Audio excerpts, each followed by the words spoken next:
The Archipelago Randomizer mod has had many updates since our first go last year, so here we go again. No! I played 300 days of messed up Stardew Valley, 1.6 edition, and this time almost everything has been shuffled. Think the museum, crafting, cooking, loads of other stuff. And we've added some extra mods to the mix, like Distant Lands, Electo the Witch, and the Archaeology skill. There are a whole bunch of Stardew mods compatible with Archipelago, and can have that content shuffled too. Definitely check that out if you haven't already. All of the mods I'm using in this run are linked in the description, along with a video that contains a screenshot of the settings I used this time. But for the most part, if it can be shuffled, it has been shuffled. Oh my god. And despite what I might have said last time, I did include the arcade machines on Victory's easy mode. Let me tell you, it did not feel easy for me. Anyway, I hope you're ready for some shenanigans, all of which were streamed by the way, so if you can't get enough, definitely check out the VODs playlist to see every second of our gameplay here. But with that now over with, let's get going with our first day on the Muddly Muse farm. Waking up in the house, I actually randomised whether or not I would receive some sort of starter pack with some extra items, but I didn't get them this time. The standard items used to include a calendar and a telephone, and then I got 15 hay at the end there instead of parsnip seeds, which was our indication that we're going to be playing on the Meadowlands farm. I randomised that too. I'm not on the farm right now though. This is Haley and Emily's house I live in, so my house unfortunately has opening times. Gotta get home by 8 PM. This is about the only thing I knew in advance so I could make the thumbnail for the streams. I didn't actually clock onto the hay telling me which farm I had at first. It was at this moment that I found out. Okay, we got the Meadowlands farm. We got the Meadowlands. I've been so excited about this. Oh. Wait, what does that mean? Ship sanity, rice shoot. Oh, I need to ship this. Oh, I need to ship all the seeds. Yeah, one of the options I chose was ship sanity everything. That means if it can go into the shipping bin, it has to go into the shipping bin, even if it's not displayed in the shipping tab for perfection. I did shuffle the seasons too, but as you can tell, we've started in spring, which is where I'll remain until we unlock any other.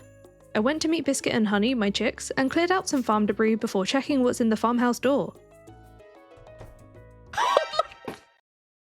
We have the roll of a lifetime. That's incredible. Hi, Pierre. Grass starter recipe is a drought trap. Oh yeah, all the traps I put on nightmare mode. We'll see how much that decision bites us in the butt. I mean, hey, put it this way. If I was going to do this kind of thing, I wasn't going to make it easier than last time, right? The farm cave is now home to Haley and Emily, so I guess I kicked them out of their house and banished them to a cave? Bit of a funny turn of events there. And before leaving the farm to check out any other doorways, I wanted to empty my inventory so I could pick up the forage. My problem at the moment is that with the crafting recipe shuffled, I had no access to making any sort of storage solution, so piles on the floor will have to do for now. No shipping bin yet either, also gotta find that one. Inside Marnie's door we have Clint's, so easy access to geodes. Take that he's our neighbour, although he does have some really good rewards for us when we can afford them.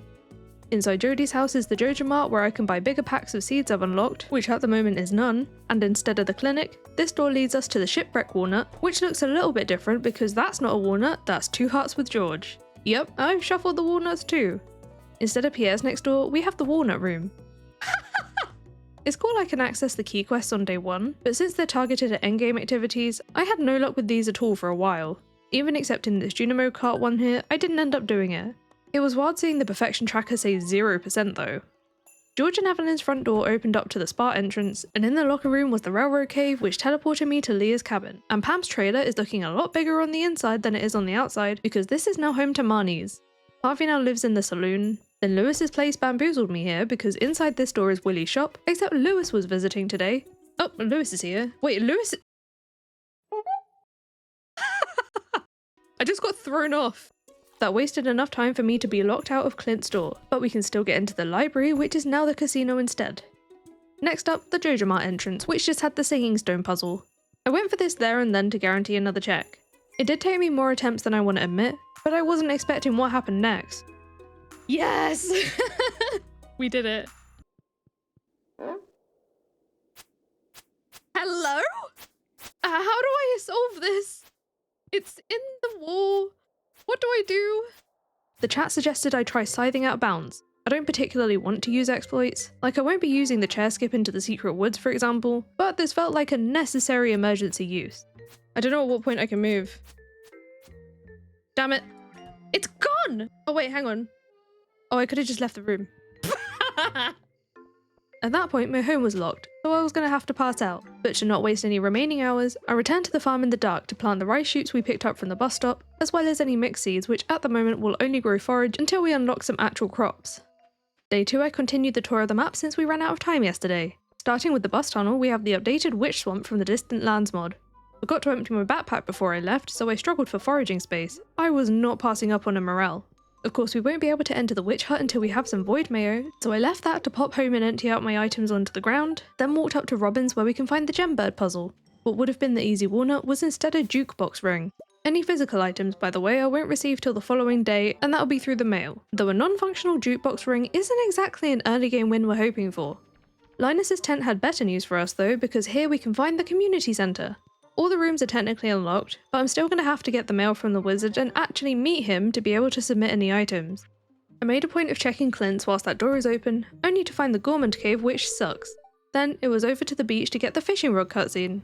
No rod for me though. Instead, I'm going to get 50 iron ore tomorrow. The mining goodies were a weird coincidence because instead of Willie's shop here, we've got the mines. It's awesome that we've got them early, but they are kind of far away, and rather than getting the rusty sword from Marlon, I unlocked pepper seeds, which I can't even grow this season. That means I'm going to have to defend myself with my scythe for the foreseeable future. Those are all the entrances I currently have access to, so I began a foraging walk.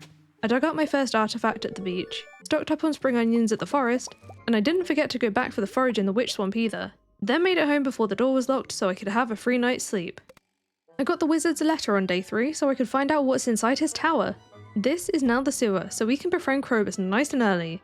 Of all the wares on offer here, it was the Queen of Sauce TV channel hidden in the crystal floor recipe that would be most important for now.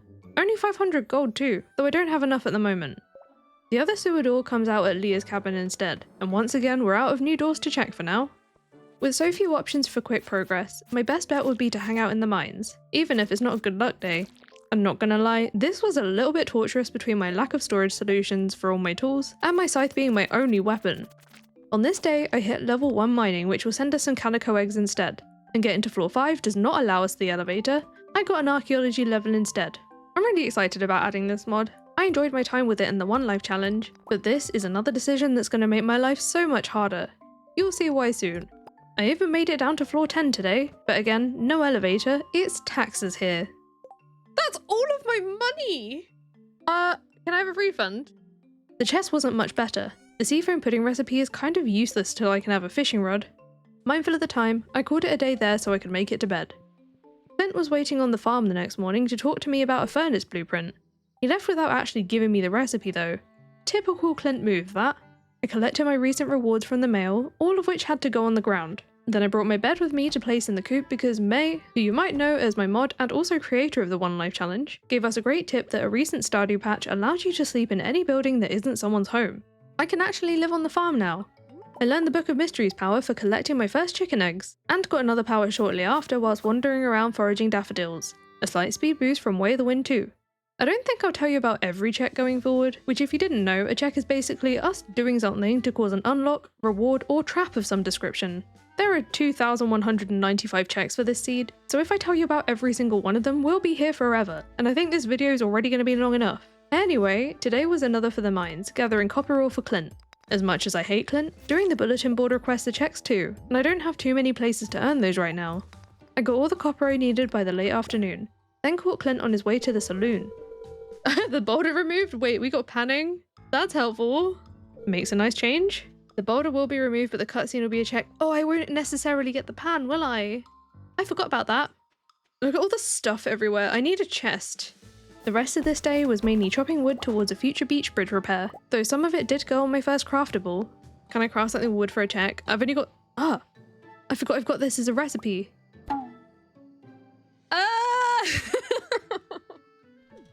I'm going to bed. Oh god, it lasts so long. It lasts so long. On nightmare mode, the debuff traps last all day. Thankfully, we can just sleep this one off. On day 5, I could look what's inside the mines entrance now that Jojo removed the boulder. I got the copper pan cutscene, but as I said yesterday, this is also a check. Though I didn't get my pan, I got a shuffle trap. This was actually a best case scenario shuffle trap whilst I don't have any chests, just a mild inconvenience, for now. There were a number of locations I was hoping to see inside this mines cave, but it was none of these. Okay. Well, I can't exactly do these just yet. We know where the Mastery Cave is now. Going in and out of the bus stop triggered the community center cutscene, so I could enter that building, but all that was in here were 2 more walnut checks, one giving me the minus treat recipe and the other freezing me in place. Given that this will last the rest of the day, I'm gonna need to pass out. There is a sleep command for these sorts of situations, but it was bugged for me because nothing happened when I tried to use it. We think this is because I put my bed in the coop instead of my house. This does get fixed later, but for now, I just use my tools to exhaust myself horrendously early at midday. I began day 6 with spring onion picking before handing Krobus a gift to slowly work on their friendship. I'll be getting checks every 2 hearts with each villager, so it's in my interest to chip away at these, and I have turned up the friendship gain a little bit to help.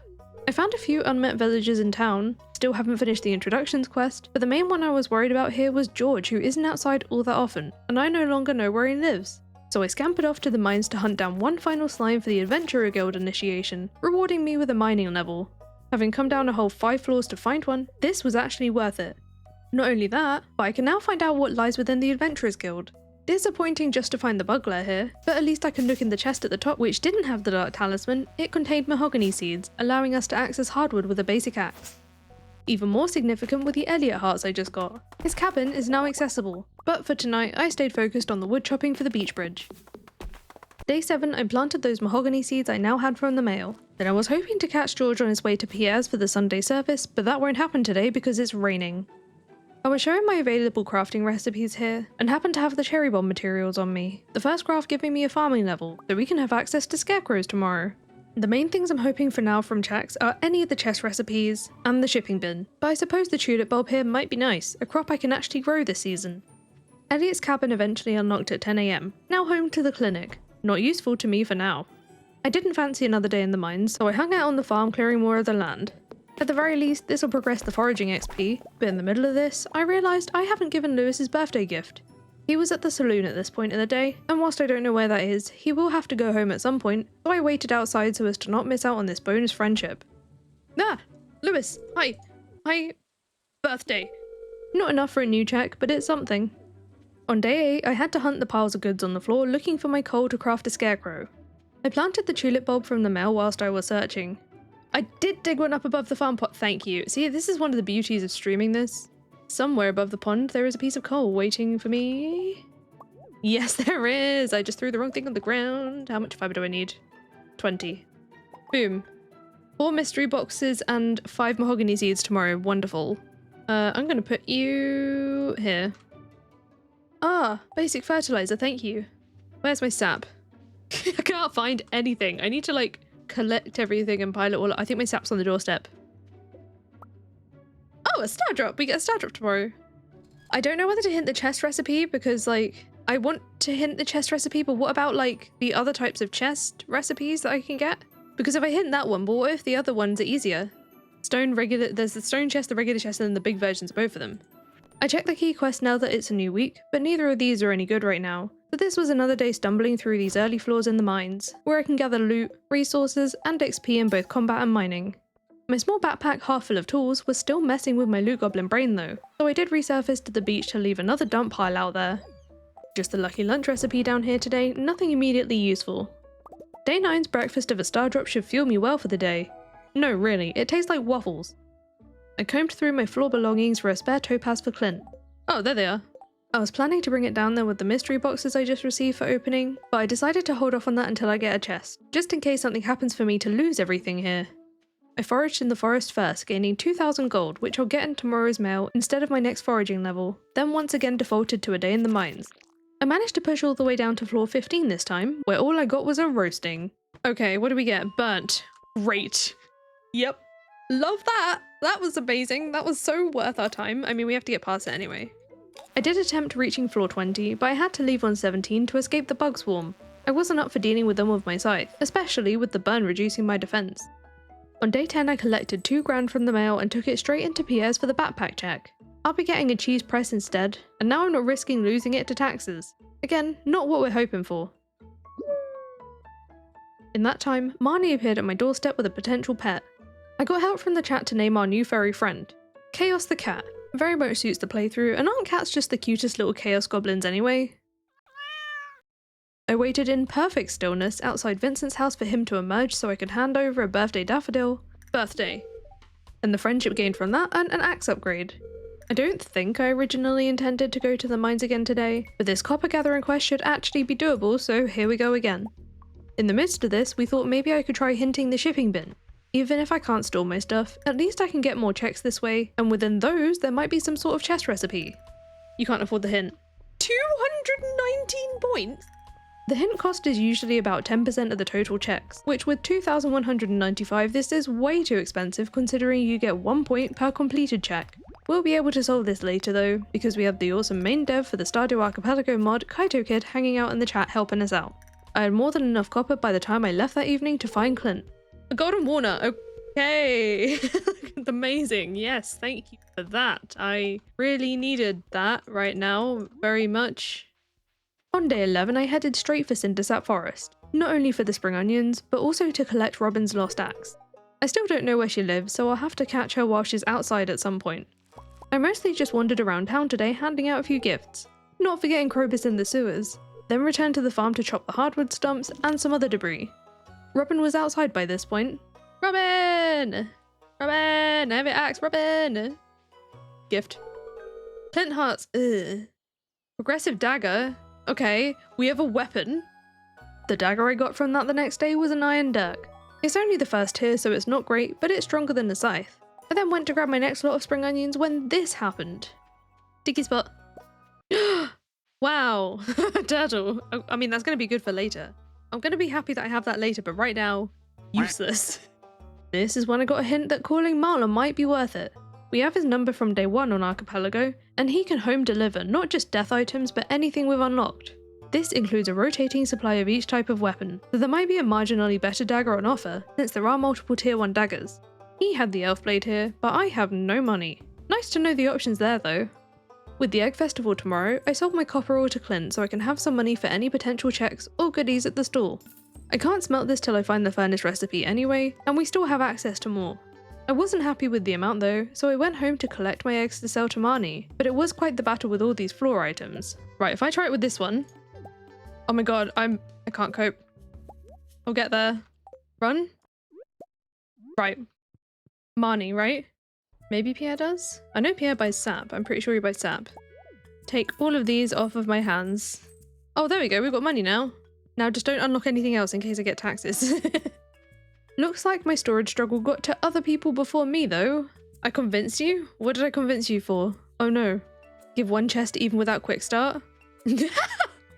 I love that. That's so funny. It was at this point Kaito Kid decided that nobody should have to endure this scattered item hellscape, and thanks to this experience, everyone will now start with a chest along with their phone and calendar, even if you didn't opt for the extra start package of items. I went through this so you don't have to. I went to bed early this day knowing that our next best chance is the egg festival. Choose smaller mod for the... That meteor? It was indeed. Oh, I got an egg. Oh! Hello there. Okay. One tile away from disaster. Imagine if it blocked me in the coop. I chopped wood at the bus stop to stay productive whilst waiting for the festivities to begin, then headed on into that festival. Alright, first things first. Coffee maker. That's kind of nice. No strawberry seeds is a little bit bittersweet, but the coffee will make good gifts. I also met George for the first time to complete the introductions quest, which boosts everyone's friendship, so I'll get an extra reward of some snake milk. Screw the retaining soil. I did hit a couple more friendship milestones here, so I can expect a free Scarecrow and another 2 grand in the mail tomorrow.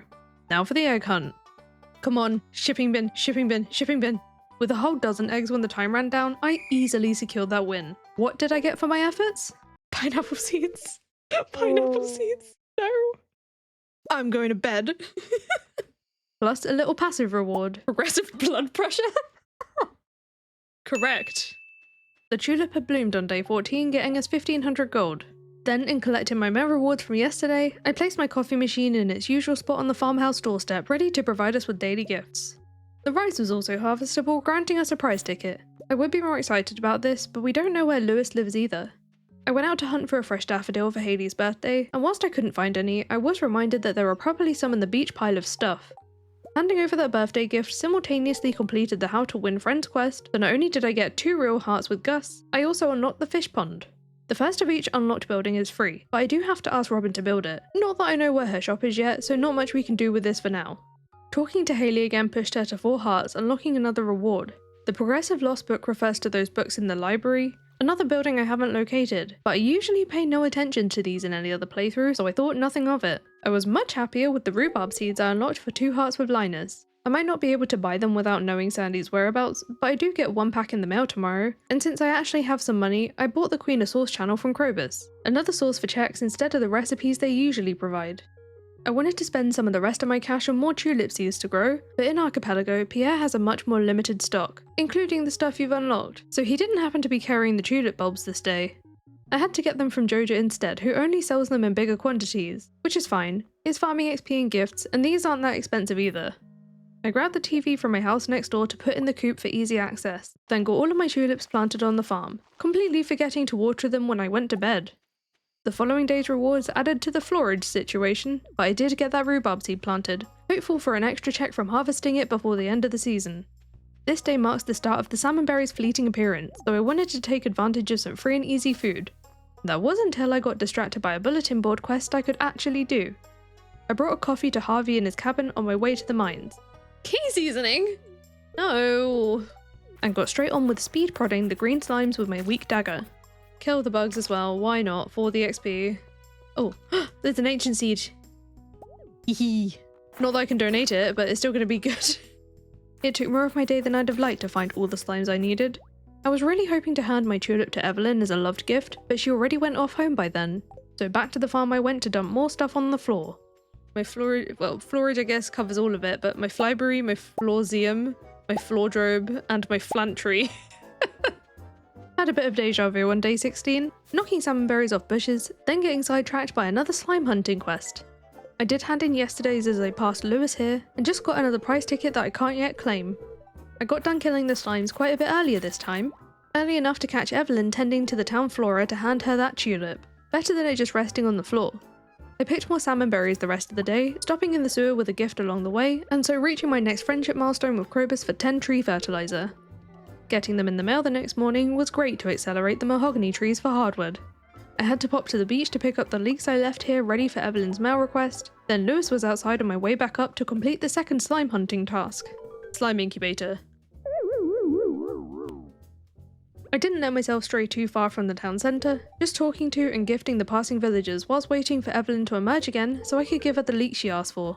I got real hearts with Electo, who I hadn't met yet, as well as a treasure chest. Unfortunately, this is just that item you can sell, rather than being any usable storage. I was starting to get super tired in real life and needed a way to end this first stream soon. Without any storage, the initial plan was to leave the game running until the next stream, the next real life day, so I didn't have to log out and lose all of my floor items. So what we're doing here is arranging what I could find on the ground in a way that I could take a good thumbnail from it. I was then urged to go check the pot of gold at the end of the rainbow before I sleep. That only appears on the 17th of spring. Ooh, 34 seeds. Okay, I mean it was a check. I can't do anything with it, but it was a check. I had one more trick up my sleeve, with the Queen of Sauce rerun being here for the Wednesday. Energy bonus. Love that. Alright, oh I didn't pet the chickens. Alright, let's go to bed. And then I got more bad news. I might be screwed on the logout thing. Oh no, is it going to time out? Extended outages can lead to crashes, so in theory you'll be fine. Oh, what should I do? Should I just like pick up some items just in case? 20 hours offline seems risky. Well, I would have to play at least one more day, with my first order of business making sure I pick the most important items that I definitely don't want to lose. Mainly artifacts, but the biggest save here is that I'm gonna need to be changing the cost of hints, which you can do in the server's config.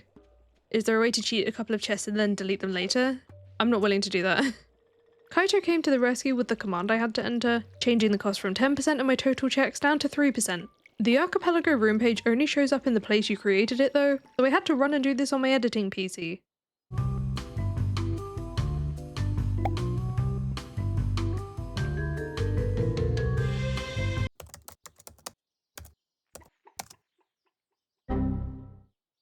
That's okay, I think I can get another point from Pam today.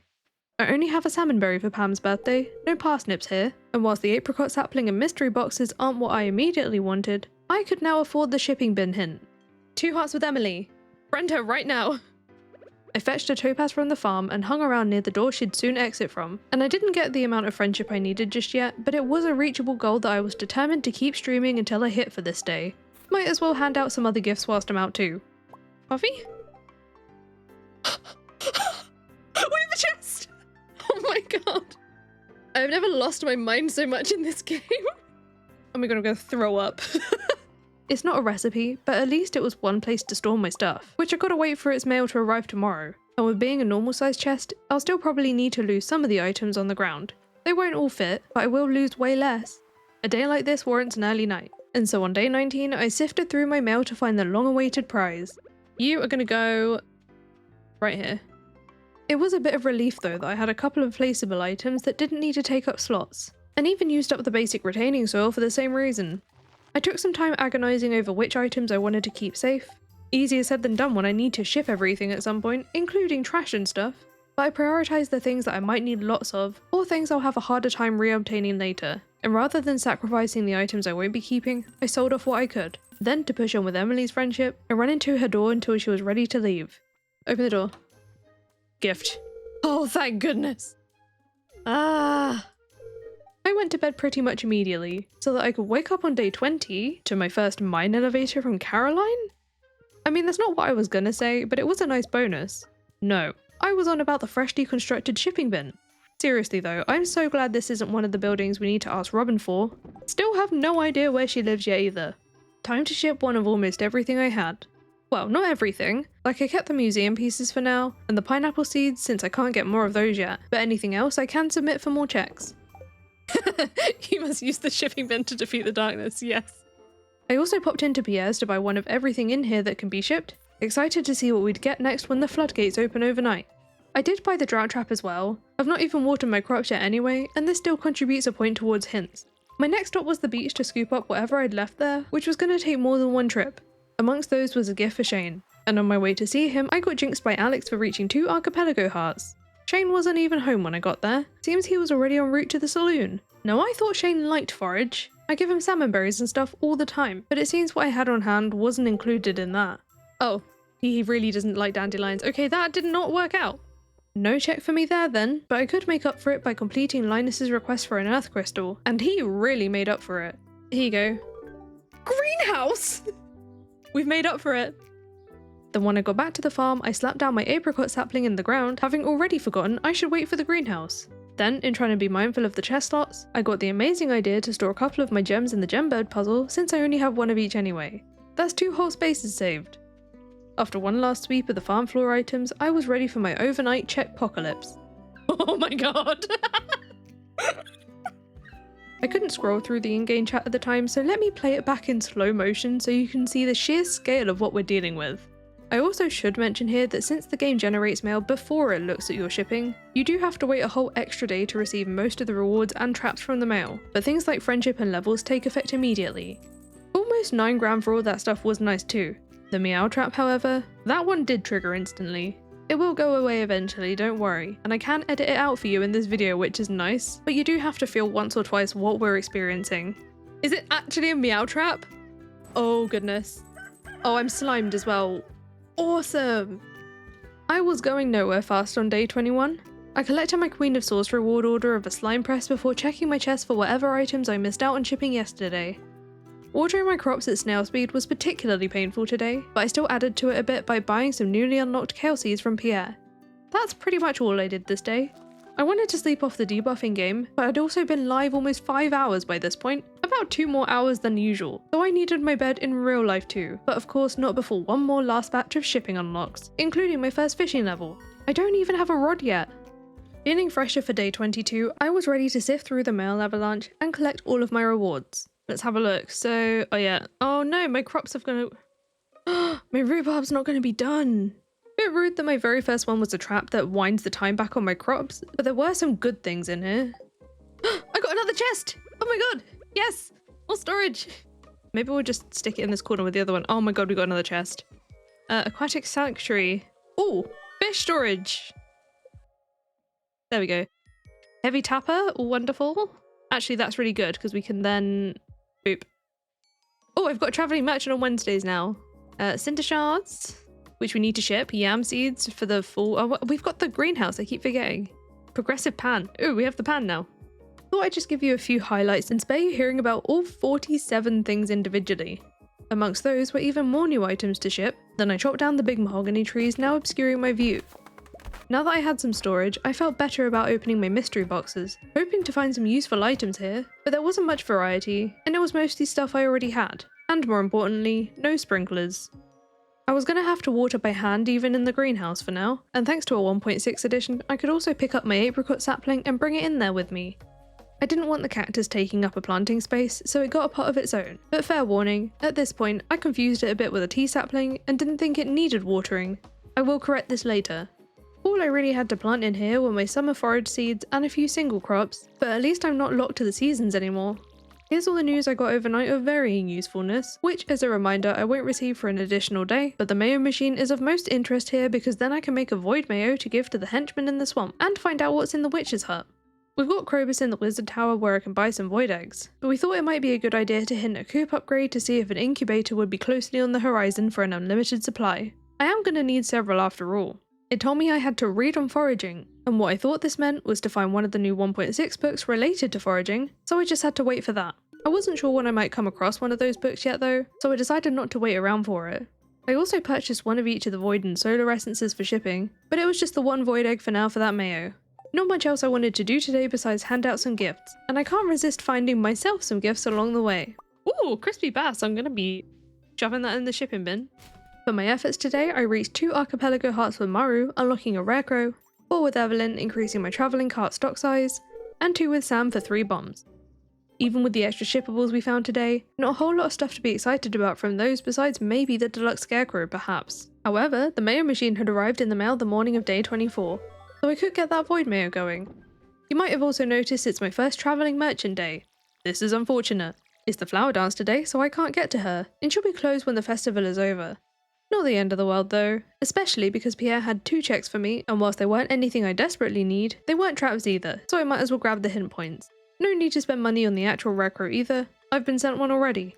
Checking my friendships, it looks like Elliot is the only one I can dance with because I need real hearts with villagers to be able to get a yes. I hit 2 milestones here, both the 2 and the 4 Archipelago hearts. Confusing, I know, though not any rewards I was really after. Talking to everyone, I also reached 4 Archipelago hearts with Harvey for a seed maker, then for successfully dancing for the first time, I'll be receiving 8 frozen geodes. Don't think I touched on this, but I set my festivals to hard, which means not only do I need to attend them all at least once, I also need to do well at them, which in this case means getting a dance partner. The only thing I have to say is like, the girls get pretty flower dresses. Why do the guys have like JoJo uniforms? JoJo sponsors the dance. I didn't go to bed when I got home like I usually would. The void mail was ready and I wasn't waiting another second to pay off the henchman. Here you go. An auto better! Oh yeah, I don't actually get in here, I forgot. Oh wait, I do. Oh, we have the Pirate's Cove, that's so funny. Okay, cool. I'll come back for what usually would be the walnuts when it's not basically midnight, but I did squeeze in one last check before bed from the Queen of Sauce. Rusty key! Wait, that's huge! Okay, see, this was worth coming to bed on time for. Win. Oh no, bark trap. Stone chest. Okay, we've got another chest. Mahogany seeds, monster muss. 5 grand. Amazing. Amongst my day 25 rewards was my first auto petter. All I gotta do is decide whose house to put it in, because it basically pets its residents for extra friendship, and I ended up just going with Haley and Emily's cave for its proximity to them. This only works with the people who live there. When I eventually finished sorting my items and watering the crops, my first port of call was the Pirate's Cove to dig up the walnut in there.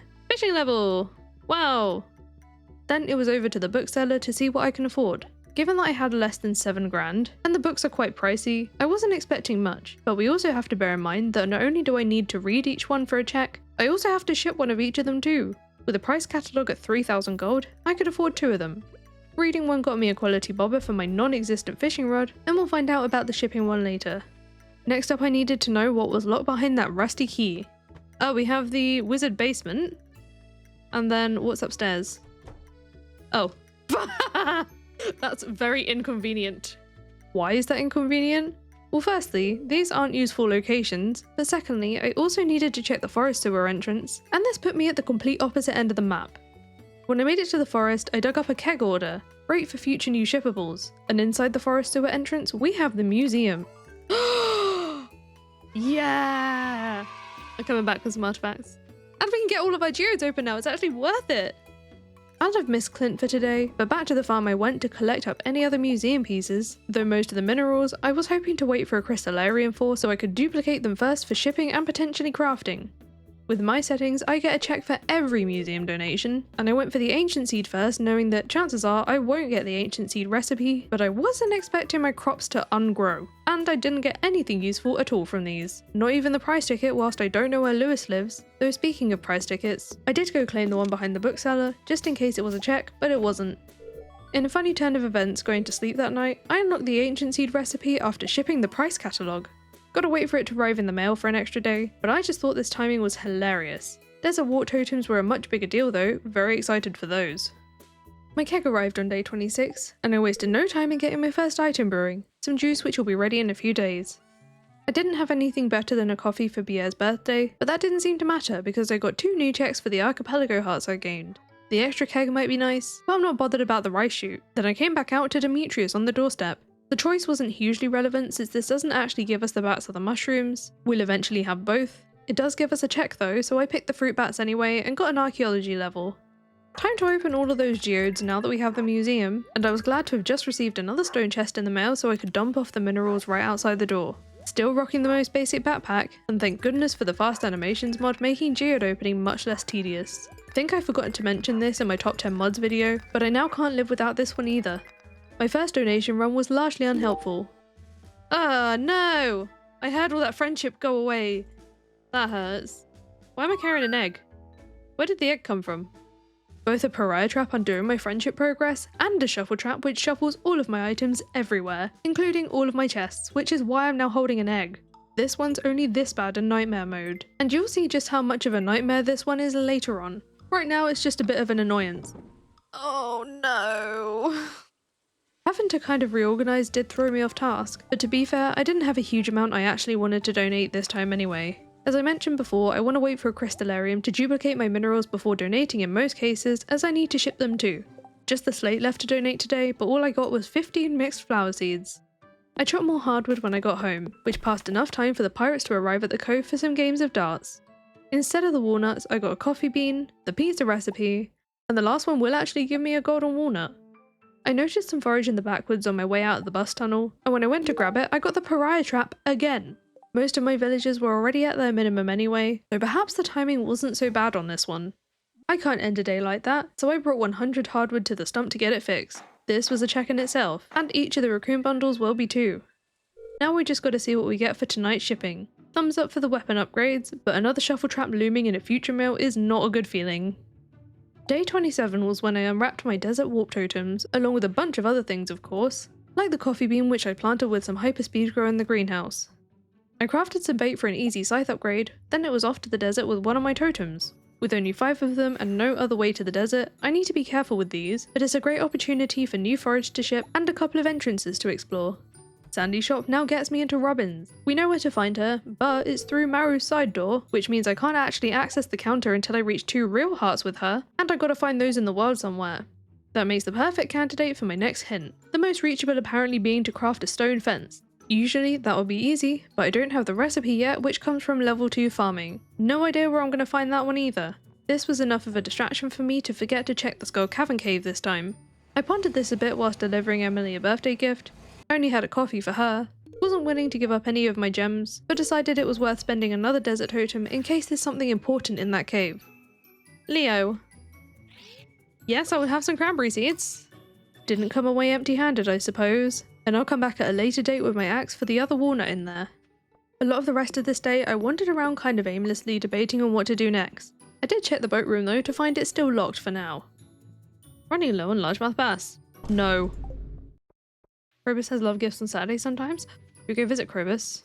Of course I brought Krobus a gift too, then bought the 8 frozen geodes and went back for all the spaghetti shortly after to ship one and save the rest for Robin. Day 28, the last day of the season. Shuffle trap incoming. I did also have some good things in there like a scythe upgrade and a better new club.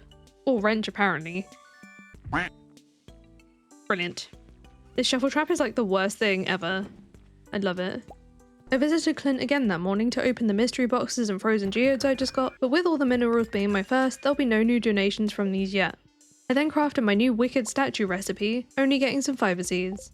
Having recently found a few new mine elevators, there'd be some definite checks waiting for me here, like on floor 20 where I got some deluxe retaining soil and a few omni geodes.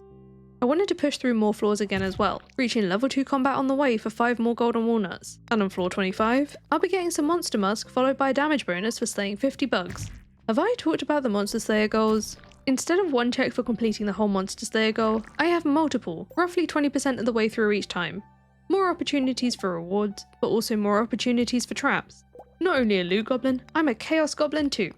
I continued down to floor 30 that night where I got a mining level, and even reached floor 35 getting the diamond hunter book power, that now I can get diamonds from regular rocks. It doesn't stop there though. I ended my night all the way down on floor 40 for 2 new checks, 10 hardwood and some Vincent hearts. I passed out in the rain, my sleep command's still not working just yet, and in Archipelago, you get asked which season you'd like to play next. I haven't unlocked any other seasons, so we're gonna go through another spring. What's interesting about this is because it's spring year 1 again, we get this screen which says first night. I don't think I've ever seen that before, so that was kinda cool.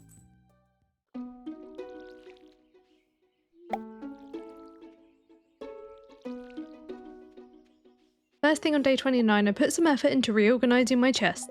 I originally wasn't going to bother for when they inevitably get shuffled again, but this was hurting my brain. I then felt comfortable collecting my latest batch of rewards from the mail, one of which was a magic rock candy. I will have to ship one, but I wanted to keep this first one aside for the lakefish bundle, whenever we find the wizard. With a new month comes an explosion of debris and grass that I wanted to clear whilst tending to my crops, which by the way, if you go into the same season again, any crops will just continue to grow, so it doesn't even matter that these weren't done before the end of last month.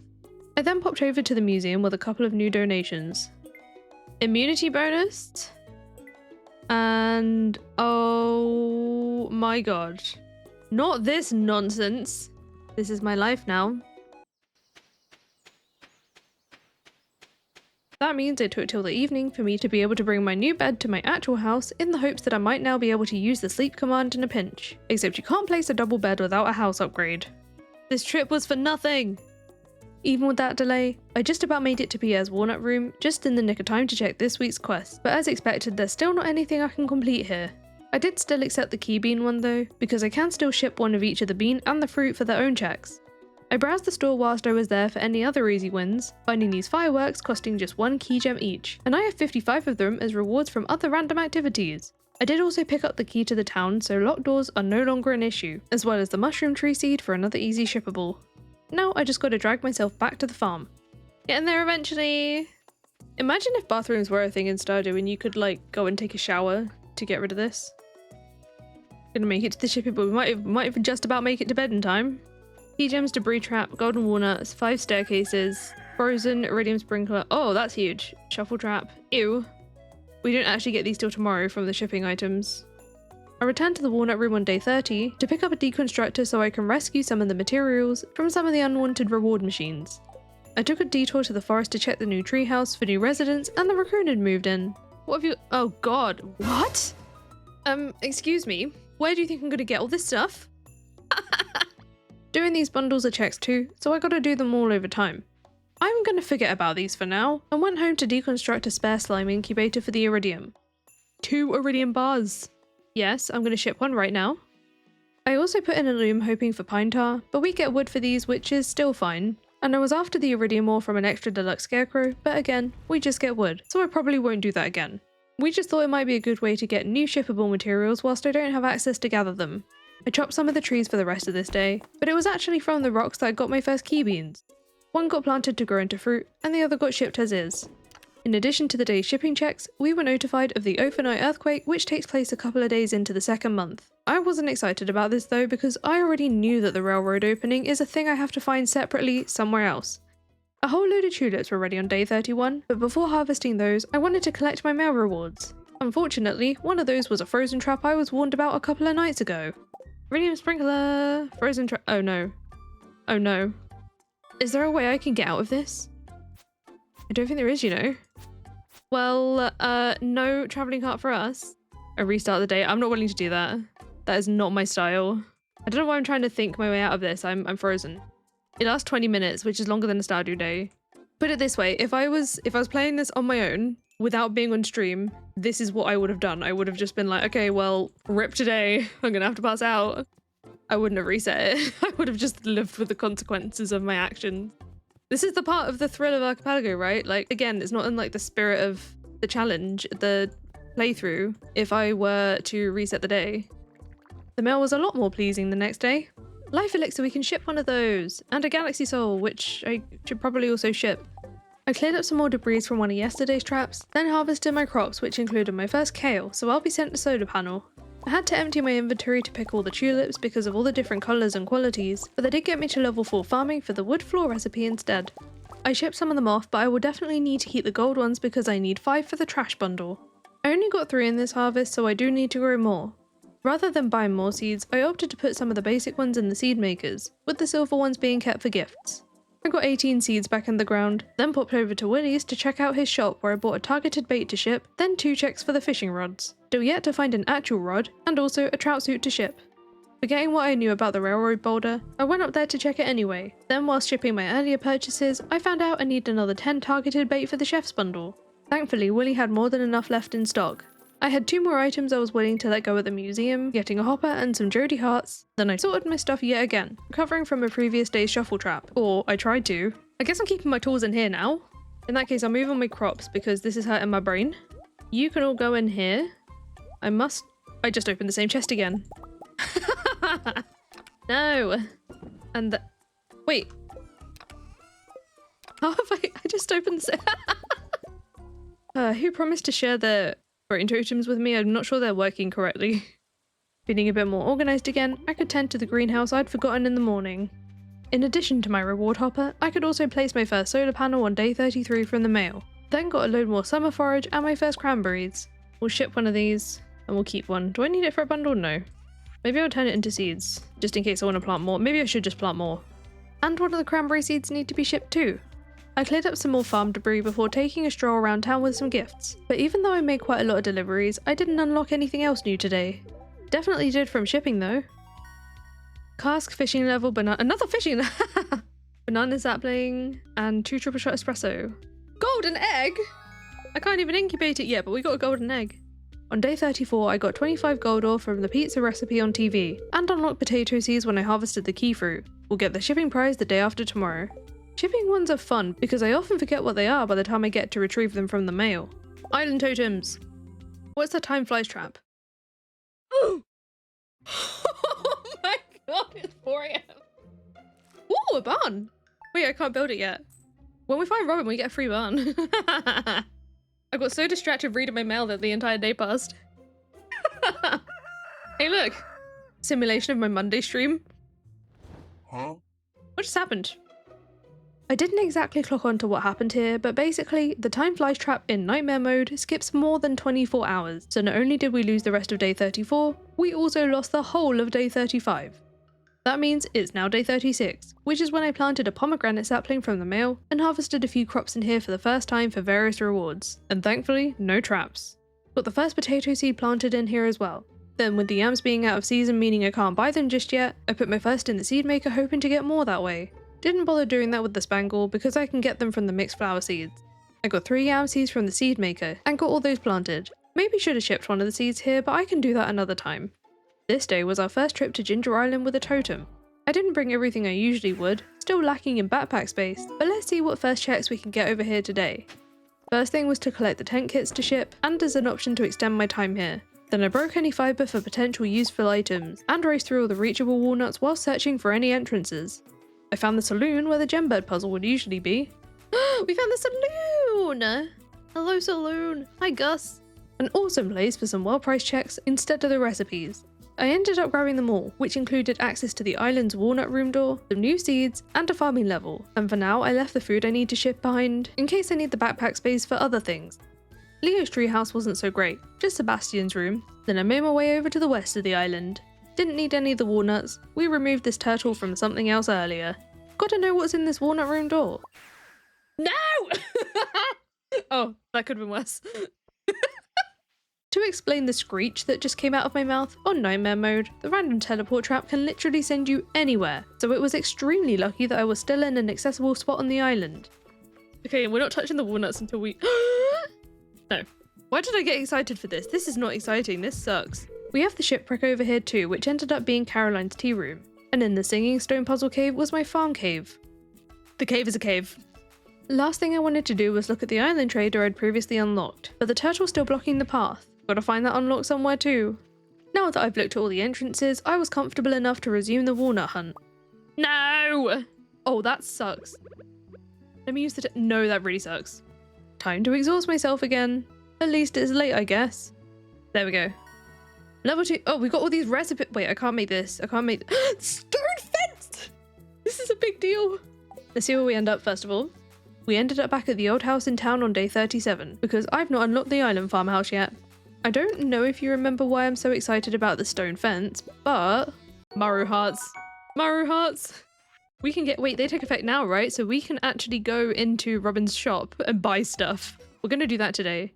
I ended up changing my mind on this plan because it's Tuesday, and I took just long enough on my crop chores to likely miss my chance with Robin passing the counter, and I didn't want to potentially waste an entire desert totem in that scenario. We'll go another day. I had stuff to do on Ginger Island this day anyway, mainly archipelago walnuts to find, but this trap was out to make my life a little bit more difficult. Oh, I hate that. That could be worse. I can live with this. Got my first journal scrap today, another item needed for ship sanity, and other than the tropical curry recipe for defeating the tiger slimes, there really weren't any other notable unlocks for the west walnuts. The evening lighting change freed me from the darkness trap whilst I started clearing debris from the farm area, and we realised the next big roadblocks was access to metal bars because I don't have the furnace recipe yet. This made for my next hint, and it's locked behind where the fried eel recipe would be, at 3 real hearts with George. Well, we were still finding out where it comes from, and in that time, I wanted to see where the boat would take us from the dock. I mean, obviously first it's the boat room. Each of the 3 fixes here are individual checks, by the way, but where is the boat room? It's in Professor Snail's blocked up cave. That boat went far. I was stuck in the rock without the bomb because I didn't think I could get here, and the underduck command puts us behind the rock, so now I can't get out. This is mean. Still no sleep command for me, so pickaxe parts out it is. I can't believe that just happened, but we know how to get here. That won't work. I know! Amongst day 38's mails was another golden egg. I already have one saved for a future incubator, so I can ship this one today. It was time to head to the desert, coming prepared with gifts and materials, and enough Omni Geodes to replace my desert totem. Then once the shop door opened, I made my way through Maru's bedroom to gain access to the rest of the house. I gave out some initial gifts first, but of course we're really here for the store. There's a lot I can't afford in here, but the one I set my sights on was the silo blueprint, which gives Caroline hearts instead. This is another reason I really need the furnace so I can get the copper bars I need for it. You still need the same materials for the building to unlock these. I did go ahead and buy all the cheap crafting recipes that weren't a trap, there is a frozen trap in here, and I bought another regular bed to go in the house to see if this will fix the sleep command. I grabbed the sandy hearts from the world blueprint since I could afford those too. I could then ask Robin to build the free barn we unlocked a lot earlier. The first of any unlocked building is free, but if you want to build more, you need the gold and the materials too. I didn't leave the place without checking the other 2 doorways here, so now Linus lives in their basement, and the front door leads to the side entrance of the volcano. I'll have to come back with my watering can at some point to see where the main exit puts us. I then went a little bit north to Leo's cave to hand him his first gift, and to chop out the walnut which grew the Raccoon family. Back in town, I could visit the travelling cart for the first time. Finally. She has a bit of variety since I've unlocked at least 1 stock size boost, and a metal detector which means she can bring museum pieces with her. She also has 3 specific checks to buy per cart day, bringing just 1 of them each time. But this time she also had the wedding ring recipe, which gave me woolly hearts instead.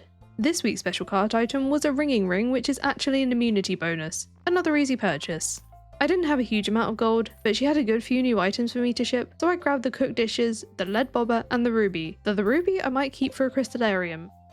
After dropping my bed in my house, I brought Vincent a birthday gift, which just got me another pack of magic bait. Then I walked up through town where Robin's would be, to see what was hiding in Maru's side door. We got the wizard, except it's a golden walnut.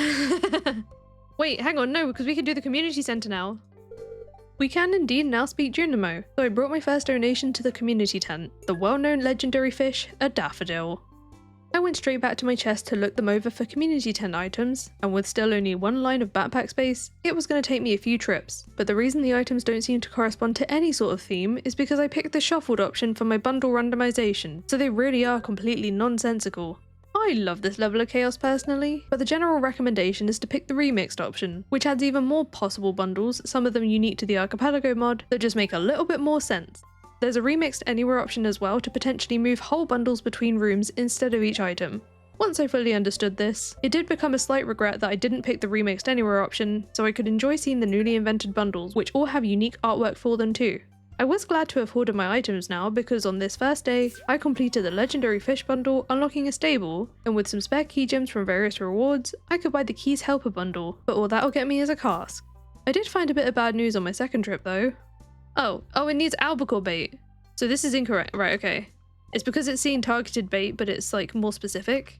Either way, even with just 2 new checks from here today, it was still a massive breakthrough, and if we ignore the looming taxes about to drain all of my funds, there are some really good ones from shipping overnight, like Pierre's missing stock list, and Mr. Key's plane ride to let us find mystery boxes out in the world. The morning of day 39 was just for some little farm chores, but I did unlock the chocolate cake recipe from the campfire I just learned to craft. My afternoon plans involved another round of island exploration and hardwood gathering, then I checked what's now inside the recently repaired island house. George, hello! We found Evelyn and George. They live on the island. They've gone to retire on Ginger Island. Wait, I kind of love that. That also means the frog cave is open. Electo! That Elliot's rather dreamy, isn't he? Oh, don't worry, I'm not in the market for a boy toy. Oh, good grief. It's now the witch hut. Or the witch cave, I suppose. The warp room in here does nothing, though. I was hoping to have enough hardwood to get the check for that part of the boat repair, but even without it, I still took that boat because I wanted to blow up the cave rock, even though I knew it wouldn't actually break it. 15 key gems and a magic rock candy. And now we just go home. Working through all my mail on day 40, I forgot about a certain trap lurking in there from a couple of nights ago. There's my taxes. How much is it taking? Literally all of my money, okay. As happy as I was to return Pierre's missing stock list, I now had no money to spend on all these newly available seeds. A job for another day, I guess. Something in my farm felt sorry for my lack of funds, because I unlocked a trash can upgrade from harvesting my tulips. No gold flowers this time though, so I was gonna need more seeds. I did fertilize them this time, but I only made 5 basic fertilizers, so we'll see how much this helps. There were a couple of prizes for new crops in the greenhouse for me, and the potato got turned straight back into seeds, relieved that it popped out 2 of them so I could ship one and plant the other. When I got to leaving the farm, I wanted my next few geodes opened, already forgetting I didn't have any money. I can't afford to open my geodes. A visit to Krobus with a gift doesn't cost us anything though, of course, just a horseradish we can forage for. Then I took a walk around the forest gathering fibre and moss in the rain. Before bed that night, I retrieved the autopetter from Haley and Ebony's cave, then took another trip to Ginger Island, mainly to add it to George and Evelyn's house instead. But when I got there, it looks like Evelyn was up for some nighttime baking. I skipped that cutscene and got a foraging level in place of the cookie recipe, but I was completely focused on the gift I brought for George, which he wouldn't awaken to accept, so I dropped off the autopetter and took my leave. Didn't leave without getting some friendship though, some Elliot hearts found inside a muscle rock. And actually, I didn't plan to leave at all tonight. Kinda forgot to bring a farm totem, but it worked out well. Oh, because I've unlocked this. Wait a minute. Oh, just kidding, I can't cook sashimi. I left some mussels in the fridge for future cooking, then exited the house which was inside the mastery cave. Access to this is another item we need to find randomly in the world somewhere, instead of the usual maxing of skills. I cleared out some backpack space to make room for potential travelling cart purchases, and today I bought a cauliflower to turn into seeds because I haven't even unlocked these yet, and the corn seeds which I also haven't unlocked yet. Coming back to the farm, I had my first rhubarb to harvest which will get me a few bombs, deciding to just ship this one off. And along with the cauliflower and corn seeds, I also had some poppies and winter forage to plant from the mail. It was then time for my second egg festival, still without strawberry seeds unlocked, though it was nice to have everyone in one place for a few extra friendship points. Of course, we are also here for the egg hunt. I was surprised to see all the eggs in their original spots, because as of Stardew 1.6, the eggs will switch locations on alternating years, but since we are still in year 1, they haven't moved yet. That plus the help of the unlocked speed boost meant I picked up 15 eggs this time. We already got the check from this last month, so just another prize ticket this time that I still don't know where to claim. I got another speed bonus from handing Haley her next birthday gift on day 42. Then I waited outside for George to leave his home, so I could give him a leak on his way out for the day. There were a lot more reasons than this, but this did give me a little nudge to hint the island obelisk next. Dicky bundle. It's under the crafts room. I need a bream. How am I going to get a bream? I don't have a fishing rod. Krobus might sell one. We've got Krobus in the travelling cart. We could get a trash can. My next hint will almost certainly be a fishing rod, but I really thought I already did this, so I was confused for a while here. Wait, I'm confused. When I look I'm looking at my tracker, it says read on foraging for progressive coop. I did it last stream. My tracker says something else. That's why I'm confused. My book seller's in a week. Maybe it was the coop that I hindered. It must have been obviously it must have been the coop that I hindered, but Did I read any of the lost books I found? The only book that I've had is the prize catalogue that I bought, and I read one and I sold one, and that wasn't the one. The lost books can be read for checks? Oh! I thought when it says read and for, I thought it was like the books that you buy from the bookseller. I didn't know those were checks. I thought it was like something else. It's because there's now 2 different types of books, so it's easy to get confused. No, I didn't even clock that, right. Oh my god, I got a furnace in it! What's this one? Oh wait, this is the same one. Progressive coupe? Progressive preserves jar, another one of those, and a big chest. Oh my god!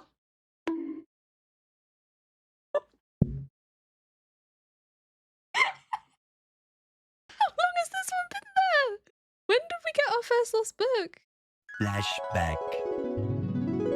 Talking to Haley again pushed her to 4 hearts, unlocking another reward.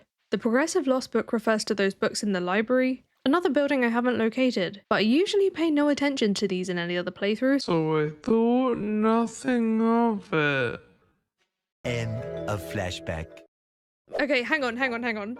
Finding these together is actually a good thing, right? Because if the books go in order, like from the bottom upwards, I'm guessing. The chest recipe, the big chest recipe was the first book. I did not have a way to smelt the bars for the big chest. So maybe it's a good thing that we came here now. This is good. It's not as upsetting. It's actually good that we found these all today. The rest of this day was spent pushing through the mines for the first time in a while, aiming for the icy floors to hunt dust sprites for a bulletin board request. I did make it down to floor 45 for the first time that night, only to get my crops reversed. No! Leave my crops alone! Then despite the late hour, I walked all the way up to the wizards to hand in that quest for a top up on beach totems. Day 43, and I was excited to get my first copper bar smelting. Like I literally just hung out nearby for ages by its warmth in the rain, accumulating the fresh bars, and switched to iron that afternoon as another item for shipping. I brought a number of them to Clint to buy some things in place of the tool upgrades, namely a few more desert totems, and a house upgrade so I can get a kitchen more easily. With a bit more smelting done on the farm, I could now make my first big chest, causing an explosion of debris. Not too bad as far as traps go really, just gotta take a bit of time to clear it up, though between that and reorganizing my storage, now that I can craft more chests, that ate up the rest of my day. I smelted some more copper till Robin's open the next morning. It might be a Tuesday, but it's raining in town so she won't be going to the aerobics class. I was here with the materials for the silo blueprint, which gives me Caroline hearts instead, and I also asked to get that coop upgrade going so I can incubate some eggs I've saved. I had a couple of extra things with me today. Firstly, my watering can. I wasn't about to climb the volcano with my basic pickaxe and kinda weak weapon, but I still needed it to check where the front entrance leads, and this takes us to Harvey's stairs. So once we have 2 real hearts with Harvey, we can access this from the beach, since the clinic is inside Elliot's hut. As for my calico eggs and my backpack, today would be one of the desert festival days, but I've not unlocked the bus repair, so there's no festivities here till then. This dig spot was worth celebrating though. When I was ready to return to the valley, my first stop was Pierre's shop to see what Caroline's hiding in that kitchen door. The bus tunnel. Or I guess some secret escape tunnel really. Nothing exciting unfortunately. Having just dug up 2 new museum pieces, I brought more geodes to Clint to see if we could add to it, and from the donations I was ready to let go of, I just got some tree fertilizer, key gems, and a darkness trap, which I was grateful seemed to only apply to the museum. Made things a bit easier to see whilst continuing to shift my storage around, and to save on chest space, or having to deal with them if they get shuffled by the shuffle trap, I placed all the machines and furniture so they won't be affected. The travelling cart was back on day 45. Dinosaur egg, wait that's huge. That is huge. Give me that. Give me the farming level. Give me this artifact. Traveling merchant, you're a winner today. I will be incubating the dinosaur egg first, so that we can have an unlimited supply. I did donate the hand though, which got me some coal. I wanted to make another trip to the island to hand George another gift, reaching 2 Archipelago hearts with him, for which I'll get a star drop. Then I hit a realization. I thought it was George hearts, it's not, it's the fried eel recipe. Wait, does that mean I need George's real, like, actual friendship hearts? So giving him a gift wasn't even the thing I needed to do. I need to find out where his next 2 hearts are. Good thing I have just enough points for a hint, and all I have to do is get to floor 55 in the mines. Even easier with chat reminding me I could buy another mine elevator from the parrot here. I didn't want to bin off the rest of my day's island time though, so I popped into the saloon to buy anything new to ship, and to say hi to Gus who will be sending me a chest instead of the salmon dinner recipe. I wanted to get my first arcade sesh whilst I was in there as well. I'm pretty sure I said last time I played the Archipelago mod that I was never again including these, but I was enticed by the option called Victories Easy. I get 1 check for finishing each of the arcade games, but a number of changes have been made to them to give us a significantly easier time than in vanilla Stardew. The thing about this versus full shuffling though, is that we do only get 1 check each for the whole thing instead of having several rewards and traps throughout, so it depends what you think is better. Anyway, I thought the Journey of the Prairie King would be easier as my first one, and I was definitely kind of rusty, but I did surprisingly well on my first attempt. Gimme... Wait, what's that? Oh no, I wanted the life first, no! I couldn't believe I made it all the way to the final boss this first time, but picking some incorrect upgrades along the way, I didn't beat her. Oh my god, I got so close! Armed with some new tips from the chat for my second go and a more powerful weapon, I melted that final boss without much trouble at all. Really unfair. There we go, we got it. We got Linus Hearts. It's not about winning the fight, it's about the Linus Hearts we gained along the way. I was done arcading for the day and was ready to go home. I don't have a way home, I just realised. Thankfully, I do have a shipping bin on the island I can use for extra overnight checks before using the now fixed sleep command to end my day. Thank you, Kaito Kid. On day 46, I retrieved my bed from the wall of my now bigger coop, then got that Dino Egg incubating. I'm gonna need several of them. I placed my reward Prairie King machine on my farm, purely decorative, I will not be playing that again, and with the next potato ready in the greenhouse, I shopped at PS for several more of those seeds because I need them for various bundles, including quality ones, and it was my chance to grab some seed packs for shipping. I actually got a small variety of stuff to plant, but only took up the spaces which don't need watering. Being Pam's birthday again, I waited outside her trailer with a tulip for a gift. Still haven't unlocked any parsnips, then it was down to the mines to try and get to floor 55. I had elevators to 40, so I have 15 floors to get through with just a handful of bombs and staircases, a basic pickaxe, and a head full of determination under that copper pan. The odds were quite literally against me, and there was plenty of loot to distract me along the way, but I reached floor 50 for the first time a few hours later, rewarding me with some more key gems and a mango sapling. I only felt the need to use 1 staircase on my way down to floor 55 where I could claim those all-important George hearts. Now to get the recipe check, all I have to do is speak to him, but we had some good momentum here, so I carried on down to floor 60 using another staircase on 59 because screw those spiral floors. Here I got wizard hearts and another slime incubator. Wait, the wizard hearts... Do I have any? We can get into his basement! Wait, we're going. What are you hiding? Are you hiding Sandy down there for me? Sadly, nothing that exciting, just the spa in there, and I did keep walking to get into the men's locker room, which brings us out to the bathhouse entrance, and that's inside George and Evelyn's house.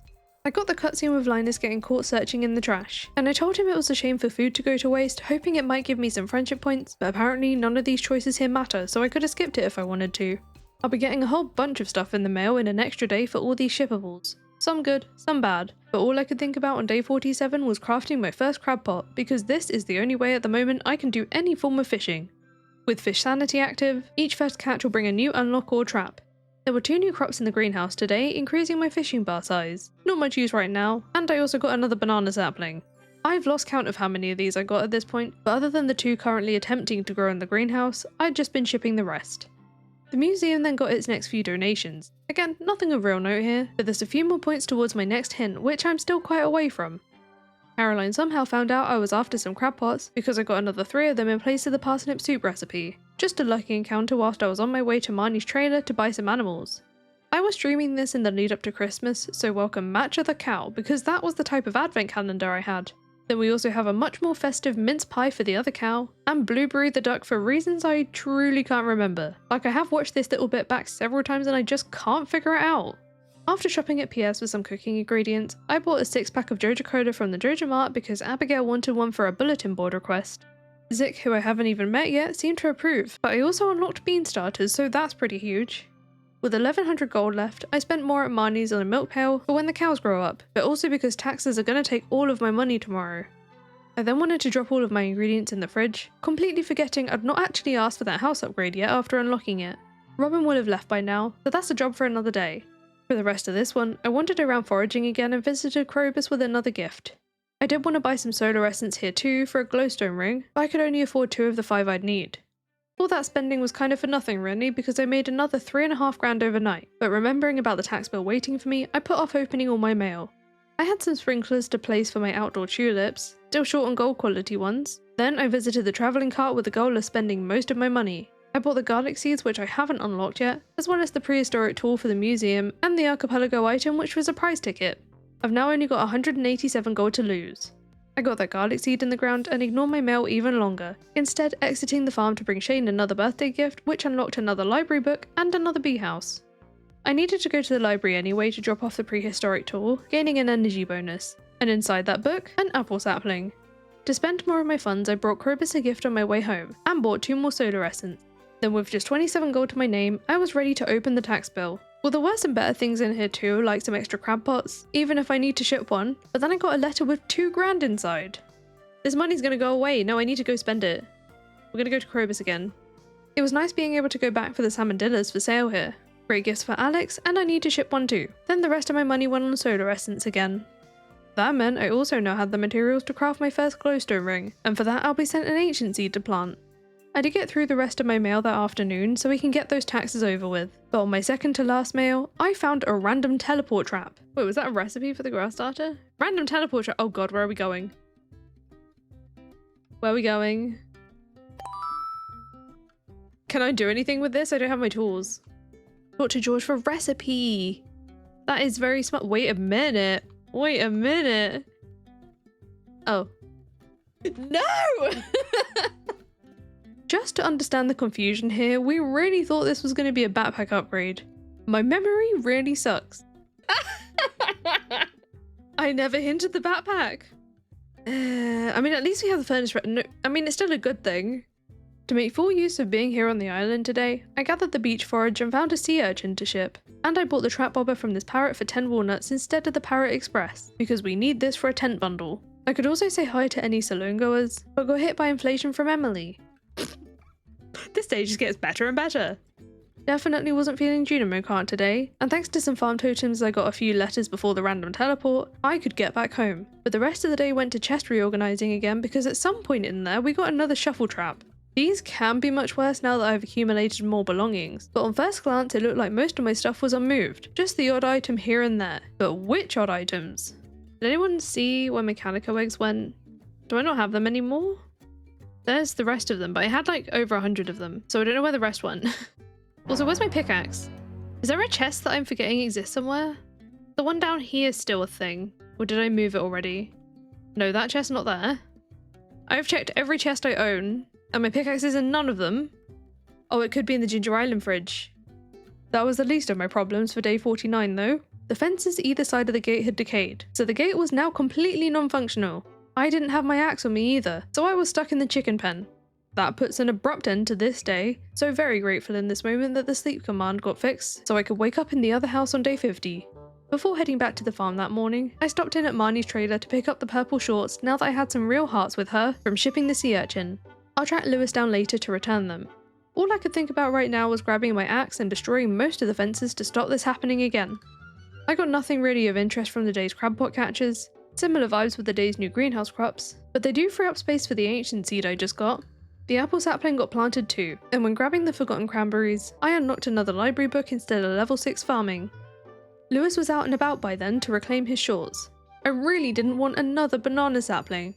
I did have to pop back home after that to move the crab pots to the beach now that I've caught all the freshwater fish, then checked what was within that lost book to find another member of the raccoon family. So many raccoons! Willie had some better stuff for bringing him a horseradish though, some more winter forage seeds, and the magnifying glass, so soon I'll be able to collect secret notes once I get it in the mail. I finally harvested the rice that evening. I just kept getting lazy about bringing my scythe in here, but I do need some gold ones, so the basic ones got turned back into shoots. I was really hoping for more than one though, and so that the spaces don't go to waste, I poured some extra seeds out of storage to fill the vacant spots. Day 51, I could afford a hint. Time to find out where the fishing rod is. You are kidding me. So, the rare disc is already hard to find on its own, but now I also have to make a preservation chamber from the archaeology mod, which needs 10 oak resin to craft. That's gonna take an absolute age. So for right now, I wanted to visit Robin in the desert, and whilst waiting for her to pass her counter for the day, I brought Demetrius a gift and unlocked wheat seeds. But the real reason I was here was to ask Robin to upgrade the farmhouse for easier access to a kitchen. I dug up the archaeology book whilst I was out here, and I have already read this, helps us find more treasure or something, but it's not included in Archipelago shuffling, so I don't need to ship it. And it makes a great gift for Penny. You will not find this book in the library, Penny, here. No, I read it! No! Wonderful. Do you like anything else that I have on offer? Have the sweet pea. It's fine. It's absolutely fine.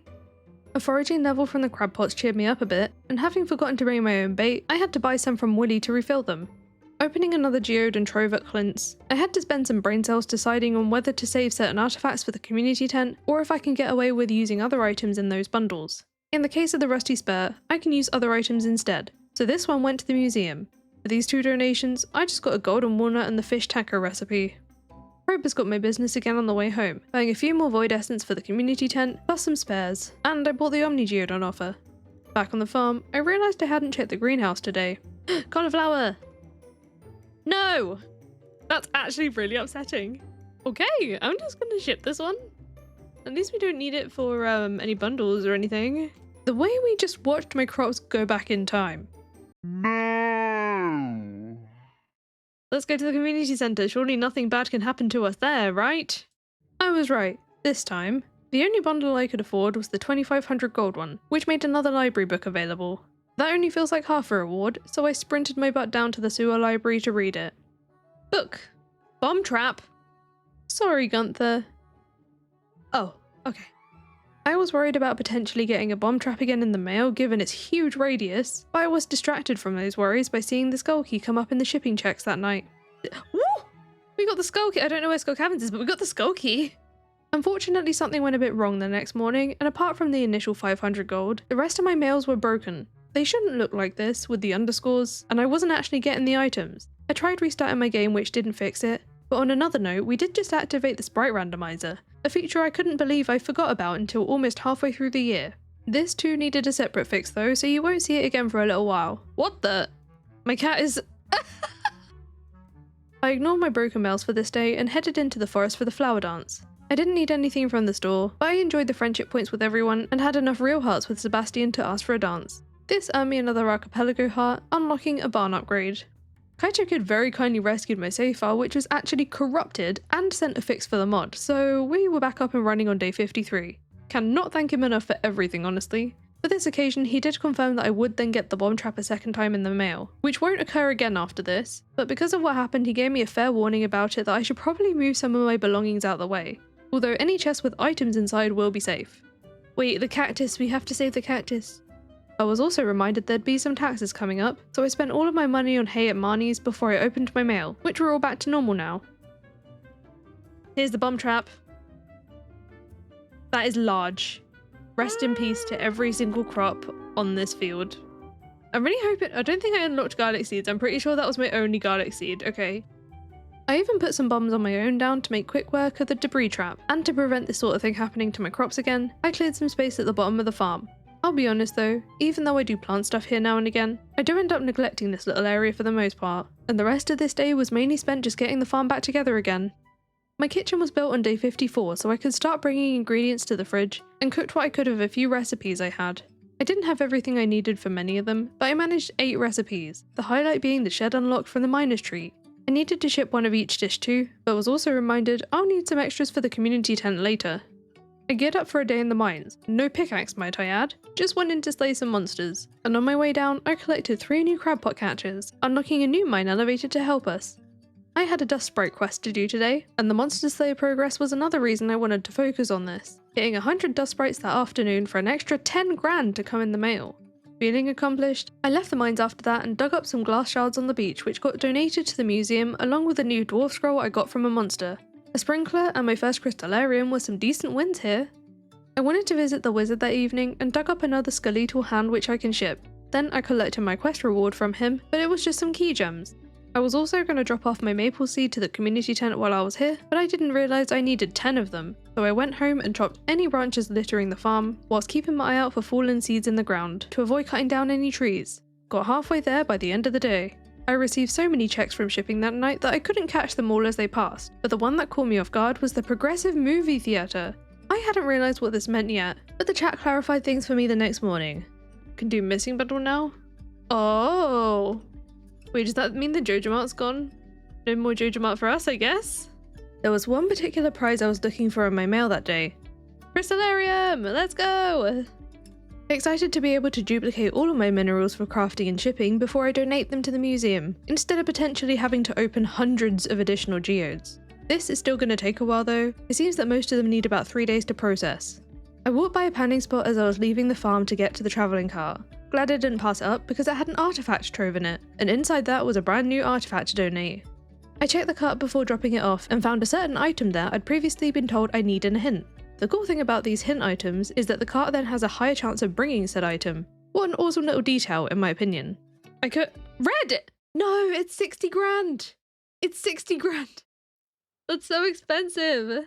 I bought all the other non-furniture items here, but I was relieved to hear in the chat that the price can vary for the same item, so I just got extremely lucky this time. I'll probably see it again. My 2 new museum donations got me a golden walnut and unlocked blueberry seeds. By the time I got home and did a couple of farm chores, Emily was out of her room for me to be able to give another birthday gift. I maxed out the rest of her earnable hearts today and got real hearts with Amaru and a mushroom tree seed for my efforts. That's our first friendship complete from what we can do in the normal way. I gotta find her real hearts out in the world though. I then popped out to see what the missing bundle has in store for us. Just like the community tent, this too has a random mishmash of items, 2 of which I already had, but it's not that bad in the grand scheme of things, even if it is only going to get me a quality bobber. The other bottle of milk I had went into baking another chocolate cake for the crab pot bundle. Then I scoured my crafting menus for anything new I could craft, getting some dwarf hearts from a lamppost, whilst I can't even speak the language. I also summoned some monsters by crafting a gold brazier, but this was a good thing, a chance for some monster loot. I got enough hint points throughout this day to ask where the Mastery Cave unlock is. Whilst I can access the Ginger Island house by passing out on the island to retrieve my pickaxe, I could do with avoiding the extra bills from doing so, but having to find and ship a gold relic isn't going to be easy. In even worse news though, we're going to have a time skipping trap, and my crops are going to go back in time by about 2 weeks when I open them from my mail in a couple of days. Didn't have to worry about that yet for day 56, I could just open away. Excited about some new seeds and adding another solar panel to my lonely one. In the greenhouse, I cut down my wheat to make room for a blueberry and got hearts with Sandy in the process. This kind of gave me a good feeling for the day, and I wanted to add to it with some loot from these mystery boxes. They are only some basic ones though, so the rewards were just okay. I got a couple more first crafts done before taking a trip to the desert to hand out gifts at Robin's house, and to ask her to build me a shed, intending for this to become my home on the farm. I was also hoping to dig up the golden relic, but I didn't find it here today. Then, for the rest of the day, I handed out gifts in town, and for my first one, I got the farming mastery from Lewis. I refilled the crab pots as I walked by the beach as well. Glad I did this. I'm going to be getting a prismatic shard for level 1 fishing. Hitting full archipelago friendship with Hayley, it was all going well today. That was until I gave Krobus another gift and got hit with a time flies trap and passed out on the spot. I didn't even get to pick my next season. Not that we have any other choice.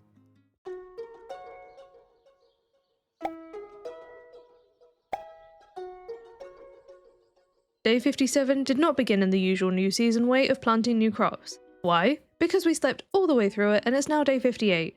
A little quirk of restarting this same season meant that the incubator also went back in time, which confused it and spat the Dino Egg back out. We were all a bit befuddled at first. I do have room in the coop for it, but there's not much we can do about it now but just pop it back in. And instead of getting too engrossed in anything whilst I remembered, I just got the other time flies trap in my mail over with. So really we're beginning our season on day 60. Duck feather! That was my first one, and coming outside I saw the Crystalarium was ready too, so I could collect those minerals and get a new one going. I still had the rest of my mail to go through from the past few days. No, my crops! My precious crops! But walked away after that first one upset me to craft a bee house for the first time. A Prizzy can cheer most of us up. I had another waiting in the next letter too. I even got a non-archipelago gift in here today, some sashimi from Linus. I do need to ship one of these, but I also had that quest from Pierre, so I handed it over to him for some sandy hearts and a couple of life elixir. Having received a second furnace in the mail, I could upgrade them to the heavy version for more efficient smelting.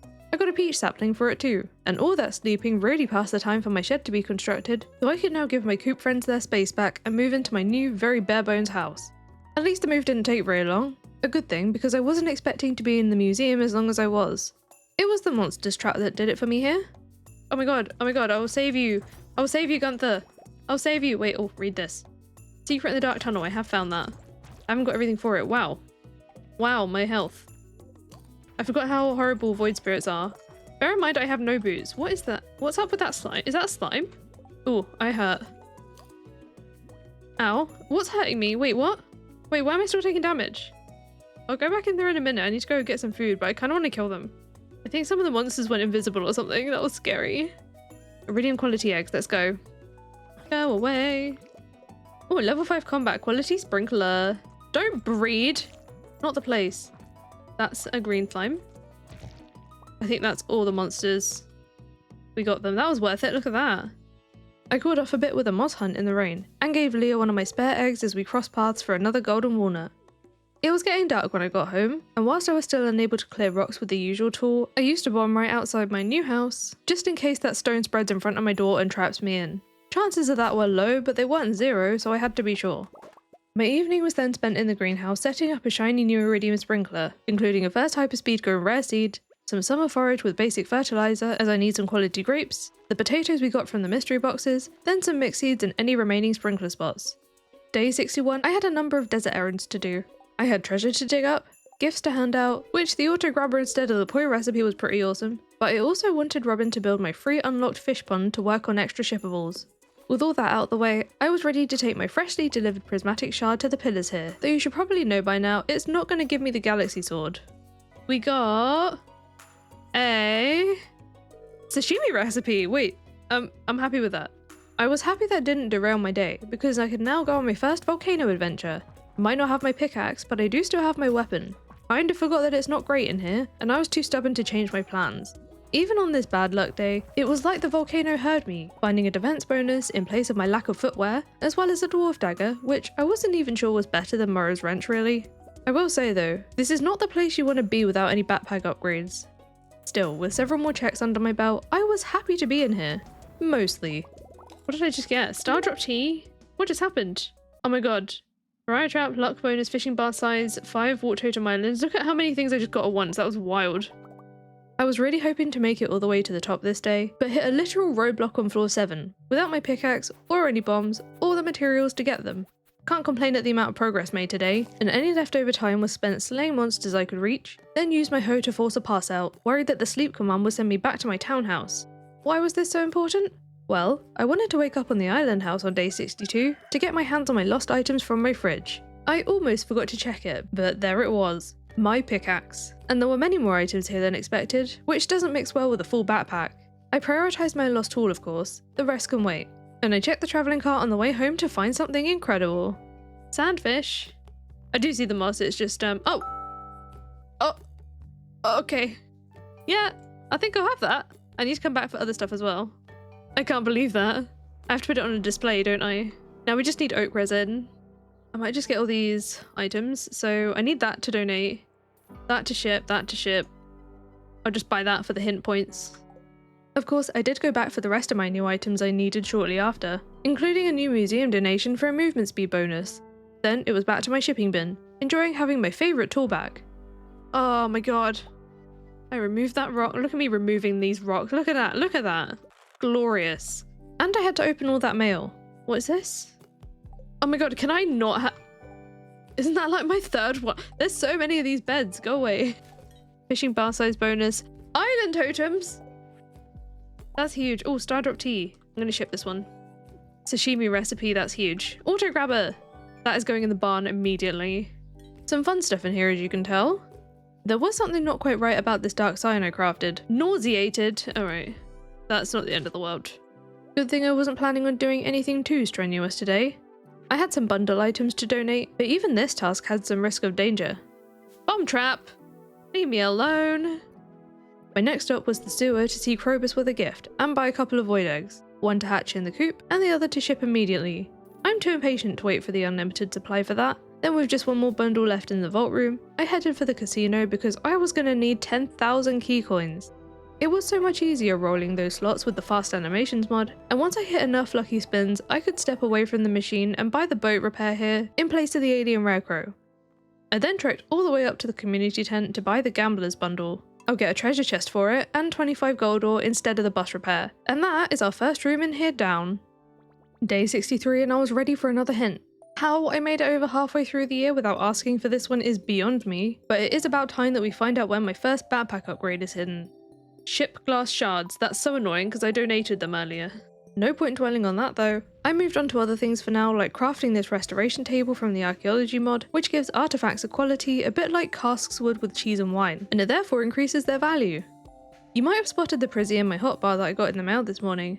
I was carrying it around pondering whether to ship this one or donate it to the museum. Ultimately, not knowing what I'm going to get from either scenario, it doesn't really matter, but I ended up opting to donate it this time. Before dropping that off, I needed to bring Lewis another birthday gift to reach 6 archipelago hearts with him, for which I'll get a bee house. I also wanted to check for any glass shards at the beach, which I did not find, but I did get an anchor, which I do need to donate, along with a lunarite and that prizzy. I got friendship and fertilizer for that, then chopped down trees to tidy up the farm for the rest of the day. I started by checking my mail on day 64, then remembered that there's a tax bill in here.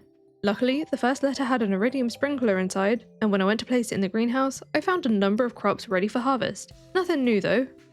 Yes is an easy place to spend some cash. Here I bought some rice shoots for the quality rice I still need, 10 grand on not the dehydrator recipe, it's actually some deluxe retaining soil, but it is also a hint point. I got 5 more flour for cooking, and then that left a nice amount of money for an apple sapling which I need to ship. 98 gold isn't so bad to lose, but before paying the tax bill, I claimed my next star drop from yesterday's crafting. Nauseated, jinxed and completely broke, this day was for handing out gifts, completing a quartz request for Evelyn, and hunting easy green slimes looking for an algae for the community centre. But I did also hit a bug monster slayer check, pleased to see some more island totems on the way. It didn't take too long to get the algae I was searching for, and I got an ancient seed artifact on my way out. I crafted the plantable ancient seed for the first time for shipping after I left, winning a prize ticket. Then I brought a bunch more donations to the community tent, but no new unlocks here this time. I had a crab on me from the mines today. This took up residence in the fish pond just to have something in there, but the tiny chance that we might later get a nautilus shell was pretty enticing as well. On day 65, I was able to get into Woody's boat room after we got that boat repair award. Disappointing to see it's just Elliot's home now. Go away with your stupid cutscenes, I don't want them. In collecting my mail, I got covered in slime, so we're going to be taking it pretty slow again for this day. Good thing PS is on my property for me to buy more seeds, including several to ship, but the tulips are going to take the place of most of the potatoes in the greenhouse, because I need 5 gold ones for the trash bundle of all things, and some mixed flower seeds went in the rest of the spaces. I dropped by my kitchen to whip up some first time sashimi, and actually used all the muscles I had on this for gifts and for food.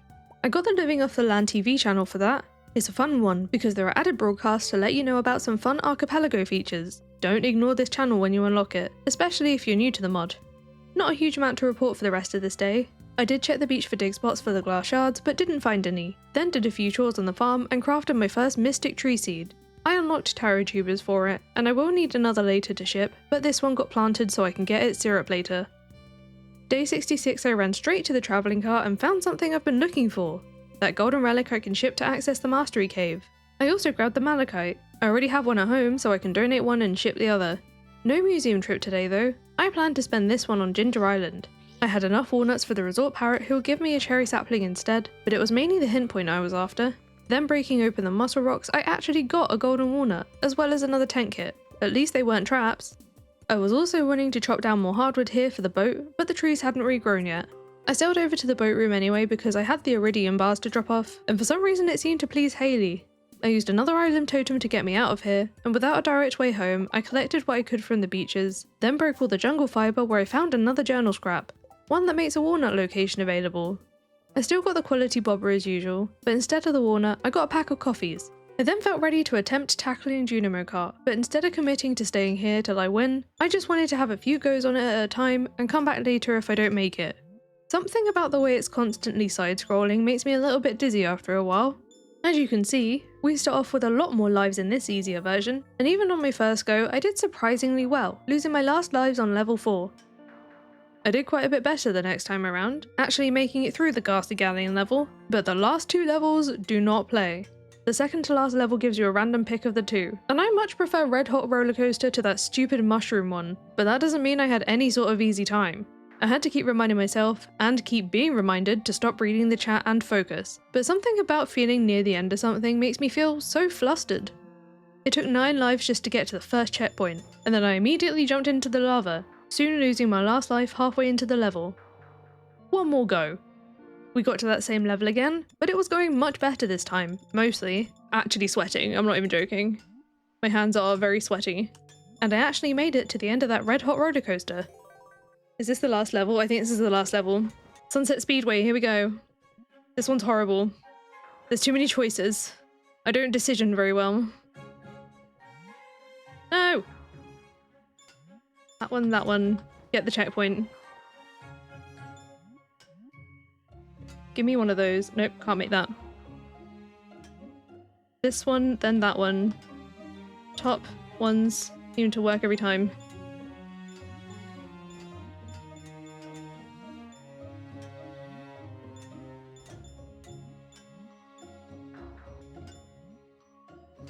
Oh my god, if I was gonna die by a hurdle there, I would have cried. Of all things on this level.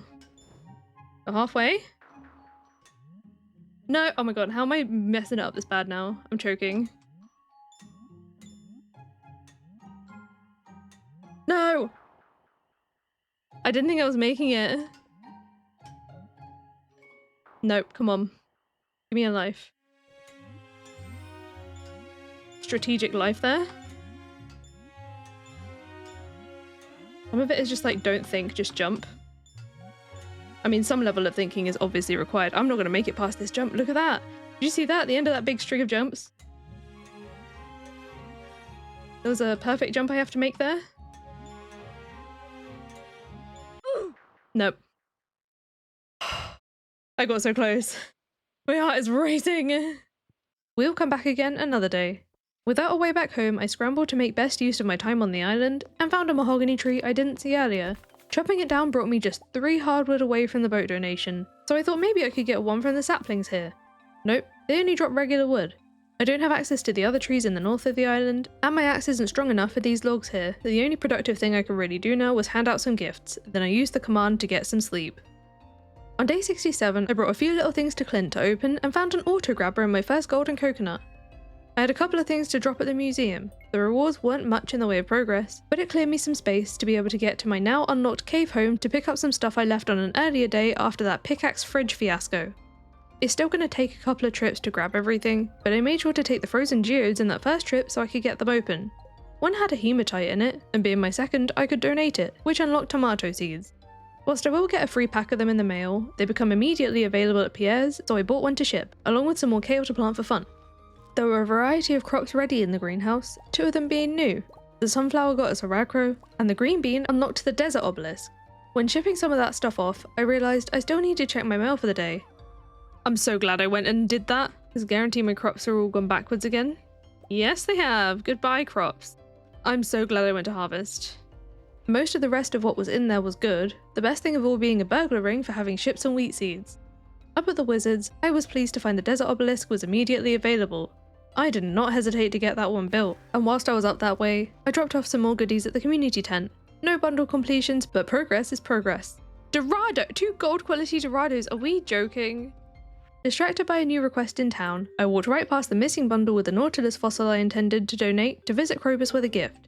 I did bring it along later though, now just 1 item remains.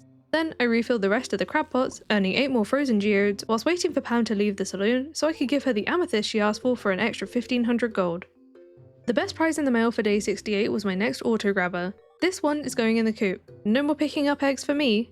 I also received those frozen geodes which I opened shortly after. And for this new stream, the sprite randomizer has been fixed, which now has a chaos mode to change the sprites and you don't need to sleep to see its effects anymore. Clint looked better already. Who's that? Who are you? What the? And now who are you? The chat let me know that these are NPCs that show up to the Trout Derby. Jazz, you okay? Wait, there's 2 of you? Jazz has cloned herself, but also she's on the end of a fishing line. Penny is a fishing rod now. Let's stay away from Penny. I only wanted to donate the marble since I have another at home. Got jinxed for it, but it could have been worse. Hi, Lois. Oh. I think everyone's taunting me about my lack of fishing rod. Oh my god, that's hilarious. Fizz really is magic. Fizz does not need to step. Fizz just moves wherever his brain takes him. That was a fun distraction on my way to check the beach for artifact spots, finding none yet again. But a lot of this afternoon was just enjoying the chaotic effects of this sprite randomizer. Oh my god, the other Fizz. The Sebastian Fizz. Oh my god, Fizz is everywhere. I passed through the beach later on with some bait to refill the crab pots, then mined the evening away, keeping my eyes peeled for more quartz for crafting. I didn't find too many of those, but I did get my first mining monthly book from a monster, which was literally too hot to handle. It burnt me. Got some better stuff from slaying some doggies though, a peach sapling and a sword upgrade. Then later on for some grubs, I got the monster compendium which had an order of 4 seeds inside. And lastly, I guess these grubs might be bookworms instead, because from some others I found a lost library book. Now on to day 69. Oak resin! Oak resin!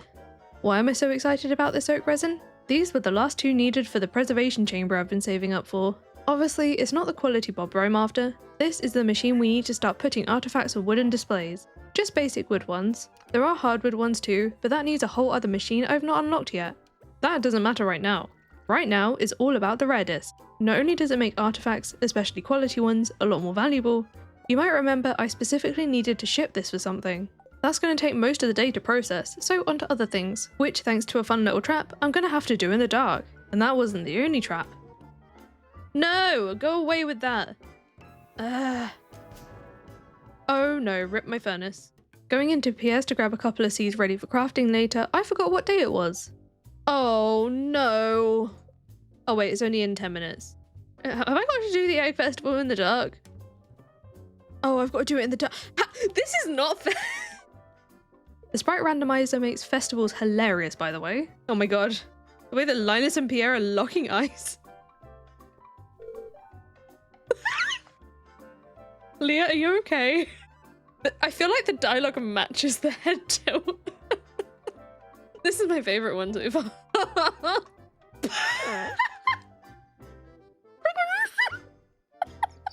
That's so eerie. Alright, let's do it, let's do it. Oh my god, I've got to do this in the dark. Again, I had even more speed boost to offset the darkness, ending the race with 17 eggs. Just got another prize ticket that I don't know when I can claim. The rare disc display was ready by the time I got home. Into the shipping bin it went so I could see that fishing rod reward overnight. Again, need to wait an extra day for it to arrive, but we're one step closer to a load more checks. I could afford a hint the next morning, so I asked about the railroad boulder removal. What even is that? Pemmican is a cooking dish from the Distant Lands mod, a recipe I was going to have to find somewhere somehow. Not really that helpful right now. Checking on the coop that morning, a new baby lizard hatched. It was about to be New Year's in real life, so I called this one Fireworks. I had some trading to do in the desert for some artifact troves, then asked Baby Robin for my free barn upgrade. I'd also have a mill and a stable waiting for me, but I'll let you know now that I don't think I'm ever going to bother with a mill in this playthrough. It's Penny. And I also had a microwave here, I've never noticed that. I just got a triple shot from Demetrius? Wait, I wasn't expecting that. Had no idea that could happen.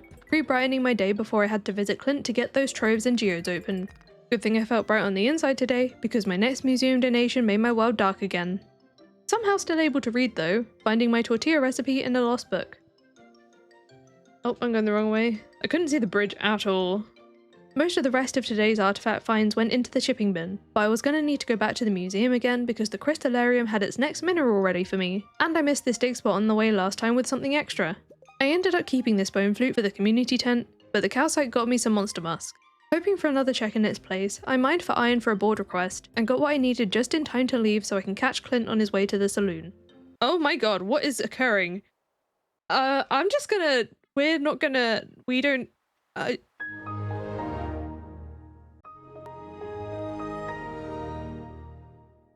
Hello? Mayo machine? Oh my god, so many mayo machines. Clearly not what I wanted, but I didn't realise till I got there that the bone flute was the last item I needed for the dry bundle anyway, rewarding a much better 5 island totems. And even better, we unlocked the bridge repair from shipping a carp surprise from the trash overnight, though technically it really gets fixed tomorrow night. These are weird, we do see the cutscene twice. On day 71, I could collect my first fishing rod in the mail. We've only unlocked one, so it starts with the training rod and gets better each time we find one. This does of course limit how many fish checks we can get to begin with, but we gotta start somewhere. My next round of tulips were ready in the greenhouse, but without any quality boosting fertilizer, there weren't any gold ones for the trash bundle today. In the spare spots went some full forage seeds and some mixed flower seeds, then I took my new fishing rod for a test drive at the mountain lake. Fisherman, I just caught algae! My first real catch was a bullhead, which got me a heavy tapper. My first carp leveled me up so I got 2 new mines elevators at once, then my first chub got me a regular tapper. I dropped my first carp into the Sommelier bundle, but I will need another to ship and 4 more for the carp surprise, so I fished for them outside. They're usually quite common, though today it took most of the afternoon to even get 1 more. I got sick of that location by then and skedaddled, doing a quick drop off at home before heading over to the town river instead. Over there, I got a golden walnut from a shad which also came with a geode, the marble brazier recipe from my first bream, the magic bait from a smallmouth bass, and even stayed out past level 3 fishing which won me 12 geodes. I was hoping to catch 3 breams in total here for shipping, cooking, and the community tent, but cautious of the time, I had to leave with just 2 of them because I wanted to get my bundle donations done tonight. The shad went into the Sommelier bundle for an extra 30 spring seeds, but the bream is the one we've really been after all this time, for the sticky bundle that is, because with that, I could get the island obelisk built nearby at the Wizards. The official bridge fix took place for real that night, and amongst the night's shipping checks was a combat level, giving me the animal catalogue power, and I got to pick my first fishing profession. Took me a minute to pick, but I went with the fisher one here, ready for the pirate profession later at level 10. On day 72, I claimed a lucky ring from the mail, but this ends up going in a chest because I wasn't willing to sacrifice either of the other ring's effects, and I'd unlocked some luck bonuses from the Archipelago mod anyway. Any geodes received I got open that morning, but they contained nothing I could immediately donate, needing to save the new stuff for the Crystalarium first. I was out for more fishing at the beach this time, catching my first sardine for 35 key gems, and after catching nothing but sardines and treasure for a while, I figured that the training rod might not be good enough to catch the other fish down here. I had another big entrance to check today anyway, except I forgot to bring my pickaxe to the quarry to clear a way through, so I had to run home and grab it, along with a few cherry bombs to make easy work of gathering a lot of the materials here. Oh, maybe I should go put these in the— no, we'll have a look first. Are we ready? Oh, it's the Adventurers Guild! Yes! Yay! We haven't finished a single goal. Oh, I can come and sell all my weapons and get rid of them all. Wow. Hello? Galaxy Dagger? Sam's old guitar. You're selling a lot of weapons in here. I'm guessing this is selling every single one that I've unlocked the tier for, right? Another mystery solved. I cleared the quarry out for the rest of the day, reaching level 7 mining for a damage bonus, and amongst all the ores and gems was a new secret note. The floor 100 of Skull Caverns one, ready for us, whenever we can even find the entrance. My first artichoke brought me luck on day 73. There were other crops ready too, but nothing else new and exciting. I replanted with rice shoots before getting a glow ring from making my first triple shot espresso, and purchasing a couple of museum pieces from the travelling cart, as well as the archipelago item, which was just 5 cherry bombs, but it is a hint point as well. I got another hint point from Alex who was guarding the town. He was after an amethyst, and from that I also got another mayo machine. I feel like, wait, doesn't that kind of still look like Alex in the portrait, but just like dressed up? It literally still looks like Alex to me. I walked to the island from there where it was raining, which meant I could get a hint for the gem-bird puzzle, and a free gem of course. I don't trust my memory, so onto the to-do list it went, and I made sure to collect all the mussels from the beach, and got a snake vertebrae in the process. But I was ready here to try and catch some new fish and walnuts. It turns out that the specific island fish aren't catchable with a training rod, so all I got was trash, and I didn't find any of the walnuts either. I forgot to bring myself away home again, so I hung out in the saloon giving gifts, then made my next attempt at Junimo Kart. It was just going to be one attempt today, but I felt a bit messed up on this first level, so I had a do-over. It went much better next time, making it all the way to Sunset Speedway again, but the beginning of this level was particularly horrible today, and the first checkpoint wasn't for ages. It took 10 lives just to get there, and let's be honest, I was never going to make it right to the end like this. Why is this level so long? No, that's it. I was going to exhaust myself, but then remembered the sleep command can get me to bed. Then on day 74, the next batch of summer forage being harvestable in the greenhouse reminded me I could make my own grape starters with the seed maker. This meant I could ship the starter sooner than I thought, and I can plant one in the greenhouse to get another check for harvesting it later. I dried off at the desert, looking for quality cactus fruits for Pam's birthday. None out here this time, but I did find another golden relic. I had some mead to give to Pam instead, to bring us to 8 archipelago hearts. I wasn't too impressed with these rewards though. I topped up on tulip seeds whilst I was in there, then visited Marnie's trader to get a goat called Rocket, and got a bit of that money back at the Adventurers Guild cave, selling off my spare weapons and rings. As for that golden relic I've been carrying around, I donated it to the museum in exchange for a few bombs. Then I needed to visit Gus on the island, and as soon as I walked over there, I realised I forgot to bring a farm totem yet again. No, I forgot the— oh, and it's raining. To add insult to injury, the thanks I got for bringing Gus the frozen tear he asked for was inflation. All a ploy to raise prices? I thought better of you, Gus. Still brought some gifts for me to score some more friendship points, then did my usual sweep of the island for things like walnut opportunities, but this was the best find of the night. There's so many things that I could do—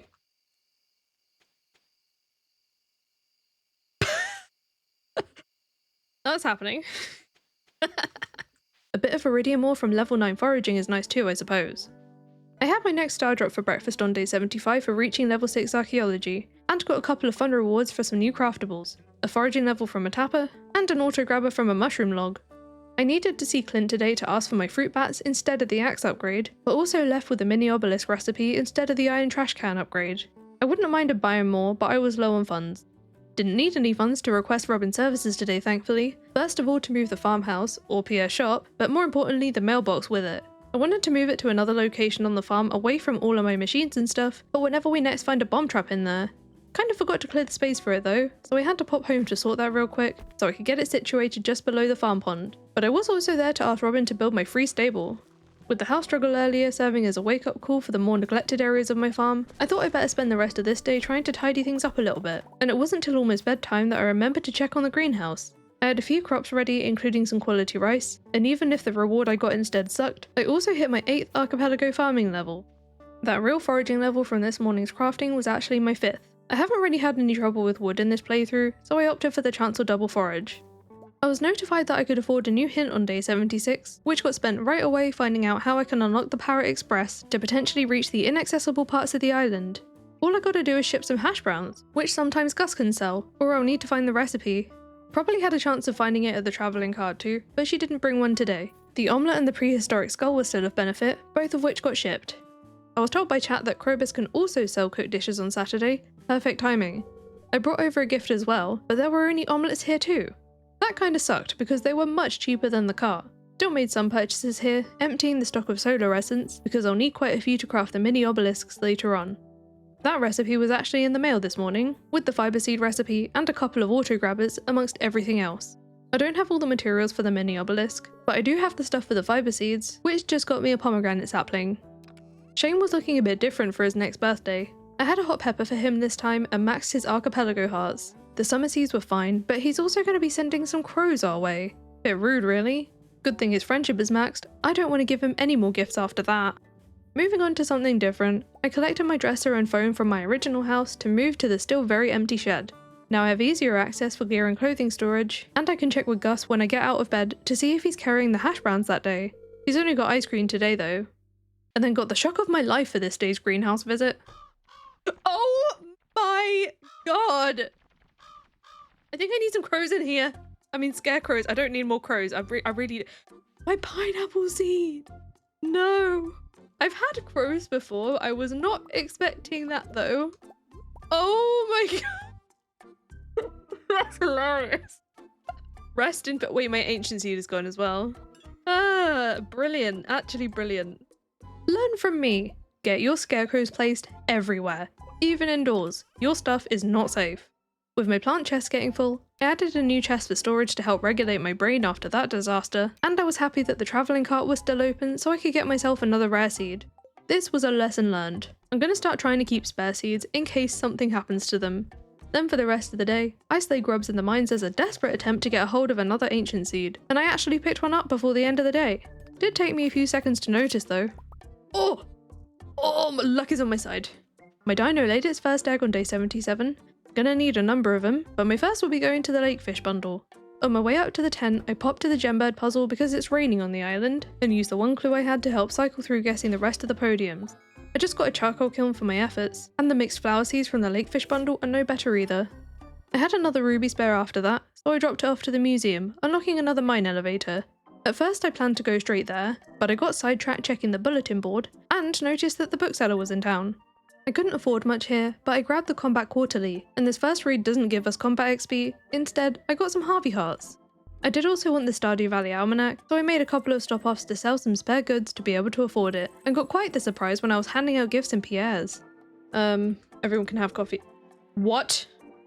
As wild as the baby's trap is, even the ones in here are all named, and each one of the names have something to do with the Archipelago mod in some way. You can actually see all the names at once in the friendship tab, but I didn't know this yet, so I was using Look Up Anything to check them all out. Who's in the doorway? Archon Matrix, get out of my way, please. Blocking me NPS. Evelyn was looking kinda sus when I delivered her refined quartz, which made the complete sense when the thank you I got was another dose of inflation. Maybe we'd have better luck in the mines. There was a new elevator available, and being my lowest floor yet, it had some new rewards. A club upgrade and a combat level. That is better. I stayed in the mines on the earlier floors to hope for another ancient seed, whilst gathering some bug meat, and whilst we were all chatting away, that's when I found out about the friends list. Oh good lord. There I am! I think I heard from some of you last year mention that you had me as a child in your own save. Let me know who you've all got. No ancient seed tonight, but I did get my hands on my first animal cracker as a pleasant surprise. I had more than enough bug meat when I got home to feed the crabs, and to craft the sturdy ring which unlocked the Gateway Gazette TV channel, and that gives us hints for some of the locations we've not found yet. On day 78, we all got a little bit curious at how bad all of this inflation has been, and just see for yourself. 7 grand for a piece of wood? We are never buying materials. I checked the Gateway Gazette for the first time and was having a lot of trouble getting my head around these words today for some reason, but basically, if we can find the women's locker room, we can make it out to the southeast beach on Ginger Island. That's the bit just outside where the Pirates Cove usually is. I can't get there at the moment, so not much use right now. I can't process that for some reason. I literally can't process that. I don't know why my brain is just like, no. I wasn't expecting that to... I think I ran out of brain totem. Quite a lot of mails this morning, but the most fun thing in here was my club upgrade. Frying pan! That's funny. I know you're bashing everything with a frying pan. There was also a not so fun bomb trap, but now that we've relocated the house, all it really did was clear up some debris for us. Oh look! Wait, we have a horse! What are we gonna name the horse? I need a horse name. We deliberated on the names for a while, and we'll circle back to this later. I had some seed shopping to get on with, because I still hadn't refilled the greenhouse following the Chromageddon. I had another name to assign in the coop, with the first golden chicken finally hatched, and as per tradition, this one has to be Michael. He's always got to be our golden chicken. We still weren't ready to name the horse, it seems, because I spent the rest of the day pushing through the mines where I lost a whole bunch of friendship from slaying skeletons. No. No. We didn't want that. How many of these do I have? Can't remember if I ever said this, but this doesn't affect real hearts, just the archipelago ones, so any checks we haven't got from most people yet are further away again. Reaching floor 75 had a milder consequence, a nudge trap that moves our chests and hoppers around a bit. First nudge trap? Oh no! I have to find out how this works. Oh. Well, that's rude. Oh, I didn't even think of that. Oh! Oh, that was weird. That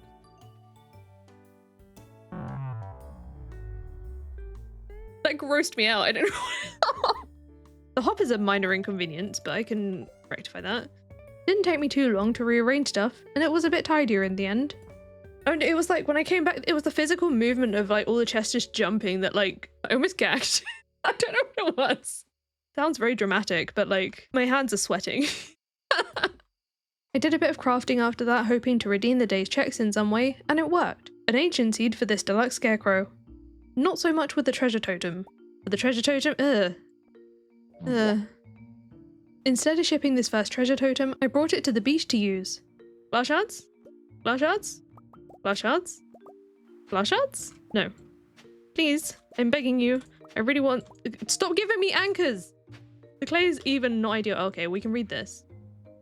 We can get the, wait, can we actually get the thing, or is it another check situation? There it is. What was that noise? Just gotta ship those off for the backpack upgrade, which as usual will take an extra day to arrive in the mail. Hehe, backpack. As for this next day's mail, something a little more nasty. Why? Alright, it's not that bad for us. This made it a perfect day to get some help from our new animal friend, and we went for a plant-themed name, Sprout the Horse. Just a tiny bit faster than going on foot in these conditions. I rode up to the community tent to donate a skeletal tail to the slime farmer bundle of all things, which was hiding my next axe upgrade. Despite my lack of speed, I thought I should get on with repairing all that lost friendship for the day, and it was almost evening before I realised that because I updated the mod before the stream, the sprite randomizer had reset. Had to turn that back on right away. Chaos has been restored. Well, chaos squared. I was back to my speedy self for day 80, which is also when I could collect my first backpack upgrade and my axe upgrade from the letterbox. Our third flower dance occupied this day, and this time I wanted to dance with Maru. The way that Gunther's looking at Caroline, which is Emily. Oh. Wait, Caroline? Hence the confusion. Her sprite for the day was quite unfortunate though, I will say. He didn't get me any new friendship checks either, but now we get to enjoy a pretty messed up flower dance. Like, what is this? There's too many Morrises, I hate this. They all just stand there, look at that. Needed a walk to clear my head after that, so I used my stronger axe to gain entry to the secret woods for the first time. I didn't find anything new in here today, so I just chopped the hardwood and squished the slimes. I picked some flowers from the greenhouse on day 81 and cut down the wheat, which was all to be replaced by potatoes, rice and artichokes from the Pierre Bear. Once the greenhouse was planted, I wanted an afternoon on Ginger Island. I gathered more hardwood there and hunted for more walnut checks, including trying to blow up this rock which didn't work. Still got a basic pickaxe, you see, so this one always taunts me a little as I pass it. At least I came here guaranteeing I could get something new, because I came here with the hardwood and the batteries for the last 2 boat repair checks, which just got me a rare crow and some key gems. As I exited the cave where I'd usually be stuck, I got a cutscene with Leo. I did skip this one, impatiently wanting to see if that would land me elsewhere, but no, still stuck in the rock. With a farm totem though, so not much choice besides warping home, because as a reminder, we blew this rock up ages ago, and it gave us something else instead. I gotta find Professor Snail's freedom elsewhere. The bookseller was back today. I only had enough cash for 1 book again, so I picked the bait and bubble one, and flicking through it, I found another stupid double bed. I've thrown so many of these away. Some of our chatters thought they saw that the North Turtle was no longer there, so I went back to Ginger Island to check it in case we could access some new areas, but there it still lies in its tropical hibernation. I remembered to bring a farm totem with me, which meant I could get back to the valley and donate this mineral I've been carrying for 2 mega bombs, and this reminded me to dig for the artifact from the waterfall north of Joja. I was not expecting to find another new one on the way too. Bit late in the day now, so I'll donate them tomorrow. As underwhelmed as I was to find a coral in the fish pond the next day, it did level up my fishing, and that unlocked a Junimo heart. A free rare seed from the greenhouse from crafting a crystal path was much more my speed. Gotta wait for that to arrive tomorrow, but I had plenty of spare things I could plant in place of the fresh flowers, getting it done just in time for a sunfish frenzy to begin in town. I need to catch a few of those for a quest, but this was also my first one, which got me a couple of hearts with the wizard. Thanks to the frenzy, it wasn't long before I had all the sunfish I needed, but I had some other things on my mind before I wanted to check in with Demetrius, like opening my mystery boxes and geodes, including a prismatic shard which I need to ship, as well as a new museum piece, but I want to duplicate the mineral first, so I just handed over the 2 artifacts from yesterday to get an oil maker and some forage seeds. It's Pierre's birthday again today, and I wanted to get the rest of his friendship over with, so I brought him a magic rock candy and a Stardrop tea. Getting up to 10 Archipelago hearts got me a movement speed bonus, but there was now debris all over his shop. I didn't have my axe with me, and there was a piece of wood blocking the door, but all I had to do was wait for anyone to leave with the power to trample the thing, instead of panicking and just sleeping on the spot. I felt pretty good about keeping my thoughts calm and organised, but there was then a random teleport trap I forgot about waiting in the mail, from shipping some goat milk. Where did we end up? A new version of the witch hut, which I guess is Electo's basement? I could grab the magic ink, but I had no idea where we were. Using the ladder, we found where Pam now lives, and going out the door, we met Sandy for the first time. I thought this was an amazing happy accident, except we're behind the bouncer. But if you try going back up the stairs, you do get put in the shop with a mega bomb as punishment. I used this opportunity to buy all the rhubarb seeds on offer, along with a couple of cactus seeds because the one in the greenhouse got eaten, and to leaving through the front door of the shop, we found the women's locker room, which led us to the southeast beach of Ginger Island. If it sounds familiar, it's because we heard about this in the Gateway Gazette. I grabbed the walnuts here that I could, getting a hopper and 4 omnigeodes, and even though the resort isn't repaired, I could still get back out to the dock area. I could then make use of the evening at the saloon, where I bought the new dish on offer and handed out gifts. Oh wait, what? Did anyone just see? I mean, okay. And because it was a Friday night, Demetrius was here for me to hand in the fishing quest. Taxes! Was not expecting to get robbed here. Of course I didn't leave without having my next few attempts at Junimo Kart. I spent 30 real life minutes on it tonight and made it to the final level twice, but I still didn't have the win in me this time. On day 83 I had enough hint points to find out how to free Professor Snail. That's what I'll get instead of the fried calamari recipe, which needs more real hearts with Jody, so hopefully I can remember this when I can next afford a hint. I bought everything except the chair from the travelling cart on my way back to the farm, and because it was my second one of both of the artifacts, I could donate them straight to the museum for some monsters and cinder shards. I used my frying pan to make things safe in there again. A little harder with some of the monsters being invisible in that building, but it was worth a few extra iridium ore. When I made it back to the farm, I had some of yesterday's debris to clear up, and I'm really glad I didn't level up archaeology before I killed those monsters because it made me weak for the rest of the day. I did have one more museum donation from home today, a fire opal, which was a bit kinder to me. Then I wanted to pop to the island again with a rare crow to protect any island crops, because those aren't safe from the crow traps either. I also wanted to check my farm cave whilst I was there for new shipping items, but even with this, I'm still going to need to grow each one of the fruit saplings and harvest them, as they all have their own checks too. We just have to go enough time without the Benjamin Budton traps reversing our crops, because it does affect the fruit trees too.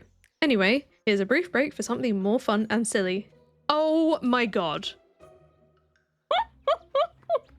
Henchmen making soup, and they're doing some sort of ritual, clearly. On a completely unrelated note, here's a little warning for some brief snippets of the video with a quality change. Parts of this recording got corrupted, so I had to use the actual VODs from the stream in a couple of places which look a little different. What's a long video without some sort of tech issues, eh? Thank goodness the VODs are like a backup.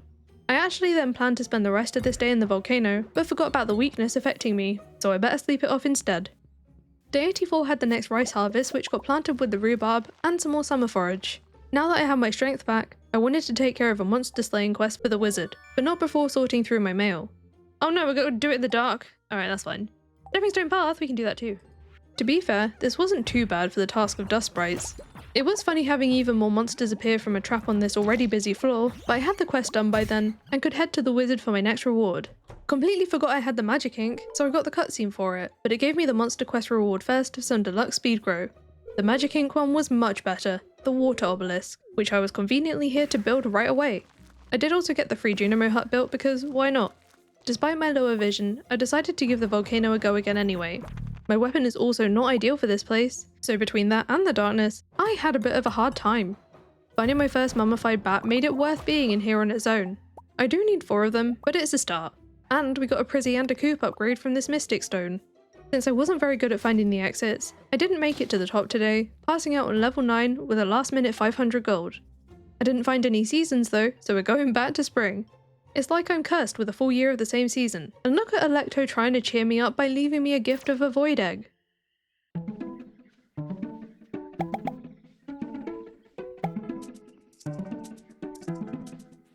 My first slime egg greeted me on the farm on day 85. I was going to ship it right away, but I need it for the trash bundle first. I was happy to see I could make space in the greenhouse for one of my pineapple seeds from the volcano yesterday. I did get more than one, but I didn't plant them all to make sure I have some spare. Yes, I do have 3 scarecrows in here, but if the Archipelago mod has taught me anything, it's that I should always be prepared with a plan B. For today's travelling cart visit, I bought a fishing level, as well as some star shards for the Crystalarium, and another spare rare seed. Then popped back to the area shortly after because I forgot to bring the bear some maple syrup in the secret woods. I got an iridium sprinkler for it, and gathered all the hardwood there, but it was also my first time checking out this crow's shop because this wasn't added yet when I first played the vanilla 1.6 update for the first time. If you didn't know, you can repurchase any unique items here you've lost, though none of these are of interest to me here. I then dropped some items to the community tent, checking off the quality foraging bundle for a health bonus. I haven't forgotten to replant the rest of the greenhouse by the way. I did buy more seeds, with more potatoes and yams being the priority. With a quick trip to see Grobbin, I asked to begin that last free coop upgrade. Then I was gathering some ingredients together for new recipes to cook, when I realised I still can't make the bread I need for some of them. I made haste to the island to see Gus who sells it, except I just spent all my money on seeds so I can't afford it. The only one I could do for now was the roots platter, for which I'll get a sword upgrade. We'll get something else new for shipping it too. And for some last minute shippables, I checked the key shop and found some pressure nozzles to sell. I also grabbed some crafting recipes, and my late night DIY sesh gave me the ostrich incubator recipe and my last backpack upgrade. On day 86, I had some help turning the speed buffs down a little. I hadn't found them all yet, and things were getting a little out of control. This is much more manageable. I wanted to visit the swamp for the first time in a while, and because it has been a while, there were some cutscenes waiting for us. Our goblin friend got fired by the wizard after we distracted him with the void mayo. Not that it mattered, she hadn't paid him in ages, and now that he's way less busy, he's got time to become friends with us.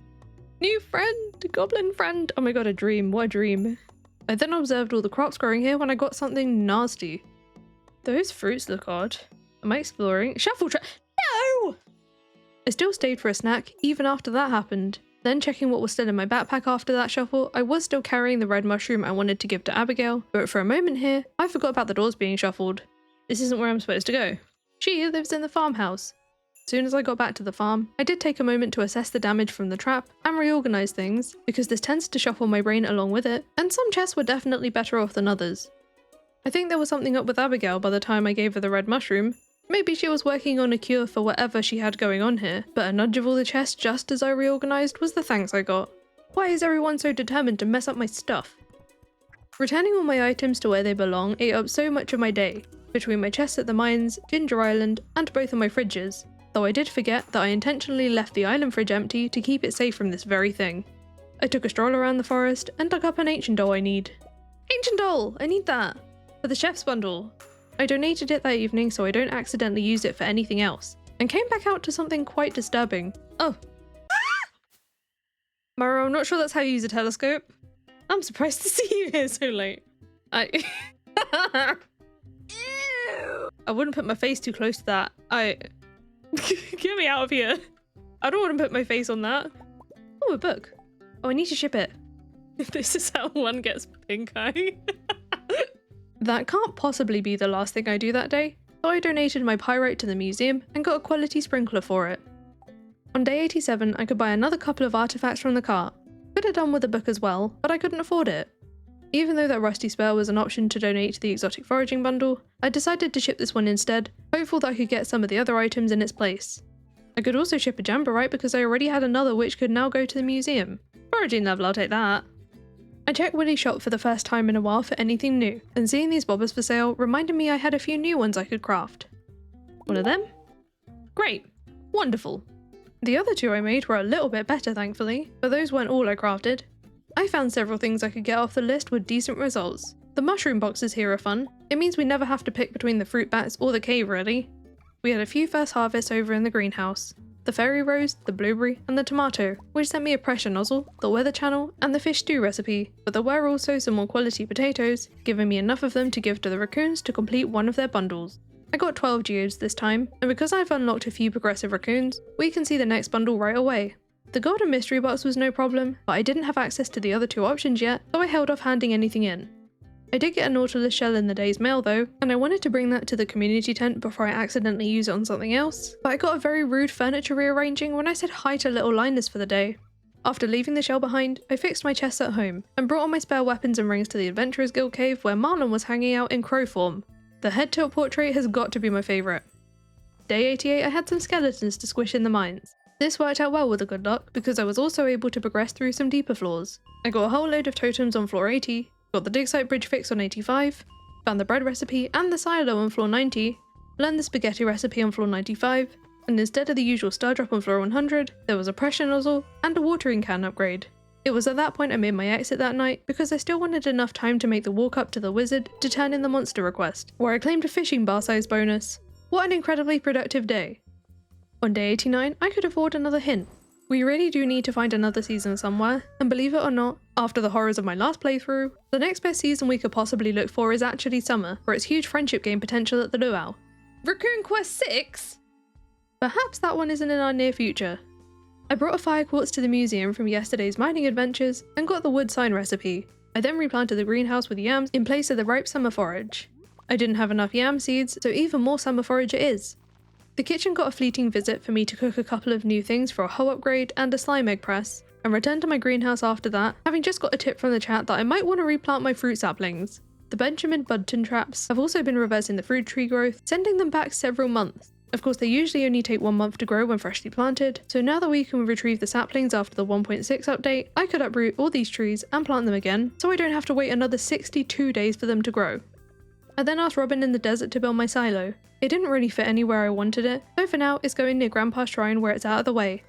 Today was the first since my second backpack upgrade that I've had enough money for the backpack check from Pierre, so I went and bought just that, just in case I get hit with taxes again. 10 grand for 20 deluxe fertilizer is a terrible deal. Typical ripoff from Pierre.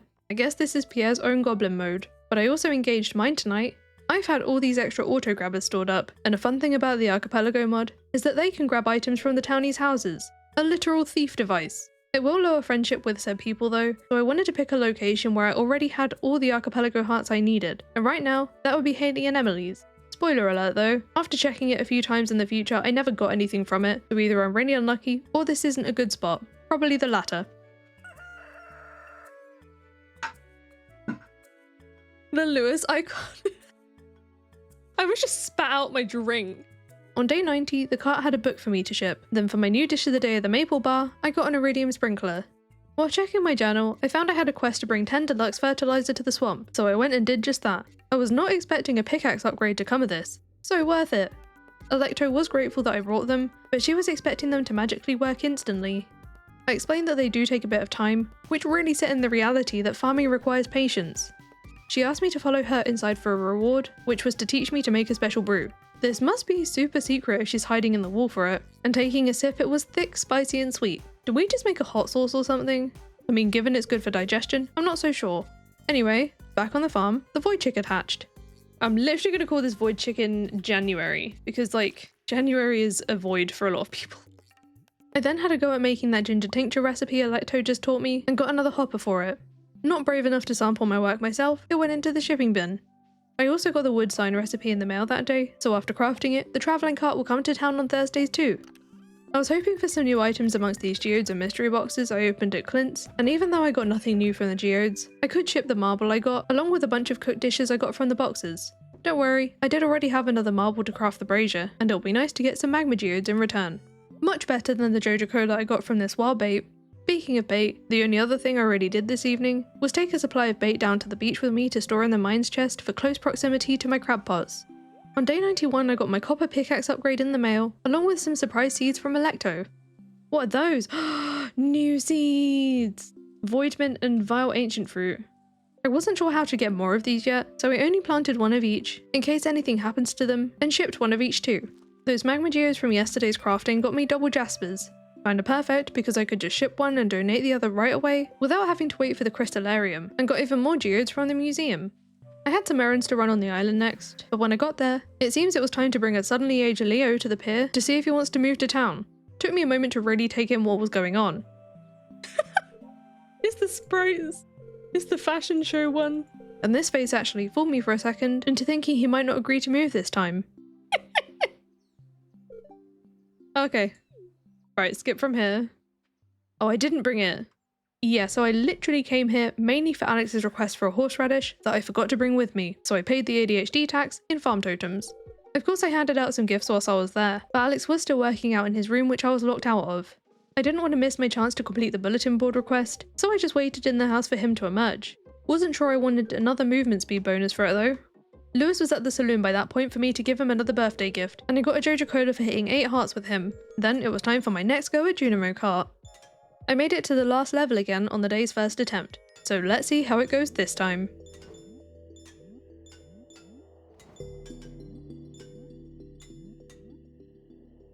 Nope. Okay.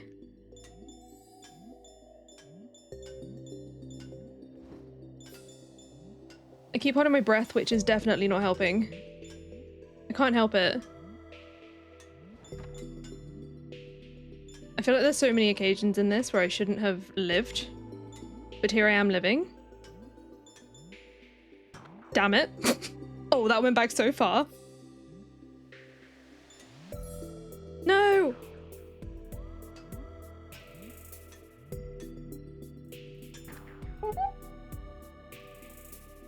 I don't have any words for what just happened there. Okay. Take a checkpoint. I just forgot to jump. The fruits are really bad on this one. Stop reading the chat. Stop reading the chat. No fruit for me. I've already had more than my 5 a day apparently. No! Make them checks. Absolutely not. I don't approve of this. Do not use that as encouragement. Oh, fruit.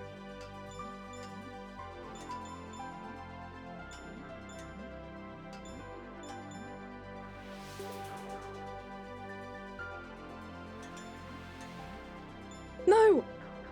I thought I was hitting the end of that one.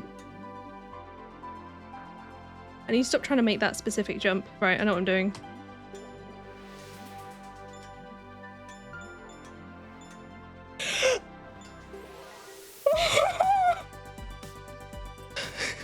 I'm just trying not to scream. I'm literally trying not to scream. I'm trying. And all I got was a freaking leprechaun hat. Wasn't even worth it. I just did all that for a leprechaun hat. Ah, get me out of here. Oh, dinosaur egg. Oh no, what am I going to do with this one? I need to do so many things. Right, I'm going to go donate this one. It's over. I don't have to touch the arcade machines ever again in this run. I'm not going to say ever again necessarily because we all know what I'm like. Keys, Junimo Kart. Oh, no, don't. I have to... No. 50,000 points. No, I forgot about that. I did forget about that. Just breathing for a second. I'm just recovering some air for my lungs. You know when you have that like anxiety where it feels like your lungs have just been turned inside out? That's what I feel like right now. There's still some parts of my lungs that haven't come back to the right way out. Once I recovered from all that excitement, I crafted my mini obelisk, but all I got was a pomegranate sapling.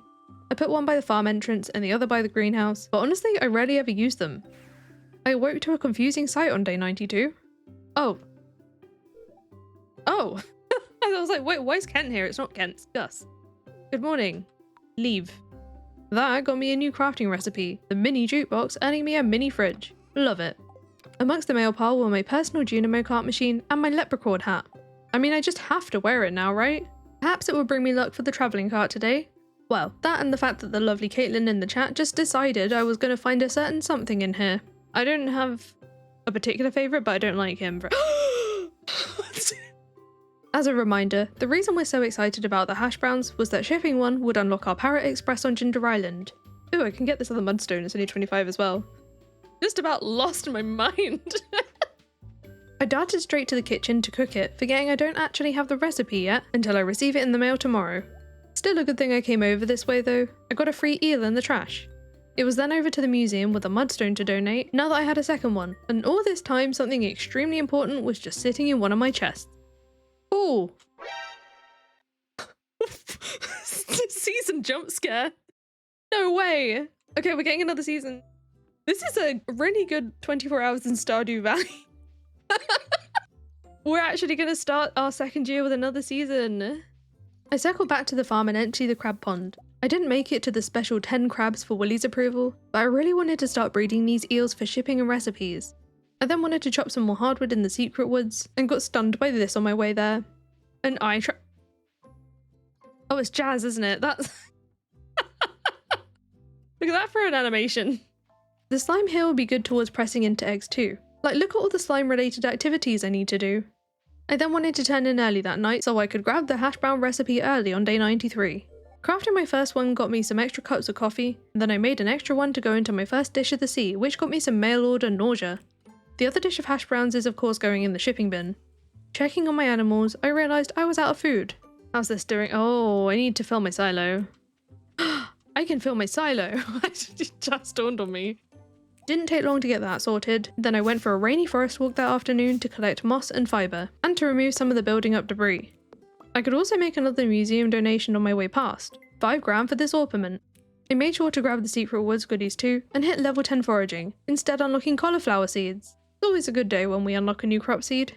Having recently got the desert totem recipe, that reminded me I needed to check what the trader was hiding in its stead. 50 I'm good. Not a totally wasted desert trip, because I also needed to deliver a horseradish to Robin. Are you kidding me? Here's a little something for my trouble. You've just given me more trouble. Not ideal with a debris trap also affecting the farm, and a cleanup sesh occupied my evening. Day 94, I put my cauliflower seed in with some hyperspeed grow before finding a second Bic site at the travelling cart to donate, much to Willie's delight apparently. Then when I got back to the farm, I picked up some more seeds from Pierre so I could replant in the spare greenhouse space, though I did keep one cauliflower seed to ship. I came back to the museum around lunchtime where the kids and the crows were studying to bring Vincent some grapes for his birthday. I was expecting another unlock, but the pariah traps have undone pretty much all of our hard work. I did a round of the island collecting stuff whilst I was over there to see if the Parrot Express was open yet, but it wasn't. Still gotta wait for the mail, but we did get something in the way of progress from this trip in the form of Autumn's bounties. I bought both from Gus, one to ship and one as a spare gift, then returned to the valley to bother Clint after his closing time to purchase a few more checks from the tool upgrades that I don't need right away as such, but I wanted to get the milder traps out of the way and gain a few more hint points ready for when I next need it. On day 95 I could hop on the Parrot Express to enter the previously inaccessible region.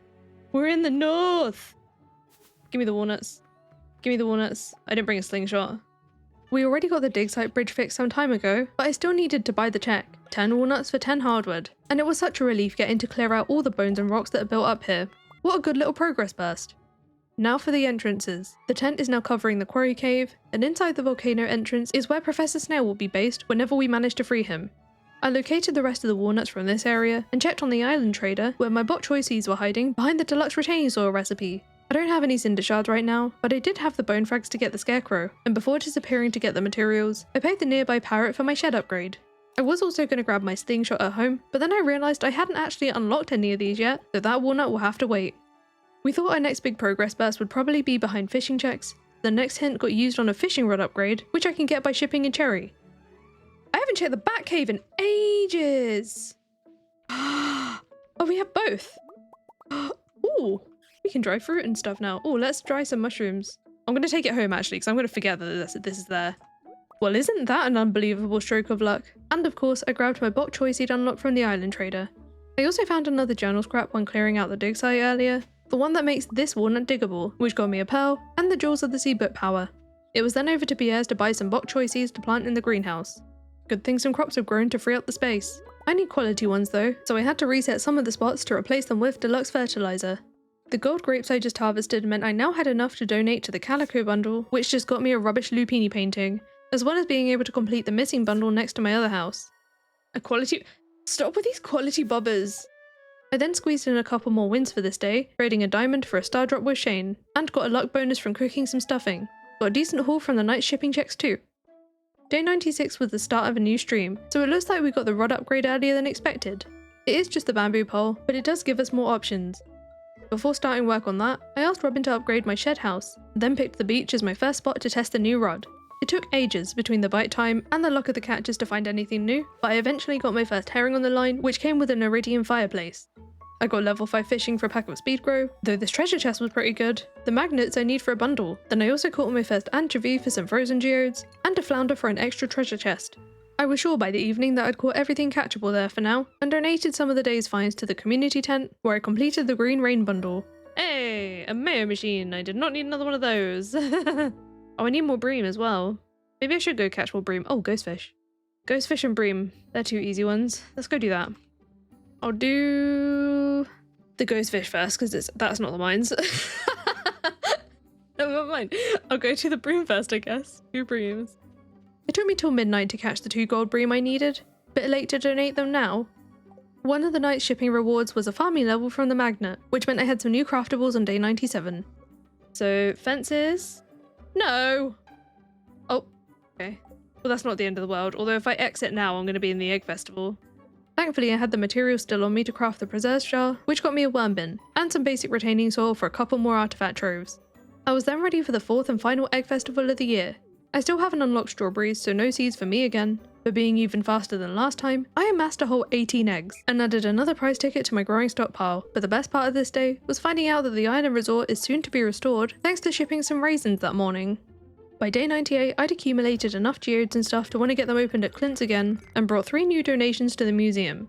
Out of all of these, I was most looking forward to getting my hands on an iridium band. I got another artifact on the farm from a dig spot, another rusty spur which I decided this time I would donate to the community tent. Kinda perfect because I needed to bring the 2 breams to the same bundle anyway, leaving just 1 item remaining, the easiest of which will be the ghostfish. Stop trying to go to the mines, this is not the mines! Oh, I should probably try for the largemouth bass here. Yes, that's the 2nd time in the same stream. I caught my first largemouth bass a couple of in-game hours later, then after emptying my backpack, I made my way to the mines for real this time, to try and catch the ghostfish on floor 20. I was expecting this to be easy, given how common they usually are, but no, I actually caught 3 stonefish without seeing a single ghostfish.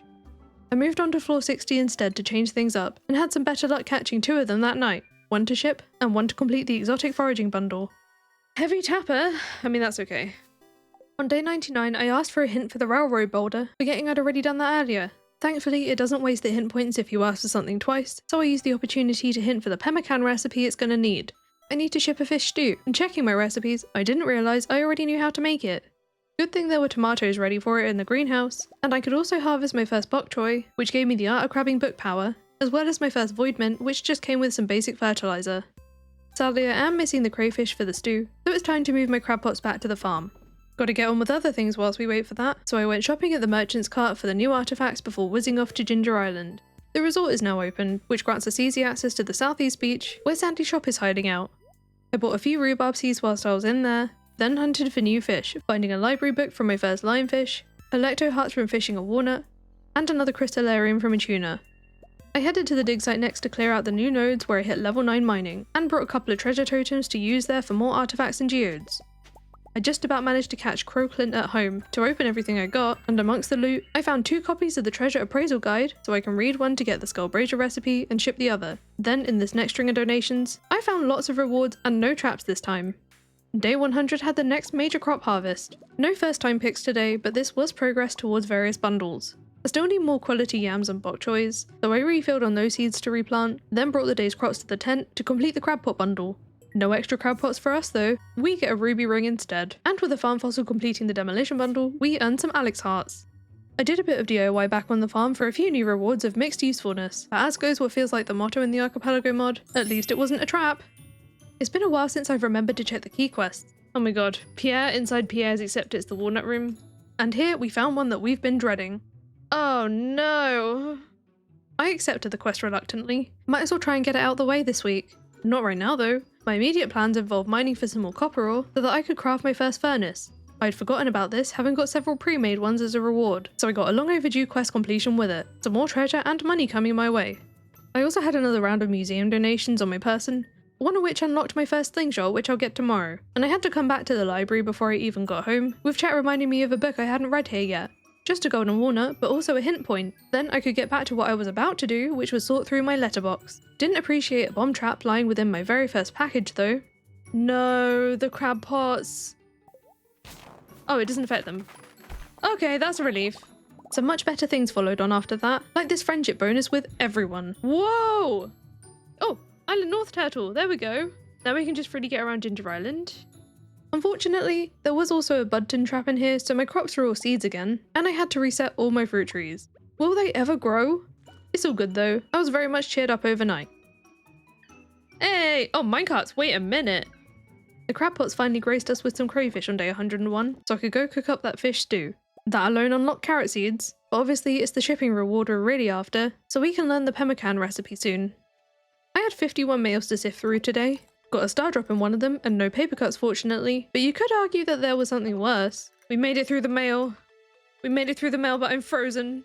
No! Never mind, okay, I guess we're passing out today. At least the minecarts could get repaired for real this time. I went cart shopping early on day 102. I usually ignore things like this path on offer, but I don't have the recipe for this one, and buying it means I can get the shipping check early. I also bought the Archipelago item, which was just a pack of beach totems, and an artifact to put on a display. I then had a few more cooking and crafting recipes I could test out before heading off to Ginger Island to claim the slingshot walnut, and make my way through the quarry cave. The scythe upgrades are things we can unlock, though there's something else at the statue at the end, and for me, this was an iridium sprinkler. I then thought it was about time to give the Junimo Kart key quest a bash. To win, I need at least 50,000 points in endless mode. You only get one life for this. One of the things I figured out was, especially in the earlier levels, getting all of the fruit is like a must. If I haven't got all of the fruit at the first 2 levels, I might as well just restart. Ending a level with all 3 fruits adds another 5,000 points to the score, so making sure I have all of them on the earlier, easier levels will mean I don't have to survive quite as far through the game. My first go I made it to 30,000 points. Nope, I just binned it. I absolutely just binned it, didn't I? And then followed many losses. No! Whoa! That was risky. Ah! Oh my god, oh my god, oh my god, oh my god. No! Of course we did have a few rounds of dying horrifically close to the wind too. Oh my god, oh my god. That was scary. This is the bit where I really need to focus. My heart is racing! What was with the high note? I don't know. Oh my god, no! No! I was like 2,000 points away. Ah! Things are starting to get blurry. Oh no, not this again. The noises help, okay? Oh no. No! There's you being bad at it, then there's the game screwing with you. What, like that? Oh my god. Oh my god. They just want to give me an aneurysm. Oh no. Oh my god, the speed gain. And no, don't do this to me. Don't do this to me. Don't do this to me. Oh my god, are you joking me? Okay, we're fine. No! I kept landing just out of reach so many times that I was determined to get this done today. I couldn't guarantee that it wouldn't take this many extra attempts on a later date as well. I need to calm down. This is not an okay jump. Okay, it's an okay jump. That was risky.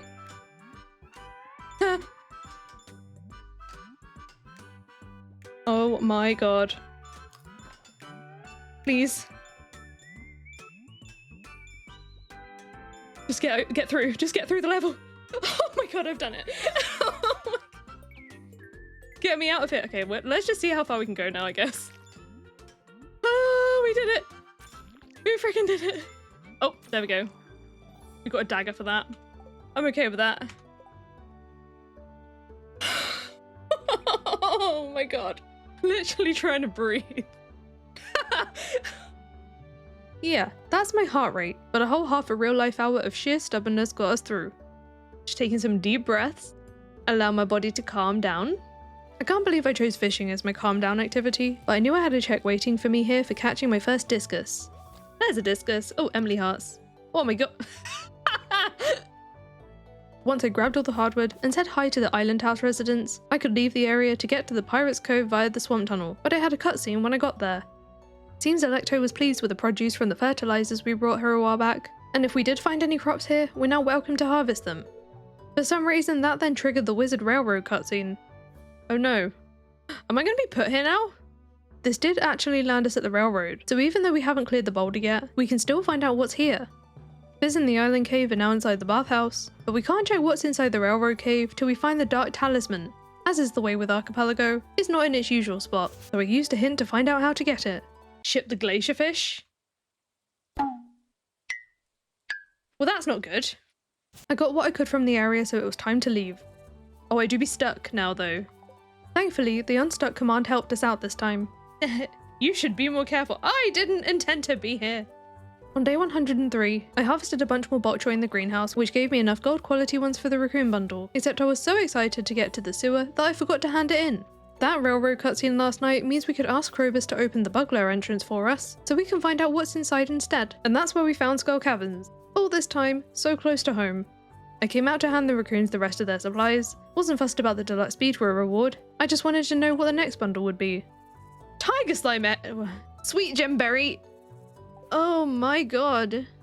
I didn't even have the gold morels at home, so I did a sweep of the secret woods for more. Yay! Oh my god, there's loads of them, what the heck? They're all silver! I had to be here to catch my first wood skip as well, and that gave me a slime incubator. I then wanted to go back to the Pirate's Cove we missed out on yesterday, and got a cutscene in the swamp yet again. Something wasn't quite looking right with Zik, but he seemed content enough. But once that was done, it kicked me out to the railroad again. Oh, not again! Whilst I was there, I fished up the lost necklace from the bathhouse, then used the unstuck command again to squeeze through the boulder back into town. Before trying to get back into the Pirate's Cove again, I brought some ingredients to my kitchen to cook the pemmican for the first time, ready for the shipping bin, so we won't have to unstuck ourselves from the boulder anymore. Then I could finally get into the swamp without interruption, so I could fish for the stingray at the Pirate's Cove. I also pulled up the remaining fishing walnuts, so that evening I gained a cherry sapling, hearts with Chaos the cat, another bee house, 1,000 gold, and for catching my first super cucumber, I got some seafoam pudding. There are also some new fish in the swamp, and out there I caught a swamp leech, which sent me another auto petter, and came with some bonus treasure. Then my final catch of the night was a void salmon, which sent me the red plate recipe. There are more fish here, but it was getting late, and I felt done with fishing for the day. As with many mornings, day 104 began with some artifact shopping at the cart, and despite the skeletal hand's $8 grand price tag, I picked it up anyway, ready for the displays, given we'll never know when we'll next be hit with taxes. I also grabbed a couple more rare seeds, now that we need a sweet gemberry for the raccoons. Nearby, I had to fish some more in the secret woods for a while, for another wood skip because I need one for the ocean fish bundle, and one to ship. Then when I collected my new auto petter from the mail rewards, I put it inside PS to help with friendship game for his family. I didn't find any morels in the secret woods this morning, and I was worried about finding them at random, so I switched out some of the trees surrounding my mushroom logs to oak trees, and planted a whole load extra with fertilizer, because those are what I'll need to increase my chances of seeing quality morels on those logs once they've grown. It was probably quite late in the day for this, but I then planned to spend the afternoon making my way through the volcano, but I walked to the island out of muscle memory, and didn't bring a farm totem because I planned to pass out there. Just one kind of major problem. This isn't where the volcano dungeon is. Oh no, I actually have screwed myself here. No, wait, where is it? I needed to go to the desert. I'm stuck on the island for the day then. I made the most of it by clearing out the fruit and mushroom cave and socialising a little at the saloon for some unexpected checks. I got some magma geodes from Emily instead of the salad recipe, and I had an apricot for her mail request which paid me 25 gold ore, but then Gus literally dropped a bomb for hitting 4 archipelago hearts with him. Not that it seemed to bother anyone else. Willie sent me a solar panel instead of the chowder recipe, then Clint thanked me for this amethyst by setting off a bark trap. Could this guy get any worse? Wary of other potential lurking traps in my mail the next morning, I ignored the letter pile and headed to the desert to ask Robin for my final barn upgrade on my way to the volcano.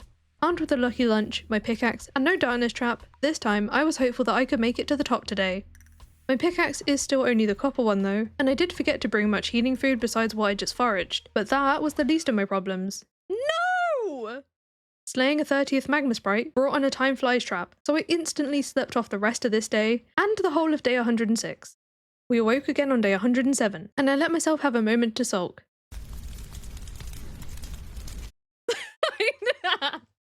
Then, in the spirit of not giving up, I wanted to just go back to the volcano again this day, but given it's been a few days, I thought I should probably harvest the crops in my greenhouse first, which included my first carrot. That carrot was from my only seed, so I put it in the seed maker so I could ship one and plant the other. Then it was back to the volcano to try again. I did remember more cactus fruits to heal me this time, but I forgot to bring any sort of buff food. When I got to floor 5, I fed the parrot to order a calico statue. I didn't really want it, just did it for the hint point. Then I had to ignore the dwarf whilst we still don't speak the same language, and carried on up the floors. The climb to floor 9 was relatively uneventful, and what was waiting for me on this floor's chest? Just a golden coconut. Suppose I still need them at the moment for the fossilized skulls.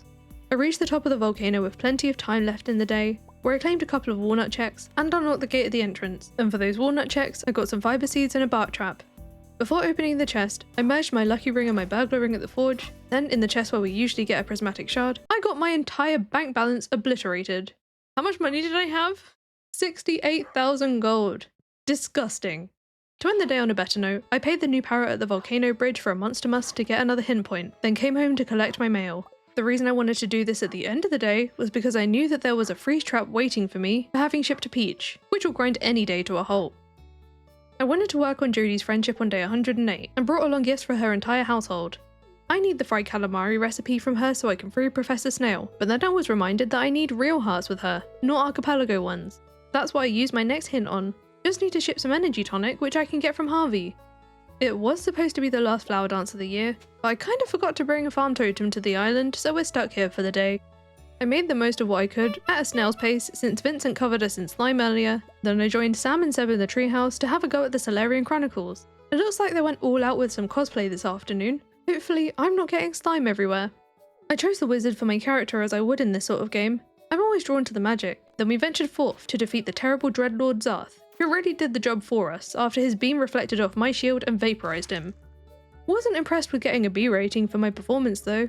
Not much else to do here now besides pass out in the jungle. Then, on day 109, I brought Clint my next collection of geodes and boxes to smash open. In the boxes I got a couple of new books to read, the Stardew Valley Almanac which got me a chest, and a couple of triple shot espressos for reading the Book of Mysteries. I also had 3 new pieces for the museum, which gave me the Bear's Knowledge, the Fortune Teller TV channel, which is redundant with UI Info Suite, and the cookies recipe which I already cooked before. This one we found out might have been a bug, because I was able to buy it from the saloon a while back after viewing the cutscene with Evelyn, and I probably shouldn't have been able to obtain it early that way. I wanted to work on some new craftables on the farm today, leveling up farming by crafting a bomb, getting a charcoal kiln I don't need from crafting a slime egg press, and then I leveled up in archaeology for finally completing that smelting request for my first copper bars since crafting my own regular furnace. So weird seeing this right at the end of a year. That's all I can do with those for now, so I headed out for a little gift spree, but then realised what time it was and ran off to Harvey's cabin hoping I might still be able to purchase some energy tonic today. I skipped the cutscene to see that he wasn't behind his counter, but I gave out some gifts in there for now, just hoping that he might return shortly. So glad I didn't just turn around and leave when I got there, because I also needed to buy a muscle remedy to ship which I forgot even existed. It was then back to playing Santa for the rest of the day, on what would usually be the day of the Winter Star. I promise that wasn't intentional. I didn't even realise this coincidence till I scripted the video, but when I got to Pierre's where I wanted to return the necklace to Abigail, I made the mistake of talking to Caroline first, and you don't have to physically give it to her for the quest to be completed. That farming level we gained earlier turned out to be the 5th, so I chose the tiller profession so I can later pick agriculturalist and grow my crops a bit quicker. Day 110, I confirmed I now had over 3 hearts with Jodie, so I could go visit her on Ginger Island. I found a dig spot when I got there which leveled me to 9 in archaeology, but it just nudged all my chests instead. I was pretty unbothered by this, knowing that I could now ask Jodie to set Professor Snail free. Then I came back home to tidy up the chests brought about the place, and bring the rest of my artifacts home after the prior day's geode opening spree. Checking which fossils I already had for the tent, I found I only had 1 snake vertebrae, so I brought a treasure totem to the island farm to dig for another. No luck on this first try, so I came back with the materials to make some more, but even after 3 whole treasure totems spawning 48 dig spots, I still couldn't find a single one. Certainly wasn't feeling the increased drops for them that 1.6 had brought. I was feeling pretty personally attacked and offended, to say the least. I cut my losses for the day. It was using too many of my precious materials, and I still had plenty of stuff for Clint to open anyway after all that digging. I was mainly after the fossilized skull, which I got a couple of, but I also got plenty to add to the museum, earning some more decent rewards and no traps at all. Once I got the rest of the fresh loot shipped or stored, I teleported to the island for the third time today with a collection of gifts for the saloon goers, getting a couple of recipe rewards. And I fished at the dig site till I got the fossilized spine. Still not able to donate the fossils just yet till I open the specific mail for it, which won't arrive till tomorrow. Tomorrow then arrived, and I forgot to check my mailbox before making haste to the island. Wait, is that— oh, I need to collect it from my mail. I emptied out the mailbox and went to try again, this time bringing another treasure totem to use on the south beach. No, I missed some. Even wasting a few spots, the ribs I was looking for came easily, and actually I dug up 3 of them, so with the spares I can ship and put them on archaeology displays. I checked the cave on my way up to the tent to make sure the professor was indeed free, and fought the brain gremlins a bit who were trying to get me to just spend 1,000 gold to get on the boat back to the docks for no reason whatsoever. The brain gremlins won, and I was punished even further with the unskippable sailing cutscene. I just thought it would be funny, okay? All that to get back where we started. That's enough nonsense for now. I did eventually get into the field office and made my donations. The biggest of the displays is now complete, earning me a long overdue pickaxe upgrade, and I got the frog one done for another magic rock candy. Just 2 pieces to go already, the bat and the second snake vertebrae, and you do still get a couple of extra rewards for completing these too. Chat then helped me out with the island survey so I could collect another seafoam pudding and the wood path recipe. All those activities meant I didn't get to the travelling cart till the afternoon. Not that it mattered, she didn't bring anything I needed anyway. I did a lap of the forest collecting moss towards the future Statue of Blessings, which needs a whopping 333 of the stuff. Distant future, that is. I didn't get anywhere near enough today, but I did visit Krobus in the tower with a gift as I passed it, who burnt me for reaching 8 hearts. How very kind. I also had a batch of yams and stuff ready in my near-empty greenhouse, and a lot of the empty spots got replanted with fibre, having realised I'm going to need several stacks for various projects. And yes, it did slip my mind here that I could have just planted them outside without sprinklers, and could have saved the space for other crops. Then that night I got a reminder from May that it might be a good idea to check the secret woods again, just in case I find any morels. Given our previous luck, I wasn't holding out much hope. Oh, well there we go, 2 gold star morels. We have one more chance here. May saving our butt. So now I need just the sweet gemberry to grow. So glad I listened. Day 112, I planted 1 more rare seed in a hyperspeed grow spot. There are 2 plants with just a few days to go, so all going well they'll be ready a little into the new year, but I now need an extra for the raccoons. I was pleased to see my steel pickaxe amongst our last mail rewards of the year, grateful for some better boots too. Then I brought my tools to this gap in the fence near the town minecart for the new hidden book out here, which you need the steel upgrades of both tools to get to, but something wasn't quite right. Why are there 4 trash cans out here? Oh, because I need to ship them as well. There's so many. I thought at first that it was like this because I need a copy to read and a copy to ship, but this was apparently not supposed to happen. I was not supposed to get 6 copies here, and a theory for this we think was something to do with the nudge traps moving these as well, and then the game spawning a new one when it doesn't see the trash can in its usual spot. Just a theory though, I think. What's supposed to happen is that you find the usual 1 copy here, and then any extras you need you can then buy from the bookseller. Reading the first got me a few mystery boxes, and I did chip another for the check, but I just kept hold of the rest, not sure what to do with the illegal copies. Having recently accumulated a lot of Omni Geodes, I brought them to the desert to trade most of them for an extra 20 artifact troves, for the potential of a last-minute museum and archaeology display progress burst. I just got 2 new museum donations for some mediocre rewards, but it gave me enough hint points to ask where the next fishing rod upgrade might be, so I can equip magic bait for out-of-season fish. Crafting a stone brazier might look simple enough, but I've yet to find the crafting recipe. I'll likely need to save up for the hint for that one too. Seeing that I already had another ancient doll, I wanted to bring it to floor 100 of the mines to drop it in the water for one of the 1.6 Easter eggs. Unfortunately, I still haven't unlocked the elevator directly there, but I'm not changing my plans now, so I decided to fight my way down through the floors to get there. Despite the spiral floor 99 not being very kind to me, I did make it to floor 100 that evening, so I chucked the ancient doll into the water to get the faraway stone. Usually you'd want to bring this to the wizard's basement for the next part of the Easter egg, but this time I need to ship it. I carried on down to reach 105 for the first time, then raced back to the shipping bin to get anything else new in there, and tonight's shipping rewards won't really be that good, but before we drift off to sleep into the new year, we get to pick a new season, so in year 2, we'll be starting with fall.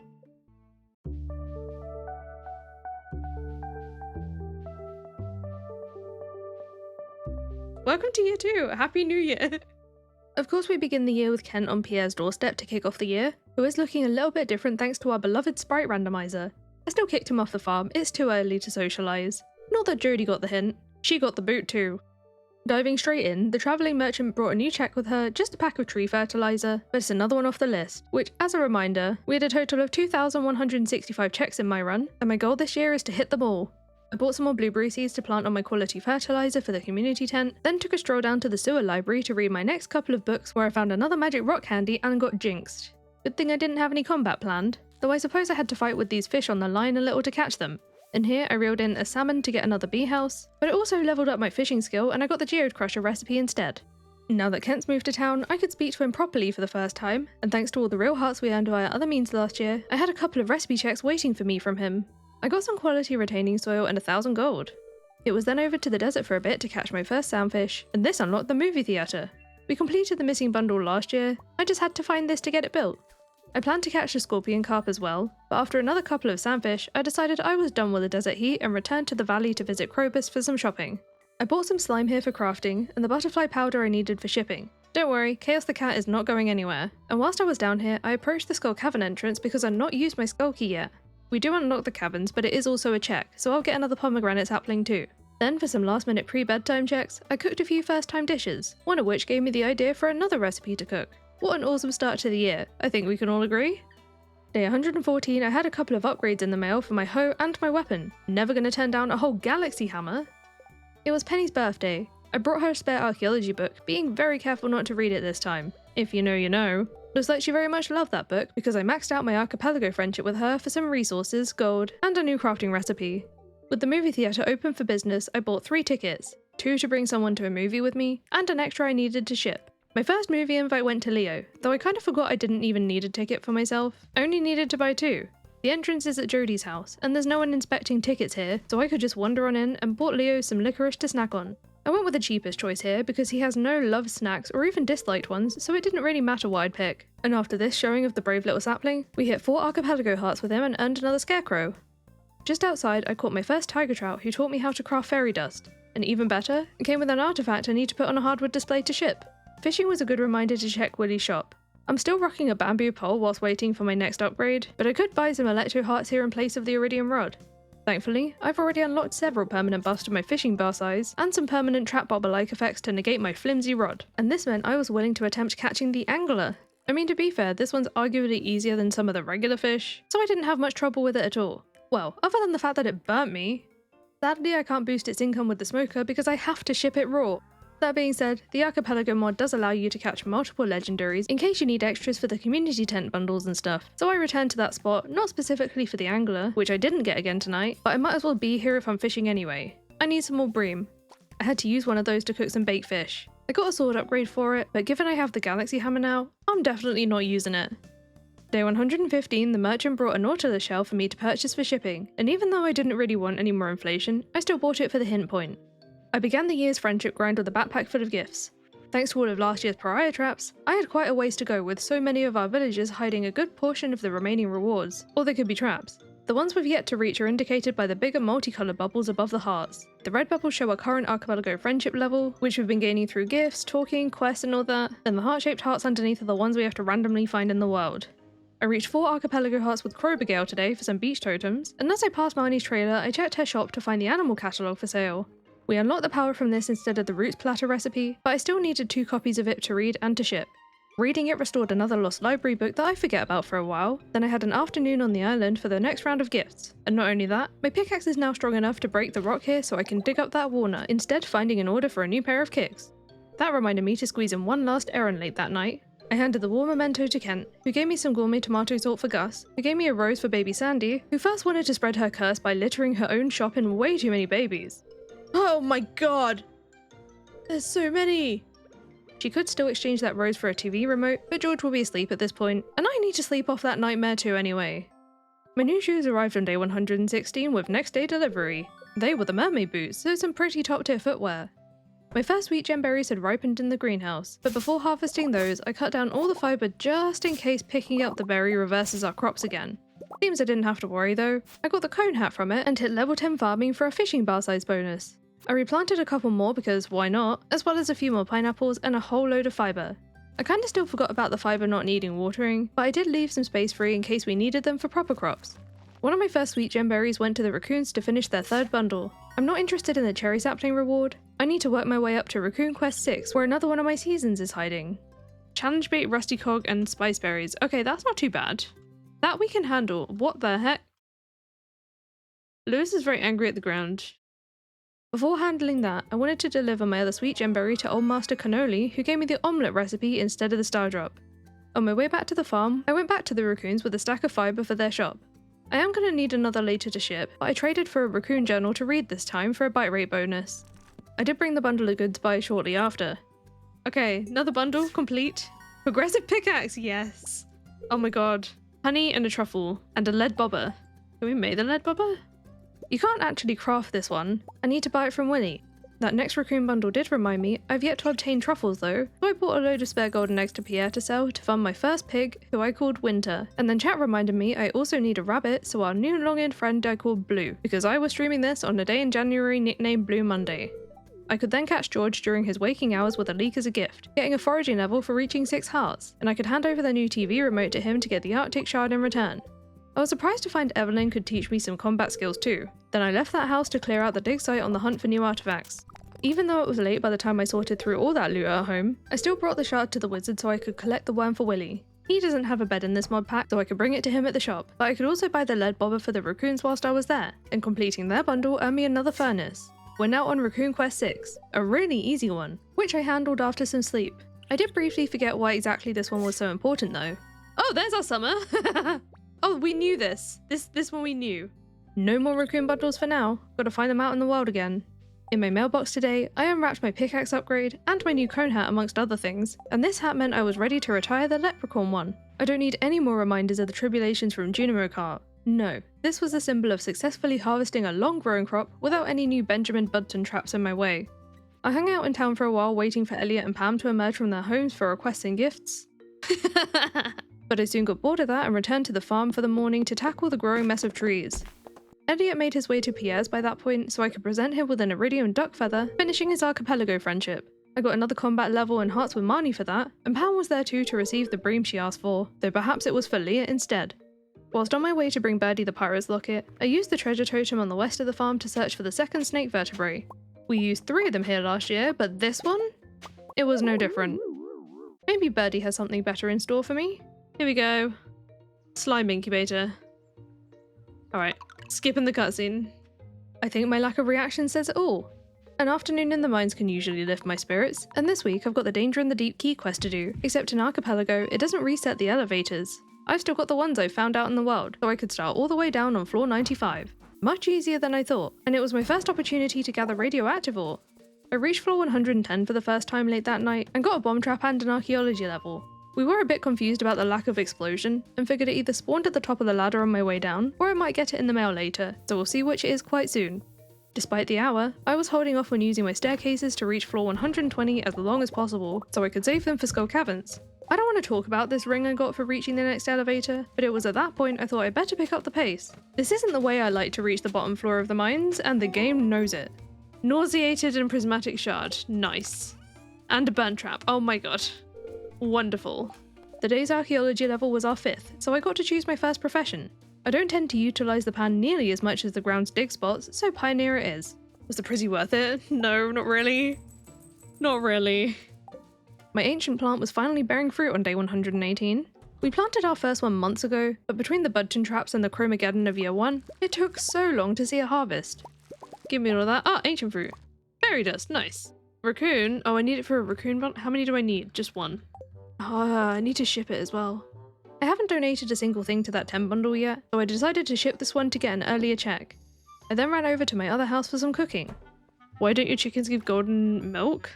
Do you mean... Wouldn't they... So... What?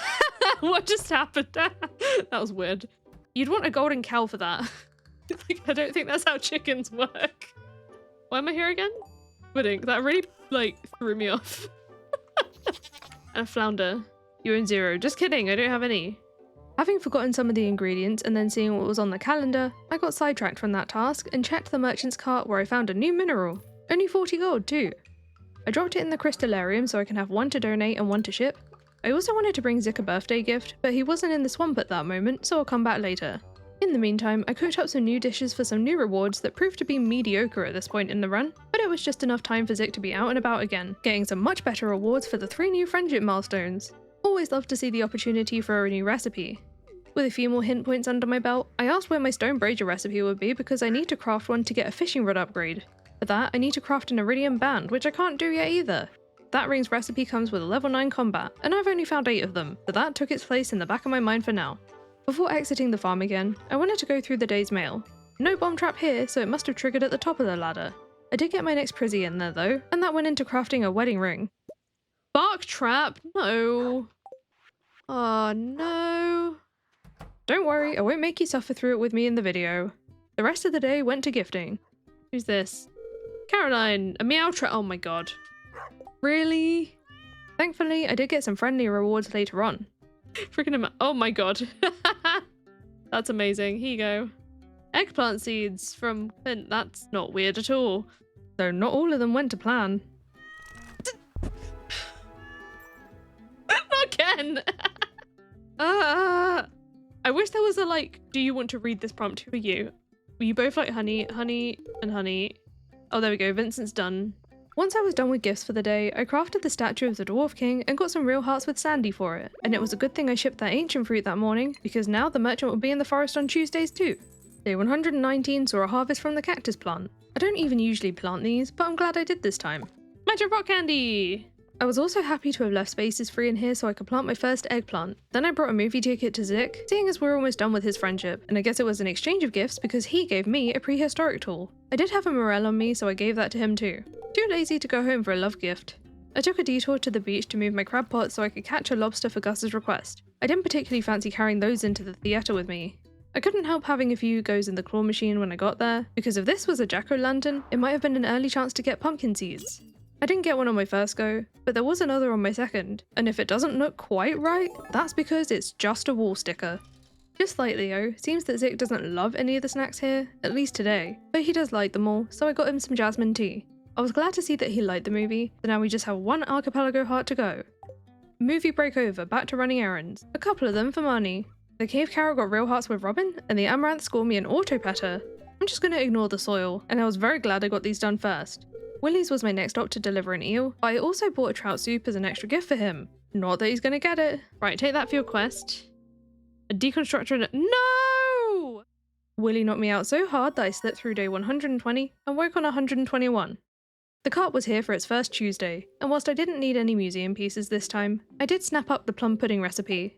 I got a reminder when I got back to the farm that my pickaxe now has the strength to destroy the meteor that almost trapped me in the coop. Meteorite, thank you. I forgot about it. It's just kind of like been there for so long that I forgot about it. Oh, look at all that iridium ore. Yum. Don't eat it, please. We missed the first day of blackberry season with yesterday's slumber, and whilst I won't be picking too many berries, I did still want to retrieve Linus's basket and returned it to him immediately. Do you think he was happy to see it? Friendships being a huge part of what's remaining for me, I handed out a few gifts. Oh my god, Professor Wizard! Have the mushroom. And my next autopetter will hang out with the wizard who needs some of the most work of them all. I was also relieved to find that we didn't sleep through the bookseller's next visit. I brought him some of my spare books in case I could trade for anything useful, but I wasn't fussed about the deluxe bait, so I sold them all directly to him to buy a copy of Way of the Wind Part 1. I just spent most of my funds on a quality bobber, but at least it wasn't a trap. I'll be getting some of that money back tomorrow though. 5 grand for making my first void mint tea. The rest of the daylight hours went to lake fishing. What I was really here for were some largemouth bass for cooking and quests, but not a single one decided to bite this afternoon. That treasure chest is stacked. Oh my god. Let's just read the book. That was dangerous, but we got a furnace from it. I got my mail sorted early on day 122. Furnace, the 5 grand, bobber, stone chest recipe. Ugh. I wasted no time crafting a stone chest for the first time, earning another ancient seed. Just a bit more exciting than the deluxe retaining soil I got for the Thorns ring. Seeing how close we were to finishing the museum, I brought a whole assortment of things for Clint to open. Obviously the mystery boxes aren't for the museum, but we might find some fun goodies in here, like the Book of Stars. I held off on reading it until I opened everything else though. I only got 1 new mineral and all that, so the tiger's eye went into the Crystalarium. Perfect timing because the Esperite was done. While sorting through the items to ship, I read the Book of Stars, which basically had some squish bugs inside. Then I brought that Esperite to the museum, where I got some more fiber seeds. Next on my list is a bit more cooking and crafting, and thanks to this explosive ammo, the travelling cart will visit on Fridays too. Plus I got a top up of geodes from cooking a plum pudding. That's all I could do with those for now. Then I brought Demetrius a quartz for a request, and sure the farming level was nice, but he really didn't have to slime me for it. Over in the greenhouse, most of the fibre was ready, but there was also my first eggplant which unlocked jazz seeds, and my first vile ancient fruit coming in with a not so vile 10 grand cash. Once again in most of the freed up spots went more fibre. I mean, to be fair, it's not like I'm planting a whole load of crops in this playthrough anyway, but I still need stacks of fibre for crafting and for the raccoons. The new farming level means new crafting recipes learned overnight, and funnily enough, shipping one of the day's explosive ammo leveled up my combat skill, so there's my iridium band recipe. Good thing I didn't hint for that combat level now, and despite starting day 123 with some crafting, I couldn't make the iridium band because I was short on solar essence. I just got the new farming level related bits done, and the rewards definitely didn't make up for it. I emptied Pierre's newly available stock of jazz seeds, one of which went into the shipping bin, and the second going into crafting my first tub of flowers. Moss soup recipe. I already had that. Yep, we cooked this last year. It tends to come with foraging level 3. Most of the rest of those seeds got planted in the greenhouse. Then with Ginger Island on my mind, I decided to spend my next hint on the farm obelisk that sits on the island farm. 10 hearts with Sandy? Oh, we're so far away! Alright, we need to go find Sandy today then. I also retrieved an autopetter from Pierre's to help me with that one. I might as well hand out some gifts whilst I was at it, so I finished Krobus' friendship, getting a couple more artifact troves, and I bought all the solar essence towards my ring whilst I was there. Then it was onward to the island where I could bring a dressed up Jodie her birthday gifts. Now she said she loved her gift, but she also dropped a bomb in her house because of it, so I don't really know what she's thinking. On my way over to Sandy's shop, I maxed my Archipelago hearts with Alex too. I'll have to check out that book later. Gotta get to Sandy's store. A visitor? Oh my god. Vincent is the bouncer. No new milestones with her today, but I dropped off the gift in the autopetter and left to clear out the dig site for one of my last few undonated artifacts.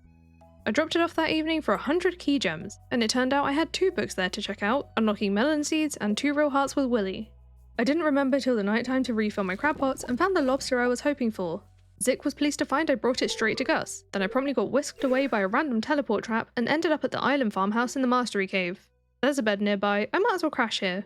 En route back to the farm the next morning, I checked out the merchant's first Friday visit to find a couple of dolls to buy, and an oil of slipperiness which was actually a trap bobber. I bought my first batch of melon seeds from Pierre, and checked the greenhouse for planting space. Without enough space for all of them, I held off planting in there for now, but I did bring one to the island farm to plant with some hyper speed grow for the frog. Got some wheat down too, but I don't have garlic unlocked yet. Had to pop and see Sandy whilst I was on the island. I didn't have a love gift for her, but a tulip can still chip away at her friendship. Then it was back to the valley from there to donate one of the dolls I bought to the museum for another prize ticket. I was now in possession of spare ancient dolls, so I decided to share one of them with Jazz since they're a love gift. Worth it for a bite rate bonus. With a few more solar essences bought from Krobus, I could get my iridium band crafted, so I could be sent the stone brazier recipe. I won't get that till the morning though, so the rest of this day was in the mines. I had the other ancient doll on me because I wanted to take it to floor 100 again, and still without a direct elevator there, I had to work my way down from 95 again. I hit level 10 mining along the way, pocketing 5 grand instead, and thankfully the spiral floor was kind to me so I could reach the water shortly after. We know the drill here now. Chuck in the dough, scary snake thing, get another faraway stone, but before I left I fished for a few hours until I got a couple of cave jelly. The last faraway stone I had to ship, so this one I could actually go do the Easter egg. Curious to see if this might be a check, but it wasn't. We just get the meow mirror as usual. Man, I miss Terraria. Getting back to the farm that night, I put my cave jellies to use. One of course for making my first fish smoker, and the other needs to go straight into the shipping bin. I usually like to have a hopper set up for the smoker, so I bought its crafting recipe from Mr. Key, along with all the other recipes on offer ready for another late night DIY sesh. From that I got various rewards and not a single trap. The best one of the night though had to be the Monster Musk recipe from the Ring of Yoba. The good news kept on coming overnight. All these shipping bits brought no more traps, and there were a couple of recipes in here, and our last travelling merchant day. She's made herself well and truly at home in Cindersap Forest. Our trap-free streak didn't last long though. I got jinxed on checking the Queen of Sauce on day 125. It could be worse. Checking my mail was a priority this morning, mainly for the stone brazier recipe, but I didn't craft it immediately. I went artifact shopping instead first, and brought Abigail her birthday amethyst which maxed her friendship. I'll be happy to take a mining level for that. I then got the stone brazier crafted so that tomorrow we can get a hold of the fiberglass rod. It's been a bit painful not being able to use bait until into year 2. As someone who doesn't like fishing, that's messed up. I worked on some friendships for the last day of this gifting week, and I've been using my farm totems to help me get around a bit quicker, so I was in dire need of a top-up. This was the perfect way to put my otherwise unutilized key coins to use. I just didn't want to spend my hard one on crafting them. I had a gift for the museum too, but that trip was pretty sickening. Pun very much intended. Nauseated, no. Right, it could be worse. It could be a lot worse. We feel sick and all we can hear are meowing. No! That didn't stop me from bringing Sandy her all-important last gift of the week. Then that evening, with another ancient fruit grown in the greenhouse, I could donate it to the community tent and use the opportunity whilst I was up there to have a little flick through the bundles again to figure out what I still need. The most painful things in here had to be the Spirit's Eve bundle needing 5 quality broccoli, because my broccoli seeds are locked behind the entire completion of the pantry. Day 126, the merchant had a terrible deal for me. A leash of holding costing 10 grand, which just gives me 5 grand back. Sure, a leash of holding 5,000 of my gold. I bought it anyway. We'll call it the cost of a hint point, plus who knows when we'll next see any taxes. I collected my new fishing rod from the mailbox. Fishing rod! Oh my god, the fiberglass rod, we can go and use bait on stuff. Wait, that's huge. I went for some more cooking checks first. The rewards were just okay, and I made sure to cook an extra fried egg so I can ship one and save another for the community tent. To load my rod, I spent a bunch of key gems on magic bait so I'm not tied to the seasons. That way, I could catch my first glacier fish that morning. A pretty well behaved one too, I must say. Just for catching it, I got a magic rock candy, as well as real hearts with Pierre for the new fishing level, but I need to ship this one raw because I'll be getting the dark talisman in return. The rest of the day I fished right here at the pier, because with our wondrous magic bait, we can catch the submarine fish in this area without needing to be at the night market, but I did get several other first catches too. This halibut slimed me, a red mullet brought me a scarecrow, got yet another quality bobber from a spookfish, Linus hearts from an albacore, chain hearts from an eel, and then the main fish I came for was the blobfish. I will need a couple to ship and for a bundle, but my first one got revenge with some crows. No! We have to go see what that's done soon. I have some scarecrows in my greenhouse, so I just had to hope that my crops were safe from a feasting. I wasn't letting that shape me though. I carried on. A red snapper nudged my chest somehow, a pufferfish found me a new Scarecrow, got another Vernus from a midnight squid, then I called it a day after this final catch of a tilapia which came with an auto grabber because my backpack was full of fish and loot. Plus I had to go and move all my chest and hoppers back anyway. First thing on day 127, I wanted to check the crow damage in the greenhouse. Glad we have multiple scarecrows in here, the damage wasn't all too bad. I got the next little fibre out of there and planted some seeds I don't particularly need, but I had no reason to be storing anymore, and then went all the way to Sandy's with a birthday gift. Oh, a visitor, yes indeed. Happy birthday. Each sapling, golden pumpkin, and farm obelisk. Oh, we maxed the friendship. Okay, perfect. There's my farm obelisk. I did check the island farm to see if it appears immediately, but no, I need to wait for the mail. Even without gifts for Jodie's household, I still stopped in and said hello to them all, and it was a good thing I did. Oh, nice. Hot Java ring? Wait, Jodie. No, I have no use for the speedy beverages I get from it at the rate I'm already whizzing around the place, but the coffees do make good gifts and extra money. I also wanted to leave an autopetter there to help with Kent's friendship, given that he's new in town. I then had to make sure I checked the key quest for a new week. Hungry challenge or extended family. This should be a no-brainer, right? Why am I even hesitating here? I think I want to do the oh, but I don't have enough caverning gear for this really. I really need some more staircases. But I really don't want fish. And not for those monstrosities of all things. But then they will give me some extra checks. Fine. I'm doing the extended family one. I feel like I'm not prepared enough for the other quest. I didn't start it today though. I wanted to bring some donations to the community tent, even if I couldn't complete any bundles today. Then I went home for some farm clearance. The trees just keep taking over. Day 128 was one I never thought I'd see. The day that my fruit trees could actually produce some fruit. I should be more excited, but harvesting these felt a bit like a trap roulette. I was safe. This time. I didn't realise yet, but I was missing the cherry sapling. I'm gonna need to plant that one too. You could say that harvest session was very fruitful. God, I hate it. I didn't say that when I retract my statement, no. That joke was too much. I had a few shippables in there, but my first apple went into completing the community tent's Raccoon bundle. No idea what it's gonna give us. Dish of the sea. I didn't need more of those, I've got so many. Oh no! Oh, it's the Stardew Valley Fair! Thank goodness I was carrying farm totems, which allow me to scramble together some of my best stuff for a Grange display. I do need the tokens for checks at the prize booth, but I also need the winning display for another check. I didn't even need to speak to Lewis to find that out. There's some extra magic bait. Oh, and if you didn't know, this drink test is a check too. Might have given it a bit too much welly though, it burnt me. I then used the wheel to tot up the rest of the tokens I needed for my prizes. So, just to check. Yeah, bite rate bonus, prize ticket, and the Jodie hearts. Which I think I needed. Do I need that for something? Alright, now I can go talk to everyone. Immunity bonus. I do usually talk to everyone at a festival first, but given that some of these townies are hiding new checks, some of which could be day-ending traps, I waited on that. Oh, treehouse! Nice! Turns out I was safe from that for today. Then I left the fair for the night to empty my mailbox, continuing with that into day 129. With that now sorted, I needed to make a start on the fishing key quest. Thanks to a bit of procrastination and yesterday's festivities, I needed to do all of it today. I didn't have 10 real fishing levels yet, but I had some seafoam puddings to give me the necessary boost to allow me to catch the legend too, but I couldn't get hold of the darn thing till the early afternoon. I went straight off to the beach for my next one. I caught my first sea cucumber before that, but of course we're ready here for the son of crimson fish. I choose not to perceive the reward. It seems Miss Angler quite simply could not be bothered today. She barely put up a fight. Is that it? That's so funny! The laziest Miss Angler you've ever seen. The radioactive carp didn't give me much trouble either, so that just leaves the glacierfish junior. There we go! Apricot sapling and a thorns ring, I'll take it.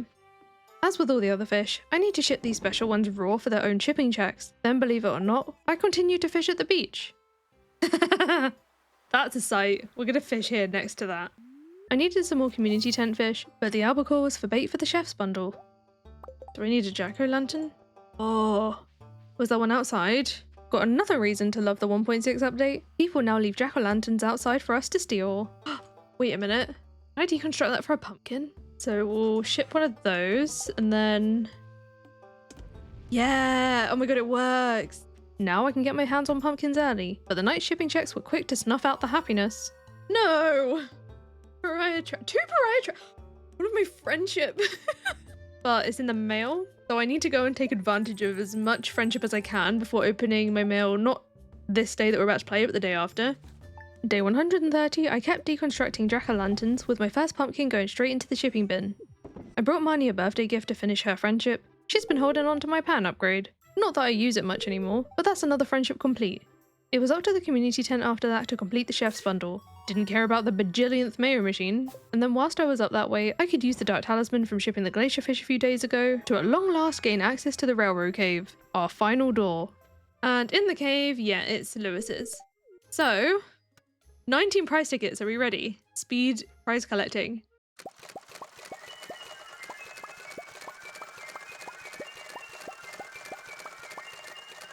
The noise it made.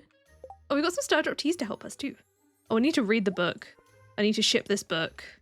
Cow sticker! I didn't read the book immediately, just in case it had a trap, so I popped a pumpkin into the seed maker, but all that was inside the Friendship 101 book in the end was just some friendship with Shane. Maybe he wrote this book?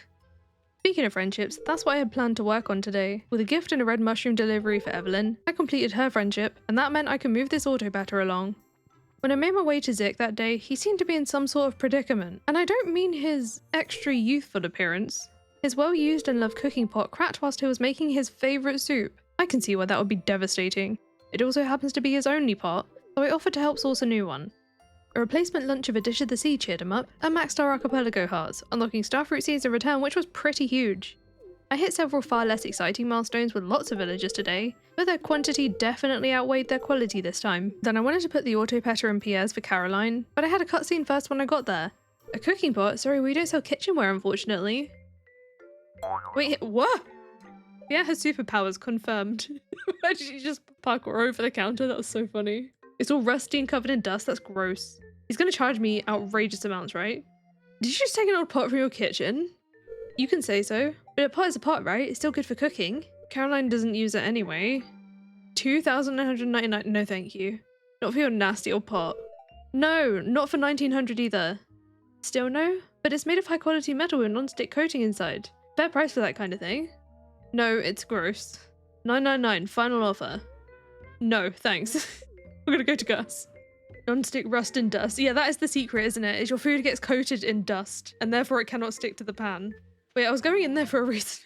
What if I plop it in this little corner there, right? I got a reminder to pick up my pumpkin seeds that evening. How many did we get? 1? Disappointing, but at least I had another pumpkin to give it a boost. Yay, that's more like it.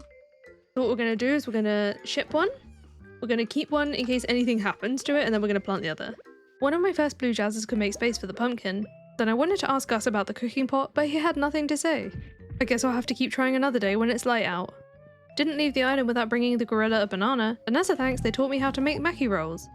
Now that I don't need as many bananas, I cut down one of my banana trees in the greenhouse to replace with a cherry sapling. The only fruit tree I still need to harvest. Now we just keep our fingers crossed that it grows uninterrupted. I visited Clint at the crack of dawn on day 131 to ask him to forge a new cooking pot for Zik. I guess this makes the most sense, but Clint was a little surprised at the nature of my request. You know, with it not being like a garden tool upgrade, but it wouldn't be a problem, so long as I bring the cache of materials for it. Interestingly, I already got the reward, or maybe it was just for this step. There's some more geodes. Now for the next male avalanche. Good thing I just made loads of friendship progress. The scary sounds. Look, price ticket. Those were the sounds of my archipelago friendships going bye-bye. Twice. I wasn't up for assessing the damage from that right now, instead wanting to work on my artifact displays. I have been chipping my way through this with regular wooden ones quietly, but I still can't make the hardwood ones. I thought it was a standalone recipe, so I asked for a hint, but to get it, it seems I'm going to need more archaeology levels. Since there are multiple still out in the world, I gave myself time to think about if it would even be worth hinting for those levels just yet. Like, what if the hint doesn't actually give me my most reachable one? I gotta hold these precious hint points safe. I got back to Clint with the cooking pot materials, surprised to see him get to work on it right away and finish it in the blink of an eye. He did it so fast! What's up with the multiple day wait on our tools, Clint? It even seemed of a decent quality, worthy of Zik's culinary skills, so I rushed it to him without delay and he was delighted. To thank me, he taught me to make his favourite crayfish soup, and for this I did actually get the recipe. I even got an extra one to ship. I did then face my fears and checked my friendship tab after that. There were some archipelago hearts still intact, but most of them have been obliterated by the morning's traps. There is so far to go in repairing these. I fished at the swamp for a bit for new distant lands fish. Amongst my new catches were my first purple algae for a crystalarium, and a void minnow which unlocked another mine elevator. Then with the greenhouse having loads of space free after the morning's harvest, I bought some more melon seeds to plant. Quality ones are a priority for the community tent. That was just a break from the day's fishing, passing the rest of the day on this pier at the beach with magic bait, hoping to catch the crimson fish. But I was surprised to find my first squid whilst I was out there, which surrounded me in babies. Not squid babies, but perhaps mer babies? The ocean wasn't stopping them. I did encounter the crimson fish shortly after, which put up quite a fight. A fight that it lost, of course, and thanks to the archipelago mod, I could actually catch 2 of them. I was growing tired of reeling those in though, so I moved fishing spots because I was also after another quality eel for a tent bundle, and that happened to be my very next fish. I do need to ship one of the crimson fish raw, but the chat reminded me I could put legendaries in the fish pond now, so I did just that. And to squeeze out every last check for this day, I ended off by fishing up a scorpion cart from the desert for some electro hearts. I summoned some monsters via mail on day 132. That's a quest we can- oh my god, that's a serpent. Tiger slimes, oh my god, go away! Smashing these up got me thinking that it might be time to hint for my slime hunch. I need to ship one of each slime egg for ship sanity, and this will give me a much easier time finding them, besides the slime press and the skull cavern chest. I've got to do 6 fishing quests. I don't know how many I'm on. Oh, Pierre wants a hazelnut. I can do that. Not quite what I was hoping for. Gotta keep a watchful eye on that bulletin board. But today, I could get some more ancient seeds from Pierre for that hazelnut, then I required Clint's services. First bringing him a gift. I got a mining level instead of the bean hot pot recipe, and got all my geodes and boxes open without anything new for the museum. To give myself an easier time crafting, I bought a workbench from Robin. That helped me get a lot more craftables off my list, and usually I just insta-trash most of what I don't use, but thanks to ship sanity there are some things I need to sell off. Despite the morning's disappointing geode opening, I did have a couple of other museum donations ready to go, getting a galaxy soul and some winter forage seeds. But other than that, not much else to report for the rest of this day. Day 103 and it happened again. No! My friendship! Nearly no friendship left on that board. I hit up the travelling cart for its latest hint point before getting right back to work on my lost friendships. It locked me out of all the gifts? No. Oh god. No Robin birthday. Wait a minute. Yeah, so if you're ever wondering how the pariah traps work, it does this by effectively giving everyone a hated gift. So not only do you lose friendships, it wipes out your ability to give out any others on that day. Change of plans then? We handled some journal quests instead, starting with this largemouth bass for Jodie's household for a buy rate bonus. Then having noticed the melon and wheat were grown on the island, I visited the frog's house in town to show him. I have got something to show you. Can you look at the river apparently? That was a twist I wasn't expecting, but for the melon I got a prismatic shard, and for the wheat a quality sprinkler. No garlic today, still haven't unlocked it. Willie had a fishing task for me to work on towards my slime hutch, and since he needed sardines, I used targeted bait to help speed things along. I unlocked beet seeds for my efforts, but finding out that this is only fishing request 2 when I need 6 was pretty disheartening. Heading back out, I used my next hint point on the progressive Raccoon. I knew I needed to finish 6 of these to unlock the summer season, kind of forgot I already did it, but either way, this is how I make the next of their quests available. Ship Ancient Jello. I didn't even have the recipe for it yet, which comes from level 9 archaeology, and the ingredients were gonna suck too. Chipped amphora? 6 cave jelly? Even worse news, I only have 5 real archaeology levels, so we're quite a way off that. Maybe I should bite the bullet and at least find out where the next one is. Item delivery 25. We did our 20th the other day, so that's 5 more to go. Just a matter of time really, so for tonight I just bought some of those newly unlocked beet seeds so I can ship one off, and then claimed a couple more price tickets I had stored up. On day 134 I could harvest the 2 island crops now that the frog's taken a look. I was also there to deliver a red mushroom to Alex. No! Freezing me in place was the thanks I get. I tried using a farm totem to see if that would help. It didn't, obviously, so no choice but to move on to day 135, when Clint was asking for another type of mushroom. I was expecting things with him to go much worse, but no, he gave me another ancient seed. I had to come back to his shop shortly after to buy the trout soup recipe instead of the gold watering can upgrade. Then with the next 2 minerals done processing in the crystalariums, I can make a couple more museum donations. Right, mineral, so we've got Alex hearts and tax. The woman was too stunned to speak. That was 100 grand. Go away with this cutscene, I haven't got time for that. Oh my god. The reason I walked off to the island was to catch the fish there, forgetting I already did that, but it wasn't a wasted trip. The dig site was full of goodies I could get my hands on. This felt like a good day to make some more treasure totems. One got used on the island farm where I finally got the snake vertebrae I needed, and actually I got 4 this time. I wasn't expecting to come away with spare treasure totems, so I used them outside where robins would be in the hopes that I'd dig up the bone flute, the last item from the artifact tab, but my luck seemed to have already fizzled out. Oh my god, I got a beanie. I don't want to wear that, that's been in the ground. I brought the snake vertebrae to Professor Snail, and all of that was for a Joja Cola. I was hoping maybe a key quest could give me another chance at something good today. The prismatic grange would be a pretty quick win. I got all the items to the box that very same night. Only got a golden walnut for it, but that's another check off the list, which wasn't a trap.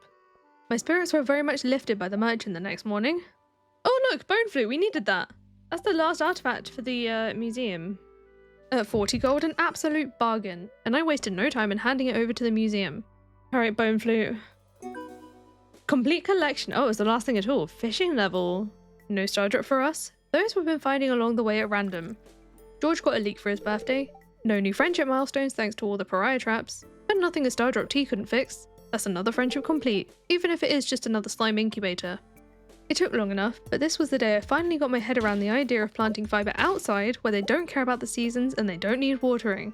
Still staying away from the potential mailbox bomb traps though, and under the protection of what looks like way too many scarecrows, but you really do need a whole army to deter those feathered thieves. The reason I keep planting so much of it is that the Statue of Blessings needs a whole stack to craft it. There's probably other recipes I also haven't thought of. Then I need a whole other stack for the Raccoon journal to ship. It was dinner time by then, so I brought Jodie a year late cauliflower for a curry, and even though I didn't need any more cinder shards, I still fed this parrot for another hint point. Day 137 and the merchant brought another cheap bone flute. Not done with these yet. I still need 1 to ship, and 2 for archaeology displays. Let's hope she brings more. I needed to see Robin today, but arrived at the desert too early. Even with the key to the town, Sandy's door still doesn't open till 9, so I foraged and dug around the place to find some powder melon seeds, now that we're nearing the end of fall. I had recently unlocked them. I popped back home to ship one off, but also really to gather the materials I forgot to bring to Robin's shop. I was after some new blueprints from her.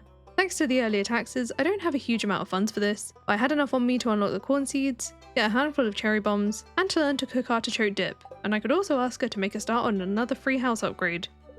Back at the farm, Pierre already had some corn seeds up for purchase.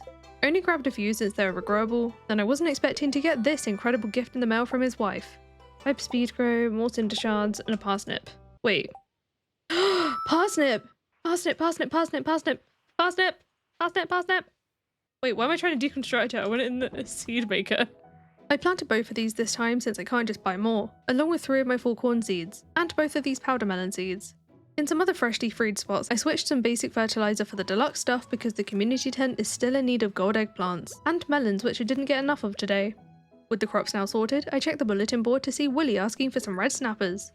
It's not raining today, but I still have a lot of magic bait, so I fished the afternoon away at the beach where I hit level 10 fishing in the process. Just got some full seeds for my prize. I also caught my first octopus. Evil as ever, it dried out my crops. Yeah, it's the octopus, there we go. Oh, I hate the octopus more and more every day.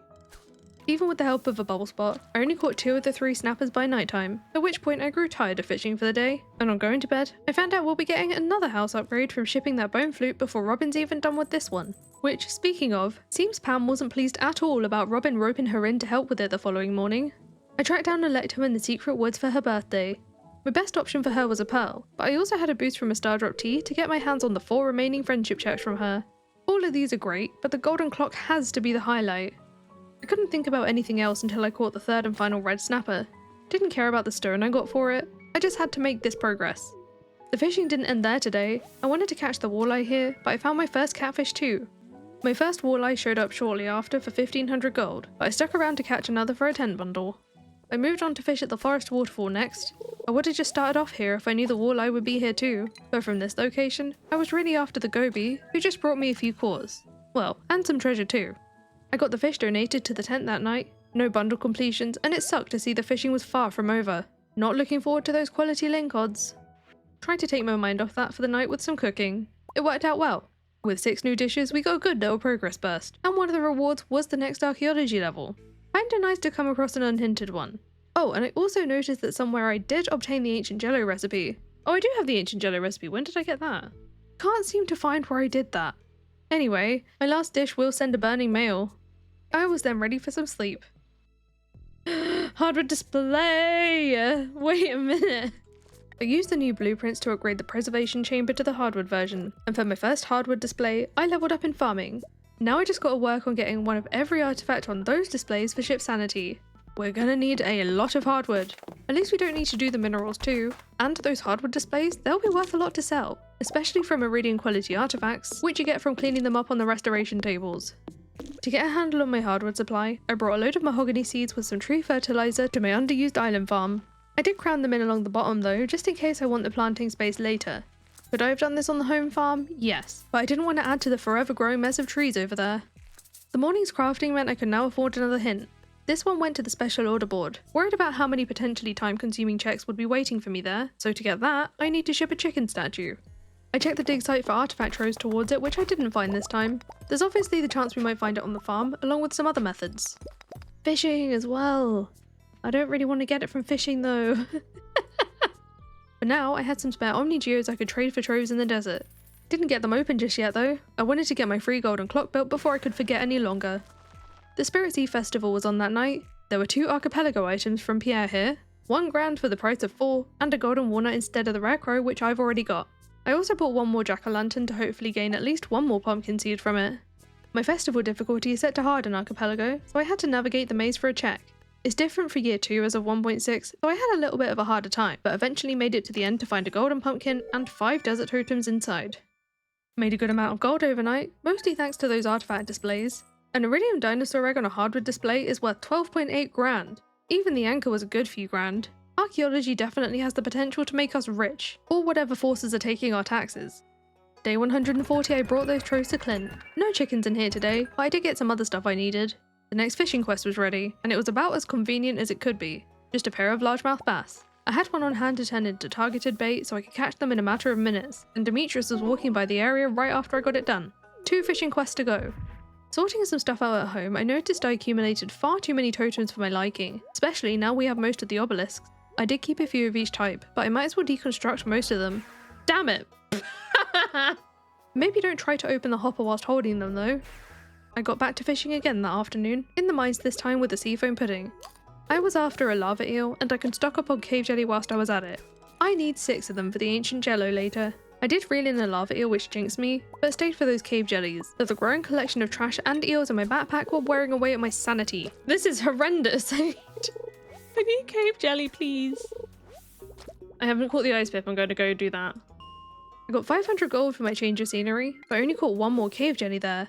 Having heard some recommendations for what I was doing earlier, I went back to floor 100 fishing close to the edge, but stopped for the night halfway to my goal, with plans to return another time with some luck buff food. I made up for not hitting that goal with some last minute crafting. Some great winnings in here, like another unhinted archaeology level, which just goes to prove why I was hesitant to hint it in the first place. And I got the combat mastery, which will allow us to find trinkets. Then being the last day of the season, we got to pick our next one. It's gotta be our first summer. Nice to see a trap-free shipping list overnight too.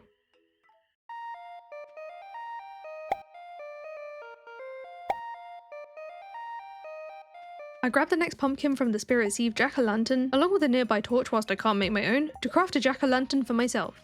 I only got a loom for it, but at least I could reclaim the pumpkin yet again in the Deconstructor. The next fishing request was up on the board, but it wasn't going to be a good one. Catch 2 octopus? And I really don't want to do that, but we're going to have to, okay. From the key quests, I could use the prospect of our first Skull Caverns run to motivate me, and I had a sizable harvest in the greenhouse to psych me up a little. I got some artichoke seeds to occupy some of this space, and went all the way to Sandy's to buy some starfruit and beet seeds to make use of all this fertilizer. Some of my greenhouse goodies were brought up to the community tent, completing the summer foraging bundle for some quality retaining soil. Then I brought a lucky lunch with me to floor 100 of the mines to try for the rest of the cave jelly I need. Oh, okay. Don't really want to use this bait for that. Right, let me pop home and get some better bait. I mean worse bait. The deluxe bait is for the octopus. Even with all the reward boosts, it still feels slow with nothing on the rod at all, but ultimately, I think it was the luck buff that helped us catch all 3 cave jelly within a single game hour. Let's make some jello. Kinda looks like creme brulee if we ignore the ingredients that went into it. I suppose it kinda matches its description, but it has some awesome buffs. We do have to ship this one though. Still feeling lucky, I mowed down some grass on the farm to use a treasure totem in the hopes of digging up the chicken statue. Okay. No luck this time, but we tried. I don't even need a lot of these things anymore. Oh. I missed one. Oh, it wasn't it. I did get it! Into the shipping bin it went! I did have to go back to my kitchen to cook a bean hot pot. I've been carrying around green beans for it all day in a desperate attempt to remember. Done. Drought? Rubbish. Some more last minute crafting made up for it. Kind of. Ooh, the battery. Pickaxe upgrade! Oh my god, iridium pickaxe, yeah! Ah, that was gross. Once I repositioned my belongings, I wanted to watch those shipping checks roll in. Ooh. No, pariah trap, rip friendship. Okay. Raccoon, progressive raccoon, that's what it was for. And there's my special order board as well. Oh my god, a good day coming up. Day 142, I had to handle that octopus fishing quest. Just ignoring the wizard's morning ocean ritual. Clearly none of my business.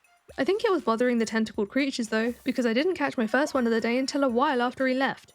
I turned that one into bait to increase my chances, and found the second a few catches later. I wanted to handle the Dorados whilst I was in the fishing mood, and on my way to the forest river, I checked on the next raccoon bundle. Gold parsnips, gold dandelion, and a squid. I've got this, I can do this. In this round of fishing, I caught my first rainbow trout, even more quartz coming my way, and I wouldn't have believed it without having the footage here, but my first Dorado was a perfect catch. Just doesn't want to cut. Oh, there's one. I stayed out to catch another for the engineer's bundle, along with a third to ship.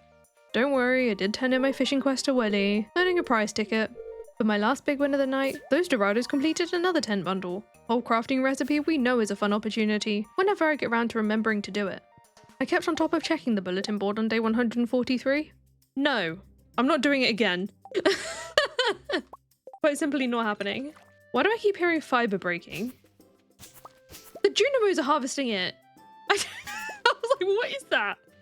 I had much better plans than fishing, though anything's better than fishing. But today I wanted to take on the Skull Cavern Invasion key quest, and actually, you might have noticed this is the first time we've come down here at all. Not only will I get another check on floor 100, it was a good chance to gather some radioactive ore for various crafting recipes. Plus we can find slime eggs down here, seeing as I need to ship one of each of them.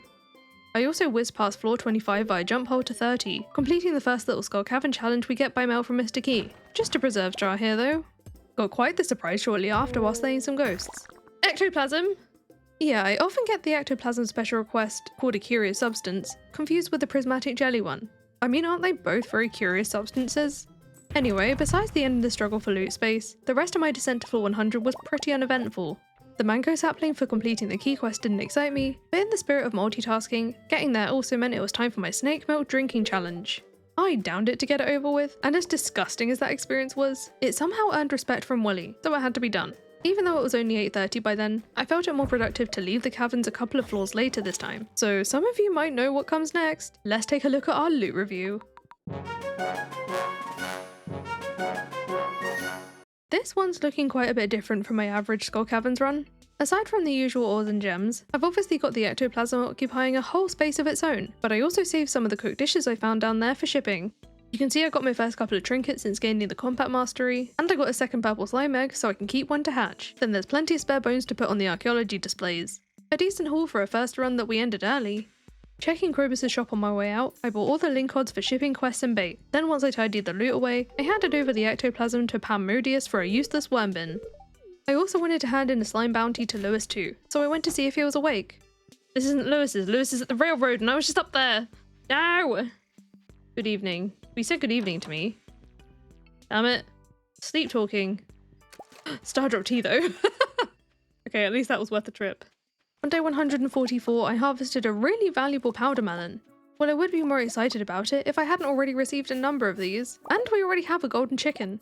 With the Junimo crop area being cleared out the day before, I planted an iridium sprinkler worth of quality fertilised red cabbage seeds I just unlocked ready for the community tent before bringing Shane some wheat for his board request, and there I found my next 2 real hearts with Jody. I got an auto petter in the mail that morning, so I left it in Marnie's trainer too. The reason I chose that location is because today is Jazz's birthday. The ancient doll didn't do much on its own, but the Stardrop tea completed the friendship. One less to worry about for pariah traps, and I got some hyperspeed grow, a mine elevator, and the art of crabbing book power for it. I made a trip back to the home farm to pick up some supplies for the island, because the raccoons are after 3 gold dandelions as part of their next bundle, so I brought over some spring seeds with some fertilizer. Surely I can get 3 gold dandelions from 84 seeds, right? Day 145, and it turns out I was wrong about yesterday's book power reward. I actually got the book itself. I wanted to get through the rest of my mail before I read it in case it was a trap, but the mail had one for me. A good old random teleport. Oh! No evil mail! Where are we? Wait, where is this? I chatted to Electo over a cup of void mint tea, and on my way out of the maze of exits, I read that book and learnt to cook a salmon dinner. I chopped the grey mahogany trees whilst I was on the island towards more artifact displays. I've still been chipping away at all of these. Obviously for the checks, but they were incredible money too. Now, wouldn't it be a shame if something were to happen to all that cash? So we'll do the super meal. No! Wait, is that going to come tomorrow? Because it's not taking my money yet. What was the other one I was doing? Autumn's Bounty. No! Time to go spend all our money! My main plan for this was to buy more blueprints and robins, but she would have left for the saloon by now, so all I have to do is avoid opening my mail tomorrow onwards until I had a chance to spend everything. In the meantime, I had to think about friendships. Yeah! And crafting. Not much in the way of progress tonight, but it was a good reminder that I was still extremely short on fibre. Might as well grab the farm's hardwood too, and that's when I found a new book to read. Oh! Woody's Secret, that was new. Blob card! I got right on with spending my 146 grand the next morning before they disappear into the mysterious portal otherwise known as taxes. I wanted to get as many checks for my money as I could, but when else are we going to get an opportunity like this? Give Clint a bit of a scare? Sorry Clint, not sorry, you sold it to me. We'll do the hoe and the banana sapling and the iridium ore. Some of those hint points went on finding out where the dwarvish language lessons were. A whole friendship I've not even started yet. Cook spicy eel. I don't even think I have the recipe for that yet. I think it would be one of these. Oh my god. To work towards that hint and carry on with my spending spree, it was over to Robin's. The Crystal Path recipe, and I definitely want the fishing level. Just kidding, I don't have the hardwood. Should we get we'll get the Raccoon journal as well, I think. And then I think that's all I can afford because I haven't got that much wood left. I swear I saw the big chest recipe. Am I dumb? There. That's some more money spent. I dropped down the desert wood and popped home for a few extra materials to get the blueprints bought up. I still had 54 grand to go, but I was pretty much out of wood, so whilst figuring out what to do with the rest of the money, I used the mini forge I crafted yesterday to upgrade the Galaxy Hammer to the Infinity Gavel. 1, 2, 3. Haha! I considered spending some on seeds, but in this run I don't have as much need to grow so many crops, so I only bought 40 artichokes. More animals could be a good shout though. Welcome Valentine the pig, Pancake the goat, Syrup the rabbit, and Spring the duck. A bit of the remaining gold went on opening all of my mystery boxes. I didn't get anything new in here, nothing groundbreakingly exciting either at this point, but I might as well reveal the loot we've been hoarding. The main thing was just the Book of Stars which I need to ship, and any remaining cash I just dumped into iron ore.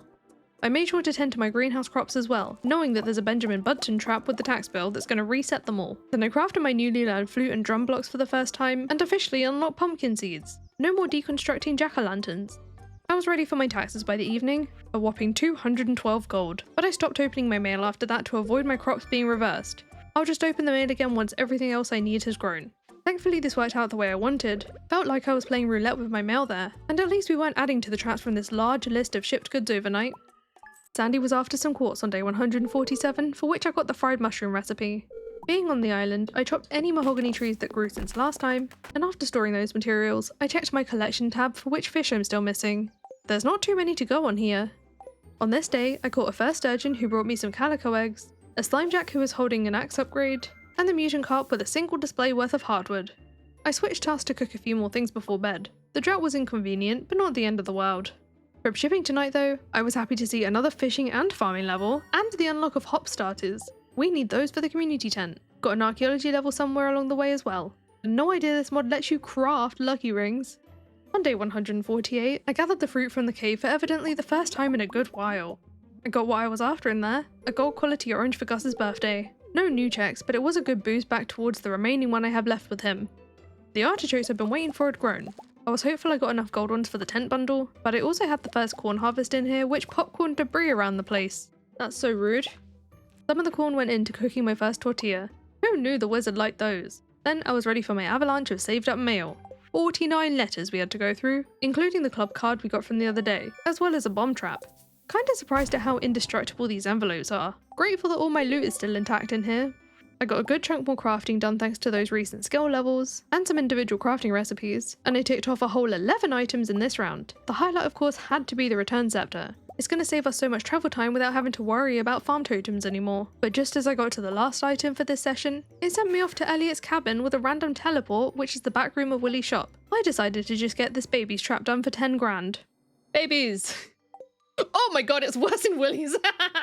This is way too many humans for such an enclosed space. So many in fact that I had to use the island totem I crafted to get out. I had one more craftable to finish when I eventually made it back home, but looking at the lucky ring recipe, I'm gonna have to wait for the tiger's eye and 5 rabbit's feet to be able to make it.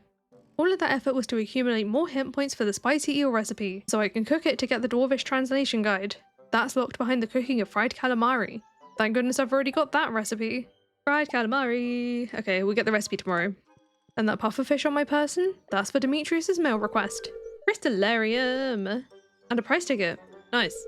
The last wins for the day came from the community tent with the spring crops bundle now being complete. A trap bobber could come in handy, then the gold artichokes for the quality fish bundle. Don't think I ever bothered using the Junimo chest. Still, it's better than what was waiting on the shipping screen. Golden walnuts. Oh no! No! There are crows! Let's hope I remember those are in the mail in a couple of days. I was glad those don't come through the morning after because I could safely retrieve my return set for the next day. And the hop starter too, which reminded me I now have them unlocked. Of course the spicy eel recipe was in the mail as well. Not even going to mention the atrocities from the other dishes I just made, but we can start our last new friendship tomorrow. The bookseller was back, and whilst I didn't have as much money as I'd have liked, I could still afford a couple more books for shipping, and I did have a whole bunch more crops and eggs hoarded to sell to Pierre as an emergency fund protected from taxes. It took a couple of trips back and forth of buying and selling, but I could then buy my first copies of Way of the Wind Part 2, Horse the Book, and Old Slitherlegs. Most of these he only brings one copy per visit, but I didn't feel like making yet another trip to sell to Pierre, so I left the extra copy of the Queen of Swords for another time. I did some speed reading as I left the area, and here's what I got. So we got Zik Hearts, Radish Seeds, 30 Fiber, and a Star Drop. Not bad. I had a few more books to read in the library too. That's been a while since we've been to the museum because we have completed the collection now. We've got 3 books in here. This is dangerous. 30 more fiber, banana sapling, and Haley hearts. Okay. That was fun. It's Haley!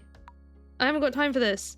No, I did not. I had some golden ore to gather for Clint, and some gems to deliver to Emily for this week's special request, Rock Rejuvenation.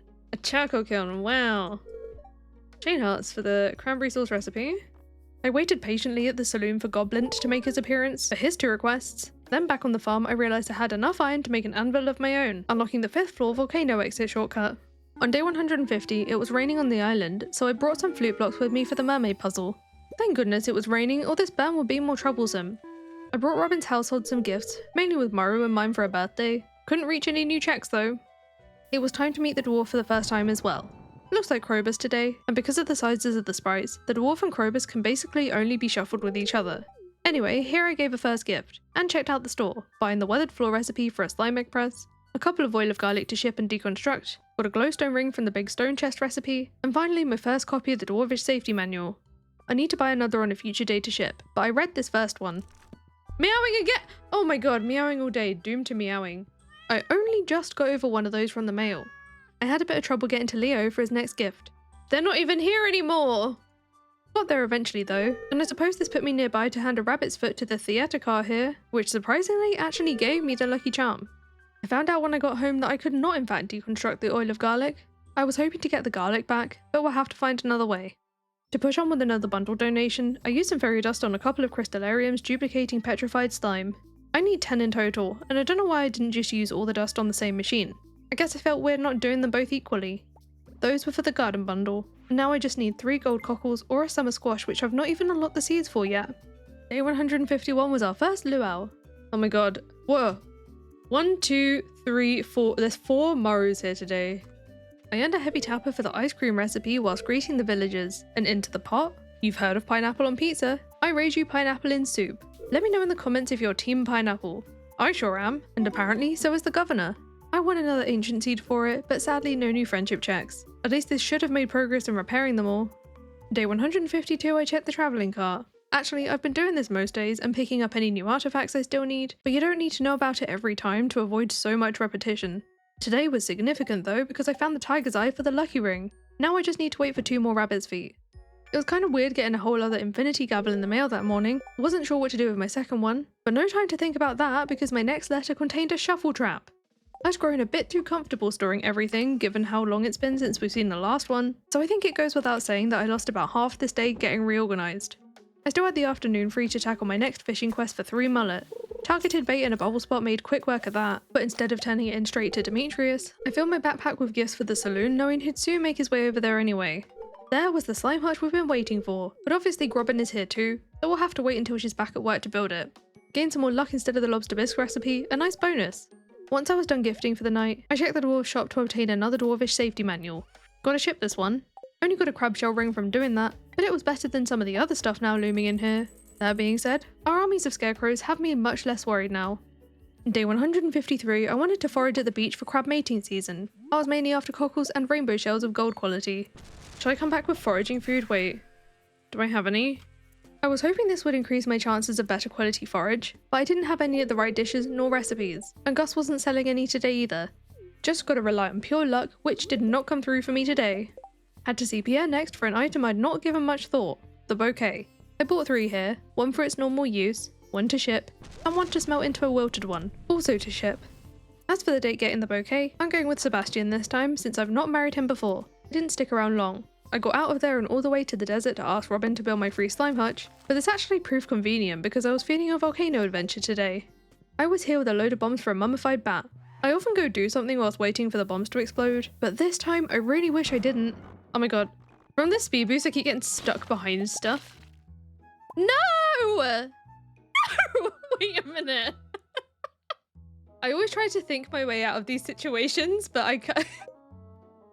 It's right there! That's heartbreaking. Got any food with magnetism? No. That's all, folks. That's so painful. It's okay, we'll get it again. We'll get it again. Anyway, day 154 had the next scheduled crow visit. Not quite Crowmageddon, but still far too many for my liking. They did eat the stuff. There are 6 scarecrows in here. How has this happened? Leave me alone. Parsnip. At least I didn't get my parsnip because we haven't unlocked that yet. I need more parsnip seeds. Stop just giving me 1 seed. We're just in an endless loop of planting 1 seed over and over again. I went back to the volcano again that afternoon, but it was just as mean as yesterday. You are joking!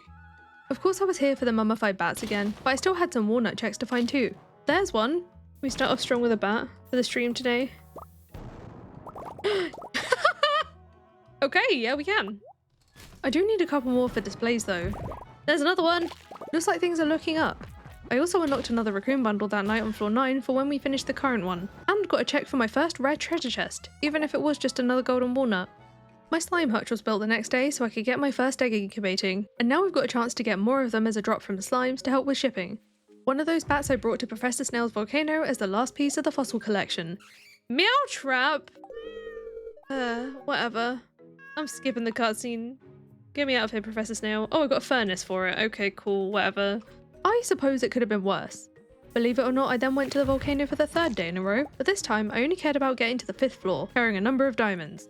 I bought the golden walnut as well, but I was mainly here for the diamond hunter book. Again, only 1 copy at a time, so I'll have to come back yet again for a second one to ship. Got another defense bonus for reading it right there and then, and was right back off to town to pick up my new weekly quest. I went with Key's Hungry Challenge for the key quest, and Fragments of the Past for the special order, getting right to work on the latter after bringing Lewis some quartz he asked for. I got some help from some monster musk for the skeletons. Bit scary working on this with so many monster slayer checks remaining. I was happy to see the weathered floor recipe, but for completing the whole skeleton goal? Oh, go away with the exotic double beds, I don't need more of them. I was determined to get this one done before bed, bearing in mind I was already carrying some just to complicate my life a little bit, and I got an absurd amount of bone swords along the way. But at 1:30 AM, I heard that magical noise. We've got it. Even just about made it to bed. The rain was green on day 156, so my focus for this day was making the most of all the plant life that sprouted around the valley. I'm talking fiddlehead fern trees and mossy weeds, of course. And of course I dropped off the bone frags as I passed the sewer library for a golden walnut. I checked the next lost book whilst I was there, finding another 3 crab pots. I got 126 moss by the time I was done with the forest, and coming through town, I was glad to see a fetch quest up despite the weather. A nice way to get me a whole pound upgrade at the cost of a red mushroom.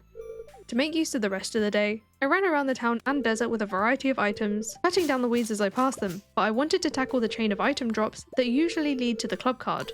Now I already have the club card, so in my pile of lumber I got... Oh right, I didn't check it immediately. Looks like I wanted to craft the lucky ring first now that I have enough rabbit's feet, and I gained another 50 calico eggs for it. Now instead of the club card, it wasn't a trap, but there are some rewards you do just get really sick of seeing, and the mayo machine is one of them for me. At least it wasn't a trap. On day 157, I checked my greenhouse before the day ahead, which was to be spent in skull caverns, but my crops had other ideas. Oh, we've got red cabbages too. Slimed? Okay, we're not going to skull caverns today, never mind. To take things a bit slower, I just did a few little farm chores and made my first weathered floor tile, which earned me 1500 gold. But I still traipsed all the way to Kent on Ginger Island to bring the star fruit he wrote to me about. That was worth it for a couple more checks. I then just chopped farm trees for the rest of the day, and I covered the bus stop and the backwoods too, purely for sap. There's a particular crafting recipe that we've taken many weeks saving up for. Statue of Blessing. Fishing rod upgrade. That's been hiding the entire time. I got it right out of the mailbox on day 158, the iridium rod. All this time, I've not been able to use fishing tackle. The bookseller was back in town again, and this time I was able to buy another Way of the Wind Part 2 and another old slither legs for shipping. It was then time for my delayed Skull Cavern trip now that I was back to my speedy, non-slimy self. I didn't mean to do that. Just immediately leave the cavern. Wonderful. Okay, but we did get a hole this time, so maybe it was meant to be.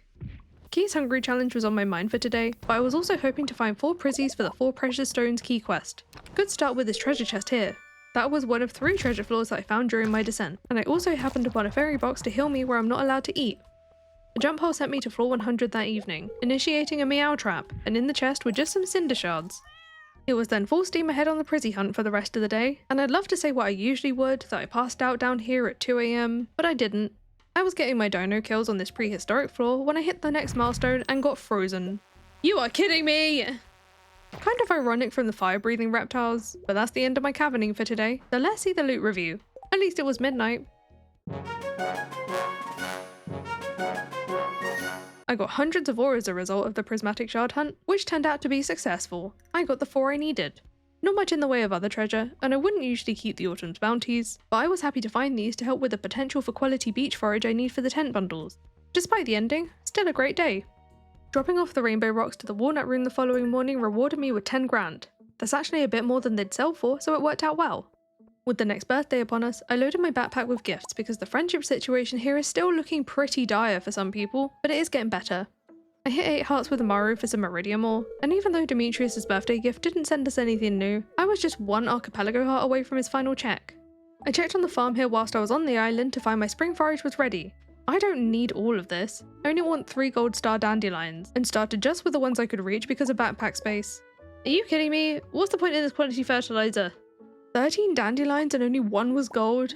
I'll come back for the rest later.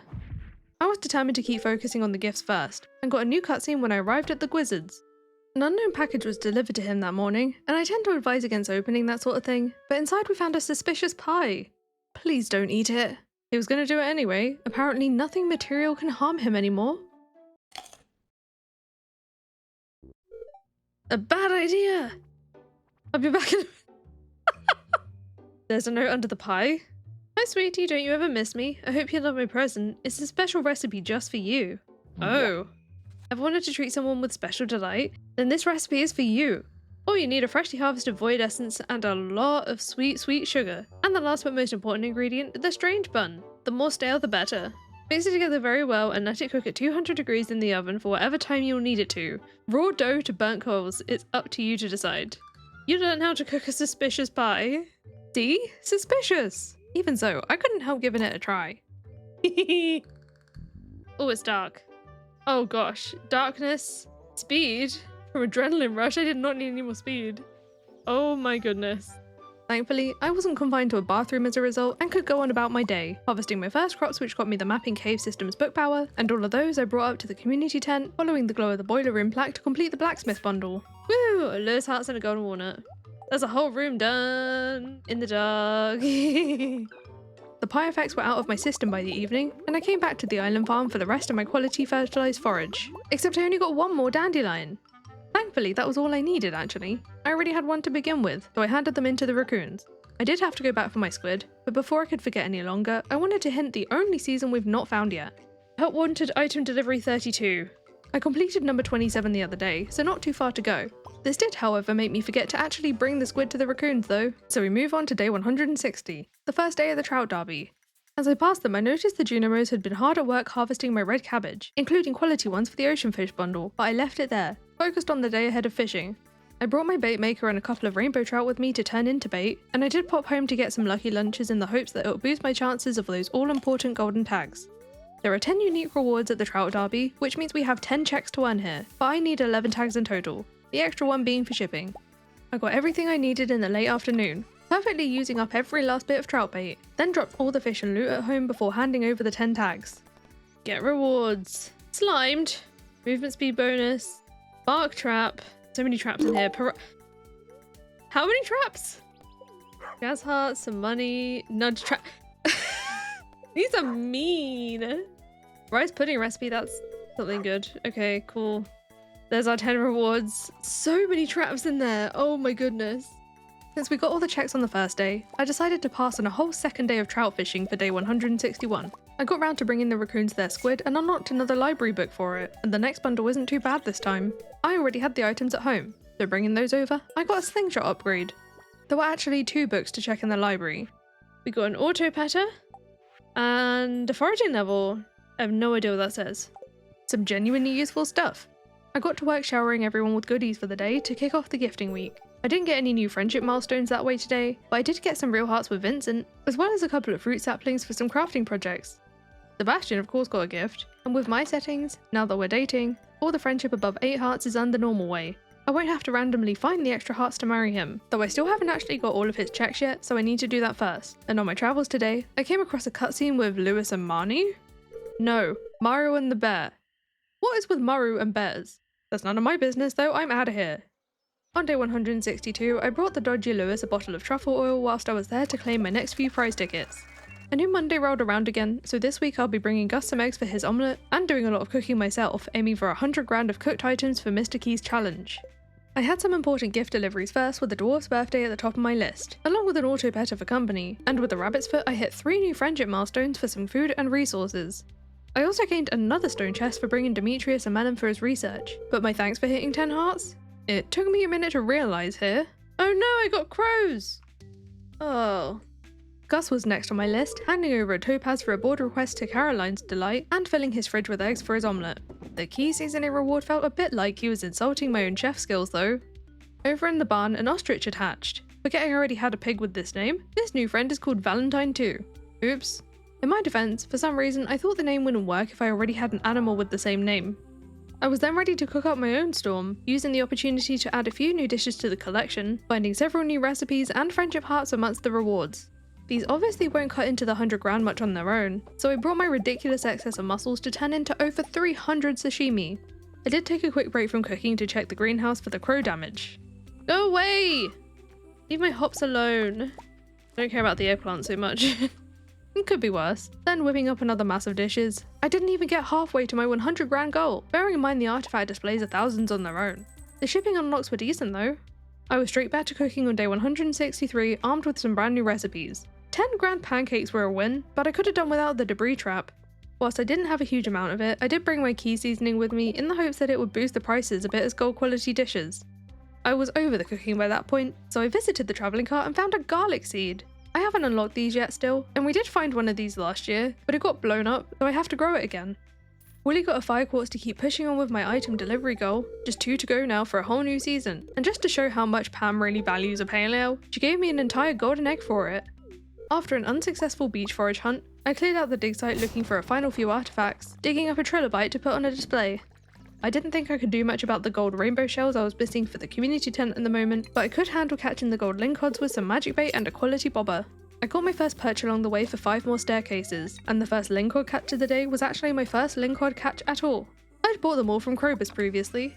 The fishing bar size bonus is a great help on its own, but it also brought me a star drop tea for those pesky friendships. Kind of forgot I could fish those up. Sadly though, even fishing into the late hours, I didn't get all the quality fish I needed. I thought I would have carried on with this for day 164, but it was a new stream, and it was Willy's birthday, so we're switching tasks. I had a spare iridium quality anchor, so that's what Willy got to finish his friendship, receiving an ancient battery production station from the archaeology mod. Never actually tried it out, so I have no idea how it works. Like some of the other birthdays, I used this as a prompt to go gift everyone else who needed progress. Then with Key's cuisine still not complete, I cooked up another random assortment of dishes for the shipping bin. I couldn't just do the whole buy a load of flour for bread trick here because Pierre only ever has a limited stock, and I wanted to work with what I had anyway. It was enough this time, but all I got from those efforts was some more magic bait. I spent the next morning fixing a nudge trap from the mail or something, then went to have a peek in the mastery cave for the first time in a while and hit a horrifying realization. I have 5 checks in here as well. Oh no! That's gonna take a while, especially since the mastery XP only applies to skills I've reached 10 real levels in.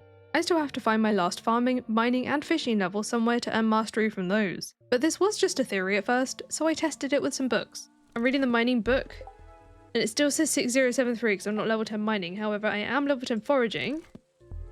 And it went up. Okay, so it's only in things that I'm here level 10 in.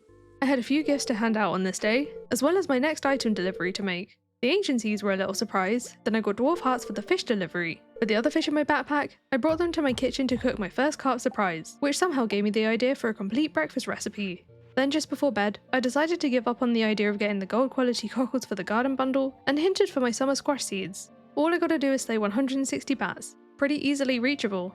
Before tending to that, I wanted to bring Leo a birthday gift. He wasn't in his cave house today, but I thought I might as well check the parrot whilst I was here to find I still needed 2 walnuts from harvesting crops on the island, so I brought a bunch of spare beet seeds over there. Robin's was open by the time I was done over there, so I could get to the basement tent to find Leo, but he'd left. I went to find him outside, but he wasn't there either. Oh, now it says they're in the tent? Wait, what? Back to Robin's it is.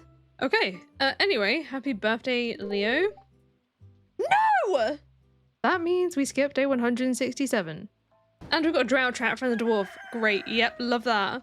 I had to push whatever I felt aside, and handed the dwarf a gift anyway for the new gift week on day 168, then doused myself a monster musk for the bat hunt.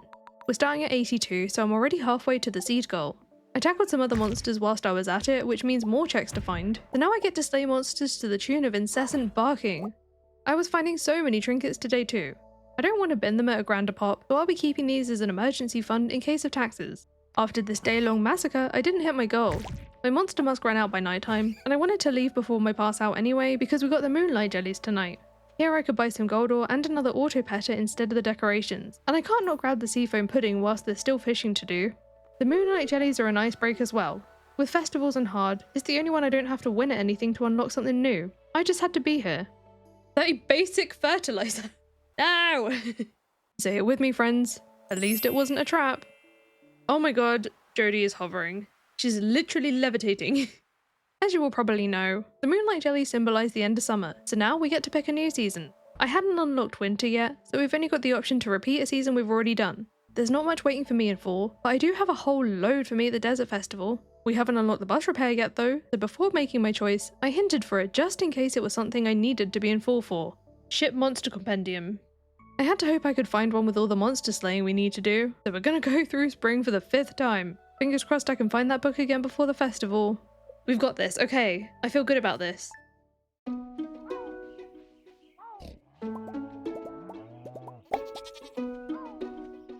I wanted to get some gifts in before popping right over to the mines on day 169, but progressing anything is not without risk. You are kidding me! You're actually having a laugh. Spring the 3rd it is, I guess. Yep, Spring the 3rd it is, and I was back to the bat hunt with some spicy eel this time in the hopes it might boost my chances of finding the monster compendium. I did get a bit of daylight briefly to check the special request board, and it was a good thing I did because there was a cave patrol on offer for dust sprites, because I'm basically doing that too anyway. What I was not expecting was to reach a new mastery level from all the combat, closely followed by a double prismatic shard drop. Hello? Never in my life has that happened. The cave patrol was over by the evening, relieved to see some hardwood instead of a day-ending trap, but I still hadn't slayed enough bats by the time the monster musk ran out. So after a quick birthday delivery on day 172 to top off Ken's friendship, we soldiered on with the monster hunt. Really? Someone said something about... You can strafe with hoe. Why didn't we... I remember this being said a while back. Here's the thing. Do I make use of this? I feel wrong. Mind you, it's not exactly easy to do because I have to stop every time I want to change my tool. We're not going to have an easy time with it by any means. So, like, I am still frozen. I have tears. There are tears. If only I remembered this when I lost out on that mummified bat in the volcano. Kaito Kid, the developer of this mod, was in the chat as well, and witnessing how inconvenient it still is to deal with, here's what he said.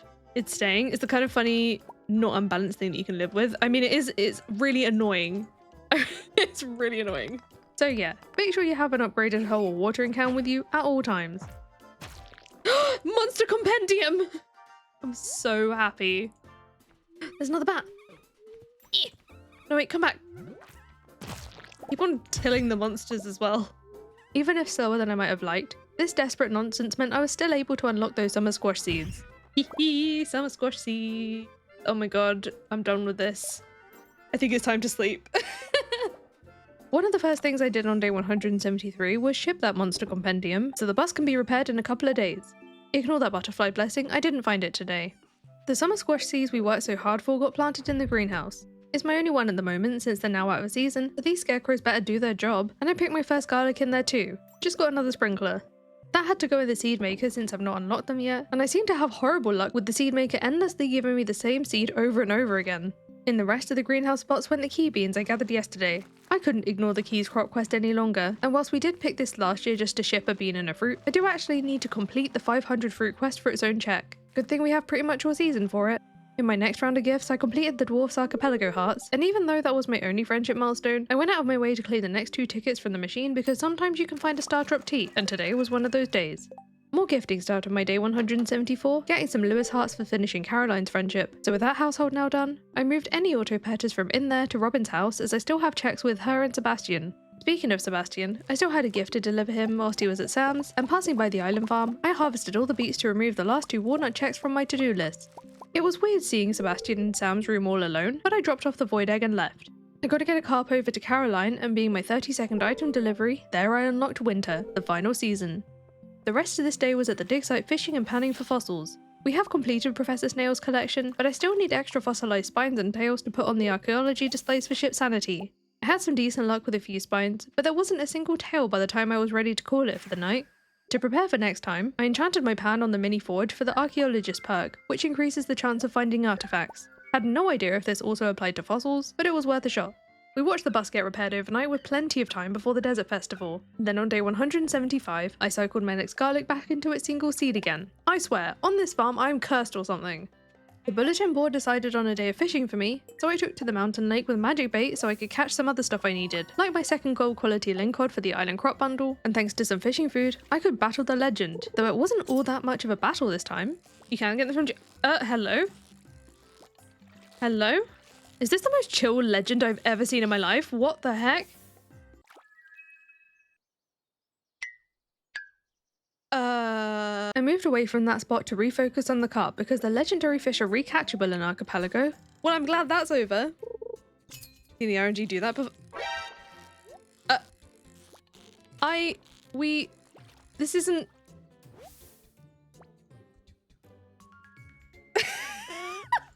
Excuse me? His friends are coming to take revenge. I ended up moving to the sewers and casting closer to the edge since there's less variety of fish down here, and that made things go so much quicker. I was grateful for the replacement monster musk after how many I'd burned through recently. Then the fishing wasn't over for me today, because my last fish to catch for the master angler was the horseshoe crab in the distant lands version of the witch swamp. I stayed in here for the rest of the day. It is quite a rare fish though, and despite trying a couple of different spots to fish from, I didn't get a bite from it at all. It got to the point where I was even loading my rod with sonar bobbers and letting any other fish go because I really didn't feel like catching them to save real life time. I'll just have to try again tomorrow. To feel some semblance of major progress though, I chose to bring the linkods to the community tent first to complete the island crops bundle. Very much worth it for a mining level, my last one actually.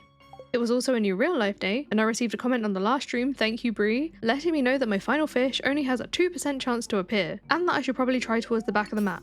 I did have to play around with my cast distance here though, because I kept hitting the very edge, which doesn't work. I had an easier time with the cast length on this little island, and so that afternoon, I finally got it on the line. Oh, it counts as a legendary! Wow, this thing is mean, but I can do this, Oh no, did I just jinx it? No, please tell me I didn't just jinx it. Oh my god, no. We got it, come on. Oh my god. Jody Hearts, Master Angler. I don't want to... Oh my god. I hated that. I had to ship it fresh for ship sanity. I'm so glad that's over, and I rewarded myself by opening all of my golden mystery boxes.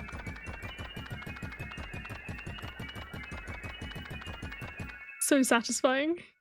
Came back shortly after with some extras I traded with the raccoons, and then flicked through any books I got which would progress my mastery XP.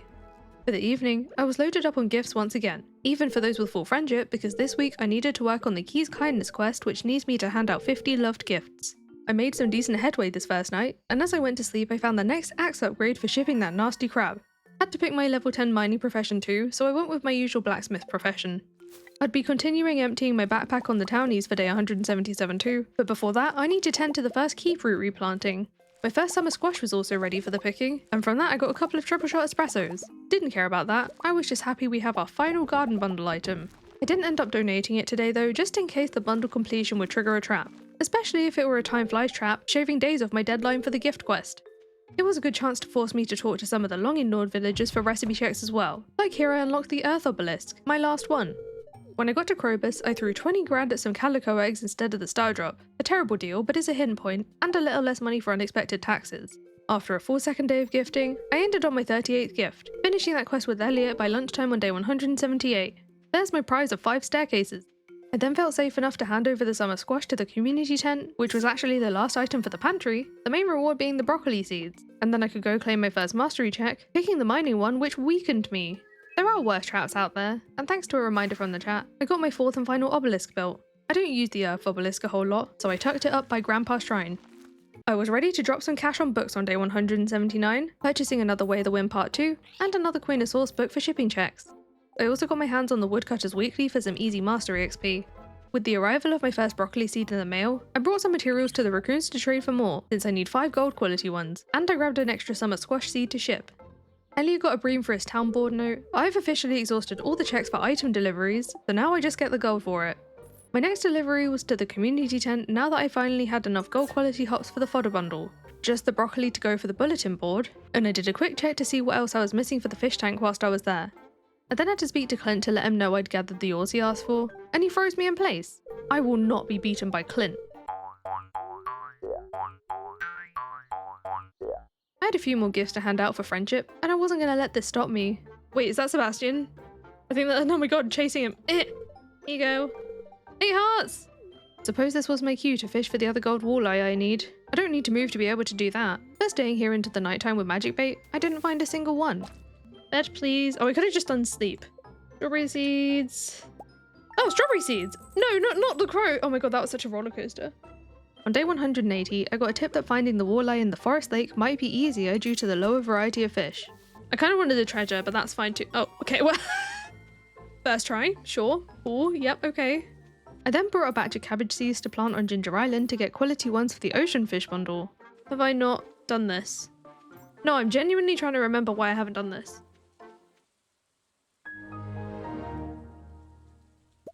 Okay. I can't believe that just happened. Some of you might remember this. We saw that they were ready 20 days ago. 30 bait. Ugh. And the ocean fish bundle, there's another room, a bee house and a hopper. Cool. At least it wasn't a trap. Still keeping up with the keys crop progress, I have my next harvest on Ginger Island. Yeah, we've overflown over there now, but I was also over here to cut down all the hardwood trees ready to spend at Robin's. She got her final gift as well, for which I'll get another fruit sapling. But the main thing I was after here was the kids' room blueprint, which needs 150 hardwood and 50 grand to level me up in fishing. I also grabbed the frozen trap now that we have an annoying workaround for it, and to check off another few blueprints I could afford, I came away with some cinder shards, a savage ring, and a golden walnut. That fishing level was actually my 10th, so for my final fishing profession, I went with pirate since I love loot, and I'm less bothered about profit in this run. I don't even want to talk about another round of crows down there. Day 181 I took a risk on this festival day and harvested the cherry tree for the first time. Thank goodness it was the rhubarb pie recipe. That's all the fruit trees done and dusted.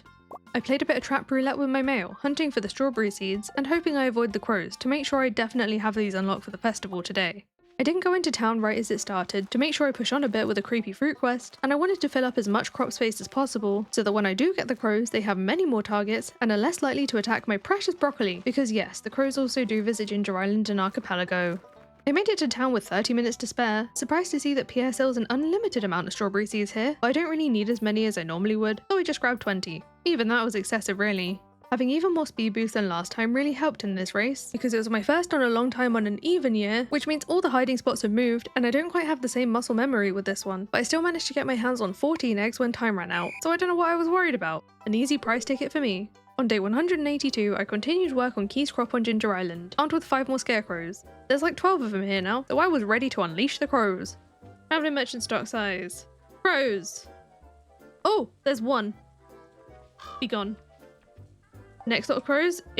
Don't you dare go away. Leave. Ooh. I've never seen that happen before. They just fly over and they don't actually do the thing. Well, in that case, this garlic is going here. I haven't... Oh, don't. Get out of here. Get out of here.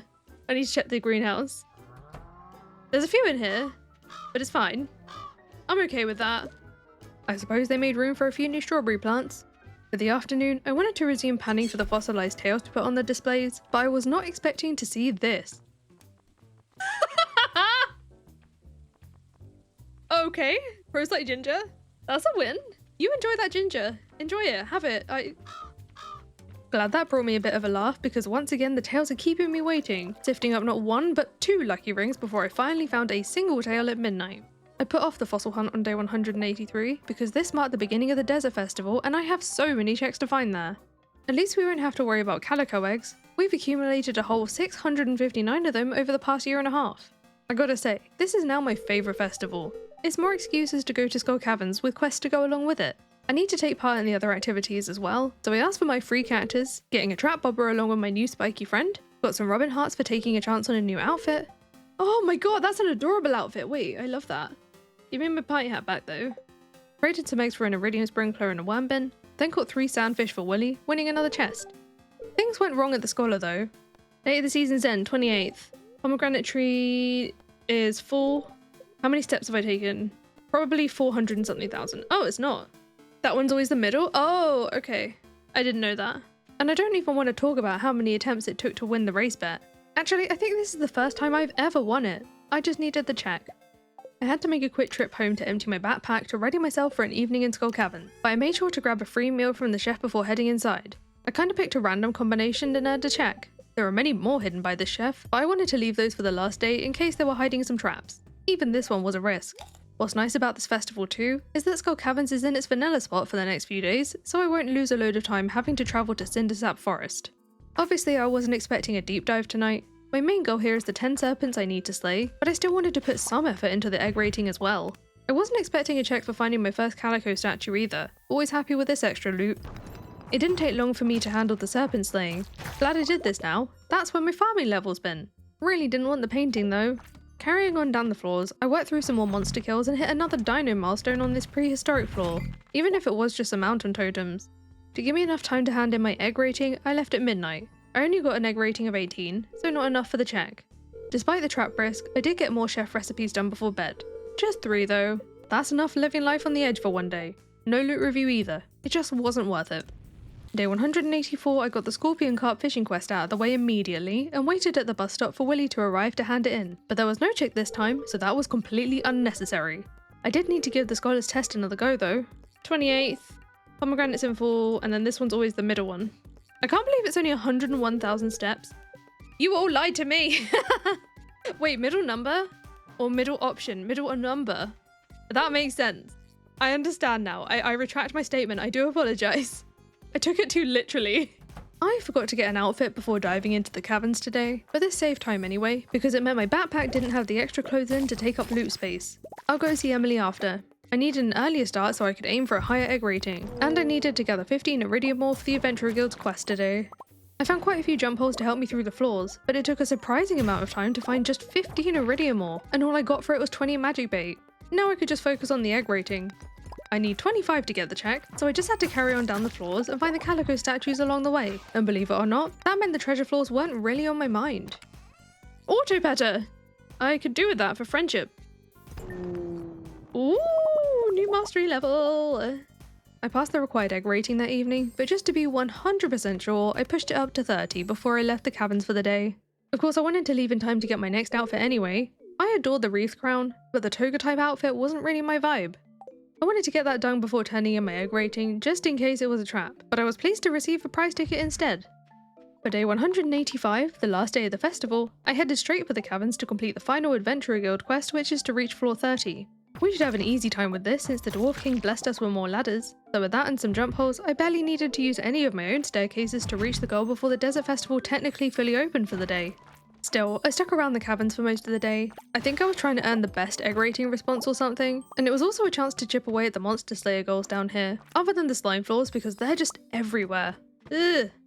No loot review once again. You're seeing some of the treasure I got along the way, and honestly, I wasn't even down here for the loot today. I passed my target egg rating at 55 by the evening, turning it into gil. I don't really need more calico eggs, I just wanted the extra prize of a magic rock candy. Thankfully, I wasn't too late to pass the Scholar's Test once and for all. All of that pain just to get a golden walnut, but the 1000 gold prizzy at the merchant's cart made up for it. Now for my final outfit. Oh, we got the slime outfit! This one's adorable. To round off the Desert Festival, I had quite the feast, downing a whole variety of ingredient combinations to get the last 5 checks. Not every recipe unlocked something, but I was pleased that not only were there no traps at all, most of this stuff I actually needed to some extent. With those, the Desert Festival is now complete. I did have one more unrelated task before bed though. Some garlic had grown on Ginger Island, so I could show the frog the river for the final time. After all this time, what was our frog friend holding on to? Oh, it's actually a walnut. Actually, I lied. I had another task. To replant some more key fruit. I need this quest over with, okay? Because it pretty much took over my entire day 186, apart from this nauseating encounter with the wizard. It was another key fruity morning for day 187. Then to allow myself to do literally anything else for the afternoon, I worked on gifts. But also Gus came outside to work at the resort today. I didn't realise this was the first time I checked here. Good thing we found this. Those are some real Demetrius hearts for perfection, and I needed a pina colada to ship. In typical Clint behaviour, he raised the town's prices as a thanks for his extra gift of a Stardrop tea. Serves me right, he didn't deserve such a special beverage. Clint literally can't get any worse, I swear. I just need to get him to 10 hearts so I can ignore him. On a better note, I finished Leah's friendship and got Marnie's next 2 real hearts for it. I had a bit of fishing to get through in the secret woods that evening. I was after 3 catfish for a quest, but Demetrius was already asleep by the time I got round to visiting him for it.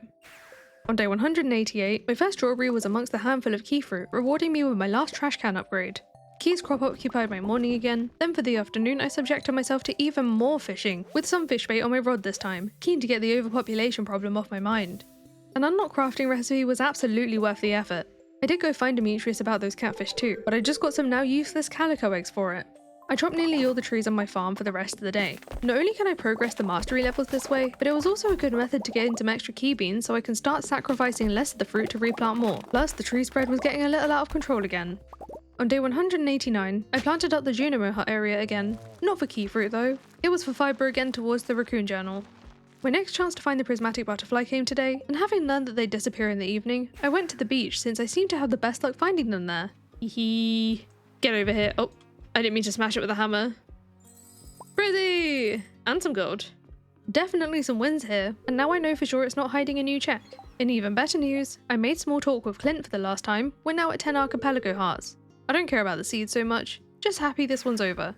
Got the wizards done for a monster musk. Linus is too, but I'm not going to ask how exactly he's mailing me a cute baby. Anyway, Each friend we complete is now safe from the pariah traps, and to keep up the momentum, I asked Harvey to see a movie with me, having completely forgotten the theatre exists for far too long, as I often do.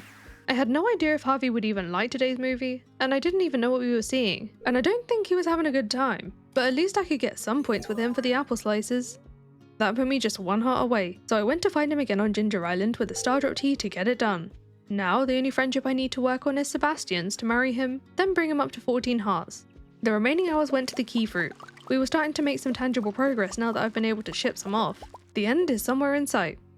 A rainy day 190 meant I could get hold of the mermaid's pendant for Sebastian. I claimed my next mastery up in the cave, but seeing another movement speed bonus filled me with a trickle of dread because I've already turned down the speed boost as far as they go. Sure, it's nice getting around a little quicker, but there does come a time where it's a bit dizzying and difficult to move precisely. I tracked down Sebastian with the mermaid's pendant before visiting the Adventurers Guild to have a look at the Monster Slayer progress. These make up a good portion of our remaining checks, so I wanted to take note of where I need to focus. I also hadn't claimed the book in the back room here yet either. Reading this one caused a drought during the rain, which was weird, but I won't be able to get my hands on another copy to ship till year 3 when the book will have about a 9% chance to appear at the bookseller. Not much I can do about that for now, so on with the monster hunting. Today I started by working through the void spirits, but I also reached 800 slimes for a new crafting recipe. The reason I wanted to start on these floors is because I also had a bounty for a couple of squid kids for the wizard, and Clint was after some gold ores for another check. I hit many birds with one stone today, because I also scored my first red slime egg for shipping, but I called it a day just 9 void spirits away from the monster slayer goal as my monster musk had worn off, and I had to speak to the wizard before the day was up to get the check off the list. I had to deal with the next round of key fruit the following morning, and in between dealing with the seed makers, I got some potatoes in the kegs for Pam's strong stuff, then sped them all along with some fairy dust to eliminate the wait time. I just had to drop them off at her trailer, which meant going to the Pirate Cove cave, through the locker room, through Sandy's shop, and removing the bouncer with my club card to access the witch hut. Electo jumped at me, which was pretty rude, but I was just here to climb the ladder into Pam's home to drop off the potato juice.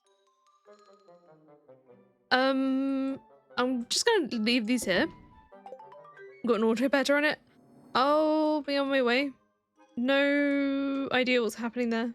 Clearly stunned by what we just witnessed, I couldn't even be excited for my reward. Moving on, I worked on a few new craftables, and that's where my advanced iridium rod has been. Not that I really need it anymore. I ticked off several new cooked dishes too. And for my last laugh of the day, let's have a look at the shipping screen. Double dose of drought, wow.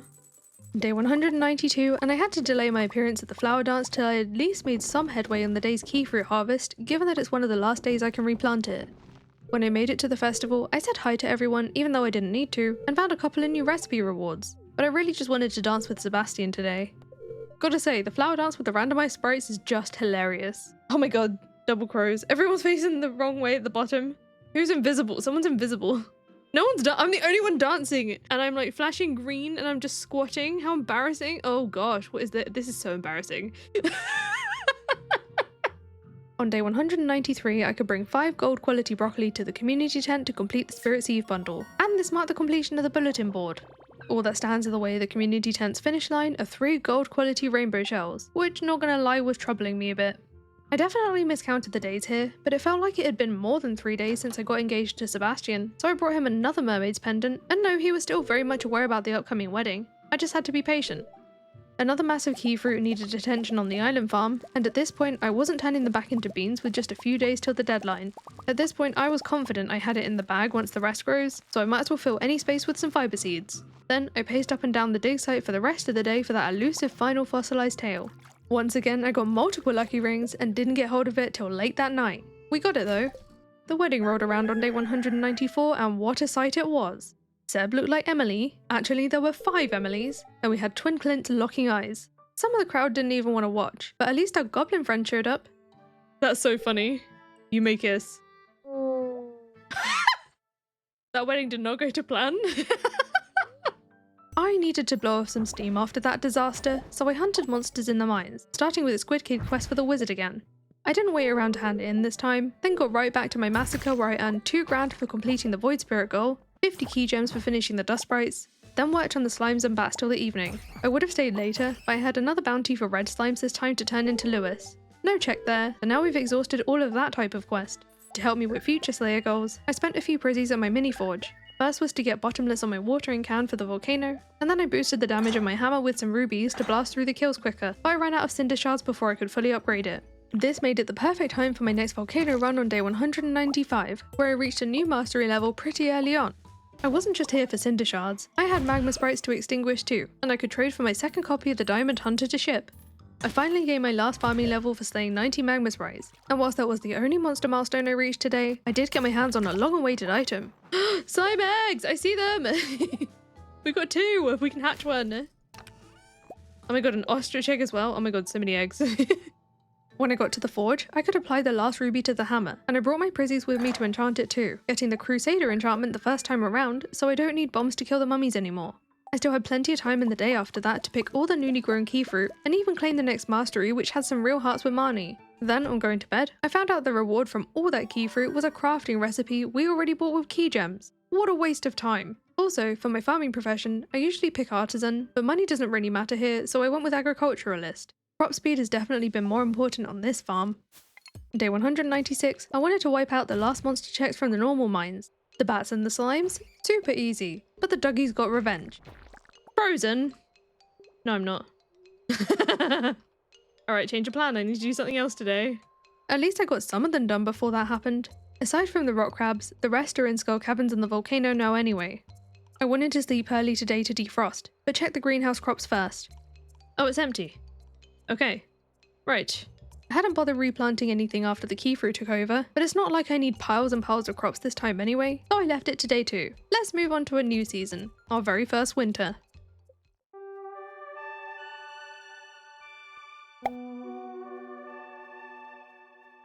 The sight of snow was kinda strange after not seeing it for almost 2 years, but now that we're kinda closing in on our finish line, we're probably just gonna be wanting to sleep a lot earlier in the day for winter. Kinda like real life, huh? Anyway, don't be too surprised if some of the days are a lot shorter going forward. We do still have our winter unique activities to cover though, like startling this poor shadow friend out of a bush. We got the magnifying glass ages ago, so it's a cheese press this time. That is indeed a winter mystery. It's also the perfect time to work on the several special requests that remain. I didn't think I had enough pineapple seeds for the island ingredient to be worth it this time, so I'll be after the prismatic jelly. I went straight to the mines to tackle that one, with plans to keep resetting floor 5. I've definitely spent multiple game days going back and forth to the elevator, but today, it showed up after just 2 resets, and it dropped 2 jars of jelly. This was a relief, with ship sanity on my mind, but no, we can't even ship these anyway. Sharing one with the wizard, I was taught the rustic plank floor recipe, then to keep up the monster slaying momentum, I headed to the volcano to warm up again. I didn't finish the magma sprite goal I was here for, but I did pass the 120 mark for another prize ticket. Instead of just getting the magma sprites done on day 198, I fancied a change of scenery, so I was headed for the Skull Cavern monsters this time. This isn't Skull Caverns. Not here! It's in the sewers. I had the serpents, mummies, and pepperexes to work through, and again, I hit a few new checks, but no full completions. Then that evening, we were having a chat about Stardew Valley Expanded, and how much I want to play the 1.6 version since I still haven't got round to it yet, and it seems the FOMO got to me so much that I just left the caverns without even thinking. I didn't even realise for a few seconds. I just left Skull Caverns. We know it's not the first time I've done that. Okay. Love that. Also, the Monster Musk has run out. Right, I'm gonna go get more Monster Musk then. Actually, it's 8 PM. We'll just end it. The only piece of loot today I truly want to mention is the auto petter from a treasure chest. I have a little area with my cactus friends being pet, since obviously it would hurt me if I did it, and they deserve love too. So now they have an auto petter each. Shipping my first holly meant I unlocked garlic seeds that night. Makes up for my blunder there today. There are my garlic seeds. Now I can just buy them. Now you just know that's the first thing I did on day 199. I bought them all and planted every last one in the greenhouse. It was on this day that I remembered this tip from the comments, which I was hopeful would put an end to my rainbow shell worries. I didn't have an elevator to the bottom of the mines, so I still brought my staircases to access the shrine at the bottom to turn the mines into the harder version. This way, I'd have the chance to find the rainbow shells on the upper floors where the beach forage can show up. That won't be ready till tomorrow, so it was another Monster Musk day in the caverns for me. I hit some milestones with the dinos and serpents before the final mummies trashed my storage area with a nudge trap. I forgot to mention that I'd been chipping away at rock crabs too. The wizard loved this, though the magma geodes for finishing that goal will be quickly forgotten about. I also learned that Pierre hates serpents in particular. Perhaps it's because they've been stealing his red cabbage seeds, and thanks to this crowded prehistoric floor, I could take out the remaining dinos I needed without driving them to extinction. Just 34 serpents remain down here for me with a few hours left before pass out time. Difficult, but maybe doable. Another one? Come on, last one. That's it. I think we did well. one away! That's easy enough to solve. I'm just gonna go do it now, right? There's no point not doing it. Oh, there we go. Banana sapling? At least it wasn't a trap. I wasn't done hanging out in caves today. The harder mines were ready for me, so I needed to hunt rainbow shells down there, which proved to be very few and far between. The saving grace was having the botanist profession, so I could guarantee there'd be a high enough quality for the tent bundle. It didn't take long to find my first, but the others? They took all day. My second wasn't until nearly 9 PM, but thankfully my last one came shortly after. You'd think my next step would be rushing over to the community tent to complete its final bundle, but no, they're going in a chest. We're close enough to perfection now that I wanted to have the option to complete the community center after we reach perfection because I thought it would be funny and I just wanted to see if it would even work. We're doing this for science. I just had to hope that nothing important was locked behind that bundle for me. Some of the greenhouse garlic was done on day 201, so I could make a couple of things that need it. The fiddlehead risotto, inspiring me towards the escargot recipe which also needs garlic, and then there's the oil of garlic to craft, which leveled up my archaeology skill. I checked the perfection tracker to see what we had left, in case there's anything else I've not even thought of, and found out I still need to ship some caviar. I hadn't kept a sturgeon around, so I had to go fish for one to put in the fish pond for its eggs. Turns out I never actually needed to go fishing for it though. You... Chaos! All this time! I didn't even have to go and... I got frozen whilst getting the next craftables done. I made another 20 crab pots. Had to hop on over to the beach to place them all, because I needed a lobster to cook the lobster bisque. It was a struggle fighting with the frozen trap, but this should do it, right? I checked on them early the next morning. Lobster, lobster, lobster, not a single lobster! No! We'll try again tomorrow. I guess at least it's mastery XP, right?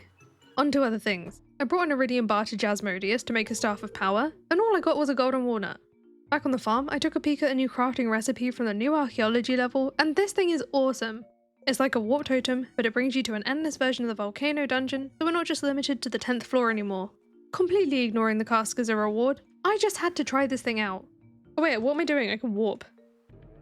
Just one problem. Oh, I didn't bring my watering can, so it might get stuck. I might have to do it again. I still wanted to see how far I could get without it, and I could work on the magma sprite goal, except for some reason they were partly invisible here. My lack of watering can didn't cause any issues till the 11th floor, so at least we got past where we usually would be able to, and I reached a new mastery level, even if it did land us just one monster away from the goal. I decided to just head to the regular volcano via Harvey's to handle it. Still no watering can, so I had to just wait for one to spot me. And I'm slimed for it. Love it! On the bright side, all of the monsters are now officially done with. I was determined for another little cooking progress burst on day 203. Good thing there was a lobster at the beach for me. In addition to the lobster bisque, I did have a few new dishes to cook. Mostly useless items or traps, but there were some real Abigail hearts in there. Speaking of hearts, I had more to win from Sebastian, the normal way now that we're married, but today he had one last check on him from the spouse star drop, except I got 2,000 gold instead. That's all I needed to do for this day, so time for bed. Day 204, I used the golden clock to skip some morning hours to get on with the Festival of Ice. To unlock something new, I have to win the fishing contest. I have no idea how these people are actually catching any fish. There's some dodgy stuff going on here, but I caught what I think is my personal record of 8 fish. A fishing related prize makes too much sense for Archipelago. Gosh, I'd rather have had a trap. It was time to put my greenhouse back to work on day 205 because Pierre was asking for 25 gold quality vegetables. Some of the remaining regrowable crops will help us in here, but it was the perfect excuse to use up some of the seeds that sat neglected in my chests. I even replaced the long redundant deluxe retaining soil with some deluxe fertilizer to increase my chances. I did already have more than enough gold quality vegetables in my chest to drop off in the box, so now I just have to harvest the greenhouse ones when they grow up to earn the completion. After collecting my next mastery reward of a cherry sapling from the cave, I got another couple of crafty bits done and went to bed. On day 206, I used the missing command to check what I have left to ship. Useful when you just got a last few bits left, but if you do give this a go, just know it's case sensitive, so like ship sanity needs a capital S. The unique books like the Mapping Cave Systems and Friendship 101 are a little painful because they require the bookseller to bring them year 3 onwards, and he only brings one of that family of books at a time. The tea sapling was surprising though. I didn't even remember crafting one yet, and this is where I find out I don't even have the recipe, so I'll have to come back to it later. Given that we didn't have too many checks left, I didn't bother hinting for it. One of the other books I still need to ship is the Raccoon journal, so it was over to the Ginger Island farm to harvest some fibre. You have to imagine that after this we'll have enough fibre, right? I did in fact get almost a full stack, so with what I have at home, we're good. I brought some more of my storage seeds over to plant, not for Pierre's quest this time, but I might as well use them up for the remaining mastery XP, and with that on my mind, I chopped all the trees on the west of the island too. Came back to the valley to trade the raccoons for the journal after that, and shipping it off gave me my last hoe upgrade. Day 207, I was feeling a mystery box opening, having accumulated 77 golden ones. From those, I was after any books I could use to gain mastery XP. I then made an awful trade at the desert, 10 iridium bars for 50 stone, and despite not really needing this stuff anymore, I cleared out the slime hutch to give the slimes more space to move. The first day Squidfest arrived on day 208, and as part of preparations, it was suggested that I should enchant my advanced rod to get auto hook, because if you've been watching the VODs, I've been missing a lot of fish, whether I just didn't notice them, or where my reaction times aren't quite what they used to be. I didn't have any squid to turn into bait, so I'll have to catch my first with deluxe bait instead. You good there, Twin Carolines? I'm not gonna ask, I'm just gonna get to fishing. I was grateful to find a squid was my second catch. This targeted bait will make things go a lot quicker. Each of the goals will give us a new check, and I will need to catch more tomorrow, so I got the bait ready whilst I was still on the pier. You do still get most of the usual prizes alongside it, but my Archipelago rewards were a Scarecrow, Lewis Hearts, Hyper Speed Grow, and the Torch recipe. That's a weird one not to have right from the start. On to the second day of Squidfest, and we got twin wizards to keep us company this time. I got done with all my catches at a similar time to yesterday, so for my next 4 rewards, I got Alex Hearts, an Iridium Sprinkler, the Radish Salad recipe, and a Pressure Nozzle. No Art of Crabbing book on either of those days you might have noticed, because we already got it much earlier somewhere else. With this next festival completed, I could then tend to my journal tasks. Having developed a bit of trap phobia, I tend to avoid these till I finish timed things like festivals, just in case there's something like a time flies trap forcing me to skip it. Seems I didn't have to worry though, because I just got a peach sapling from the baby wizard, and for the squid and lingcod for Willy, I got a defense bonus, and real hearts with Krobus. Then when I got back to the farm, it felt super weird crafting my first ever torch on the 13th of winter year 2. Day 210 was the start of a new stream. Not just any stream, the final stream, and after already being an hour late due to some audio issues, I made a disappointing revelation. Oh no, wait, hang on, I'm gonna have to do 3 winters for all the paintings, aren't I? Instead of rotating by year, in Archipelago, these rotate by month, so that means we're gonna be doing 3 winters in a row. We already know we need some books in year 3, but a lot of our 3rd year will be slept through, so you're gonna see all of that in this video too. There really wasn't any point making a whole extra video for that. I came into this wanting to earn all of the checks, but it was today that we found out that I had my goal release setting set to auto. This means when we hit perfection, the remaining checks will automatically release. That means I can't go hunt for remaining checks after the fact. I need to try and do them first, so brace yourself for a chaotic multi-month scramble. You might have also just seen there that I need to ship a rotten plant. My first thought was to craft a jack-o'-lantern and just leave it outside for it to rot overnight. I did do this, but the chat let me know of a little secret Easter egg I'd not done before. If I obtain the gold Lewis statue and plop it in the middle of town, Lewis will replace it with a rotten plant and bring it back to his room. I think I've only bothered with the statue once or twice in previous playthroughs, so I'd forgotten how this works. I went digging around the back of Lewis's house for a while, only to be told later that you don't need a tool to pick it up, you just need to right click like other furniture. Oh my gosh, that was so easy. Soon we'll have a backup rotten plant. I checked the travelling cart today looking for a dwarf gadget because I ran out of those, and I wanted to try the Volcano dungeon again with all the right gear. Gonna spoil it now and tell you I forgot to do this, given everything that happened between now and perfection, but I did come across my first Sebastian portrait. Gotta get that up in the main house immediately. I then visited the desert trader. Not for staircases, I was looking for the Void Ghost pendant because I need to ship it. This is what you'd use to ask Krobus to be a roommate, but since I'm now married, it's impossible to get.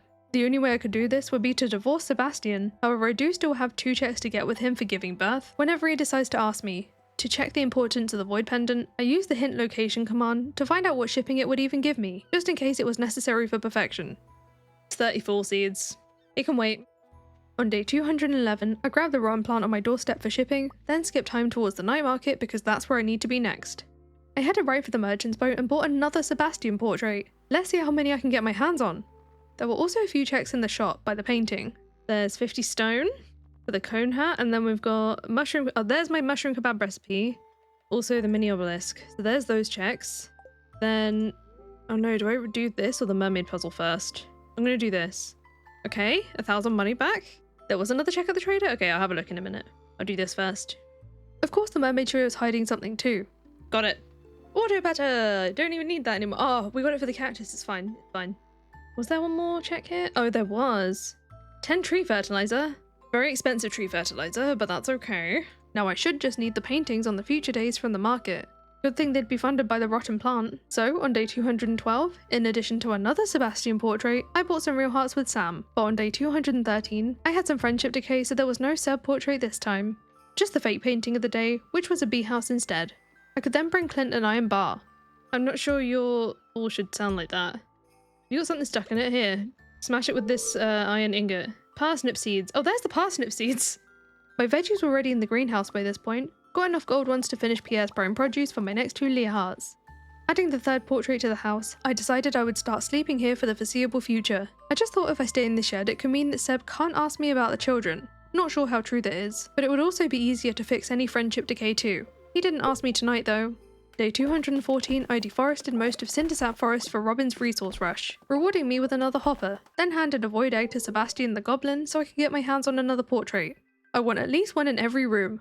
I got a few more dishes cooked before my early bedtime as well. Amongst those were some Vincent hearts I need for perfection. And still without having even given birth, I'd be getting an ugly baby for shipping a mushroom kebab?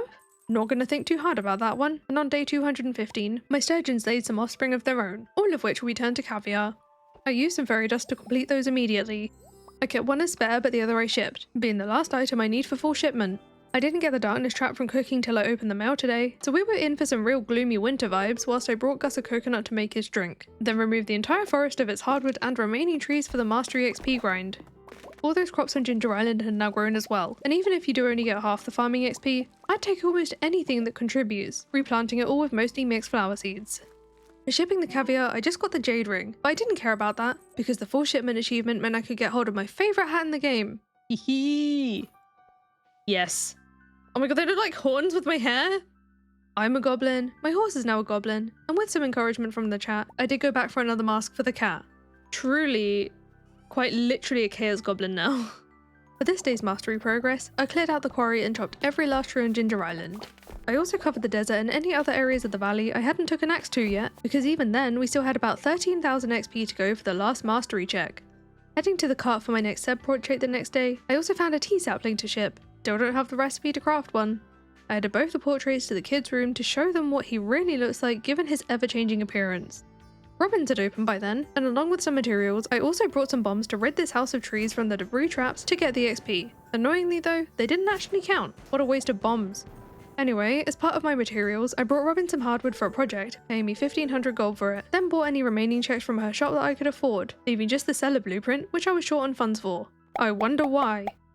Back to thinking about mastery for the rest of the day. New trees are few and far between during winter, and since we're going to need to endure multiple winters, I planted a whole forest out in the desert where it's warmer.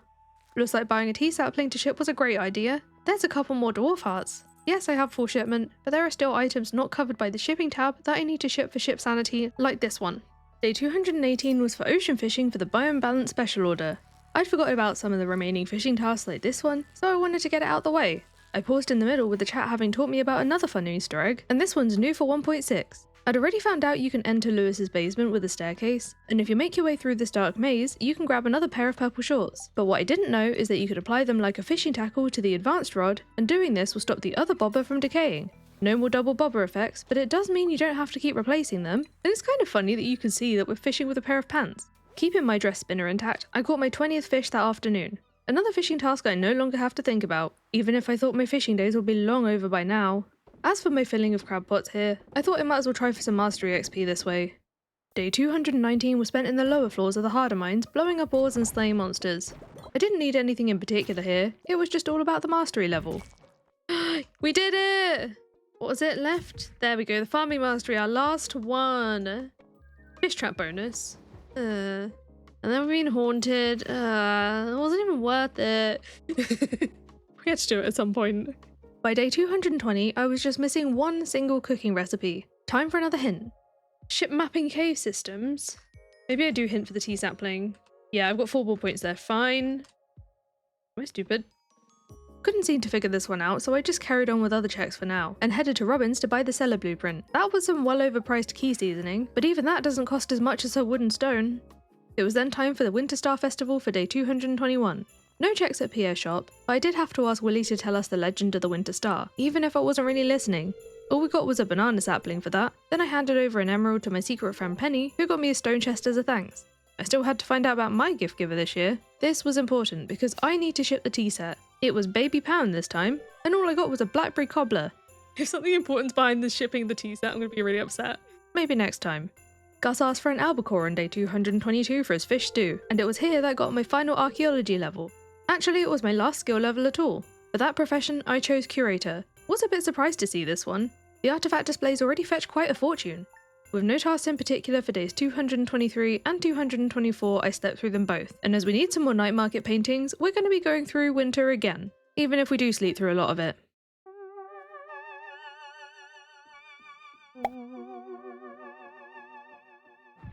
Before we can truck along with those final challenges and items, we gotta be assessed by Grandpa. I have no idea what he was going to make of all this stuff we've been through, and the farm's kinda looking like a mess, but he was proud of us nonetheless. So much so that we got all 4 candles. Obviously I had to grab the statue, even if I no longer need the ore really. Didn't do much this day besides set off a rain totem, so I could trigger the next cutscene with Zik on day 226. Oh god, he's Morris!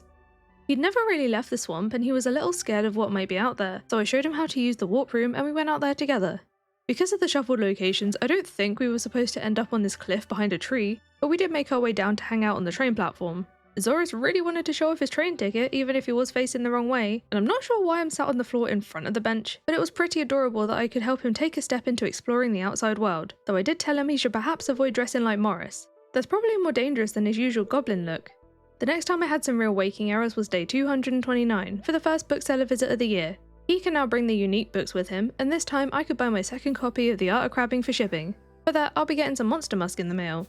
I did sell off a whole load of other stuff too, so I can have enough cash for the others I still need to buy. It wasn't until the next morning that I remembered to check this week's special order. I found my favourite version of the Island Ingredients quest, and I had almost enough taro tubers stored up ready for this exact moment. I just had to trade for the last 2 I needed, then I could get them all planted on Ginger Island. It stopped snowing on day 231, so I headed up to the railroad to see Zik on another of his walks. Without the rain and all the newness being a distraction, he seemed to notice the snow and the cold this time. I checked on him the next day, and it seemed he tried to grow some fur to warm up. I guess it wasn't enough to combat the cold, so I offered to bring him a nice warm blanket. Maybe he's just missing the cozy factor. This sounds like a project for Emily, so I visited her in her cave. I got 30 fiber as a reward for this fancy blanket task, and I could have stopped there with it, but I'm not one to leave a fellow goblin hanging. Wipe your feet, please. Oh gosh, okay. Jeez. I guess Emily's in a bad mood today, but to make Zik a blanket, she'll need 5 cloth, 5 wool, and 1500 gold. I already had everything I needed in the chest and the coop, and bringing everything over, Emily worked her magic. This blanket was very fancy indeed. And doesn't Zik just look the cutest in it? That's so cute. This has to be one of my favourite portraits in the game. He gave me a rock as a thank you. Not just any rock either. You are not giving me a prismatic shard for it. No way. Thank you for the prizzy, oh my god. Best day ever. All morning, we're going back to sleep before 9 AM. On day 233, I harvested the crab pots to gather trash for Linus's community cleanup quest. That was nowhere near enough, so I fished the rest up on floor 100 of the mines. It took next to no time to get everything I needed to hand in that morning. Train in my way! Stop it! Oh my god, this is gonna be... Oh my god, there's wood. Oh my god, I actually get something out of it. Not that I need any more wood. When it eventually got out of my way, I traded with the dumpster because one person's trash is another person's... tapper?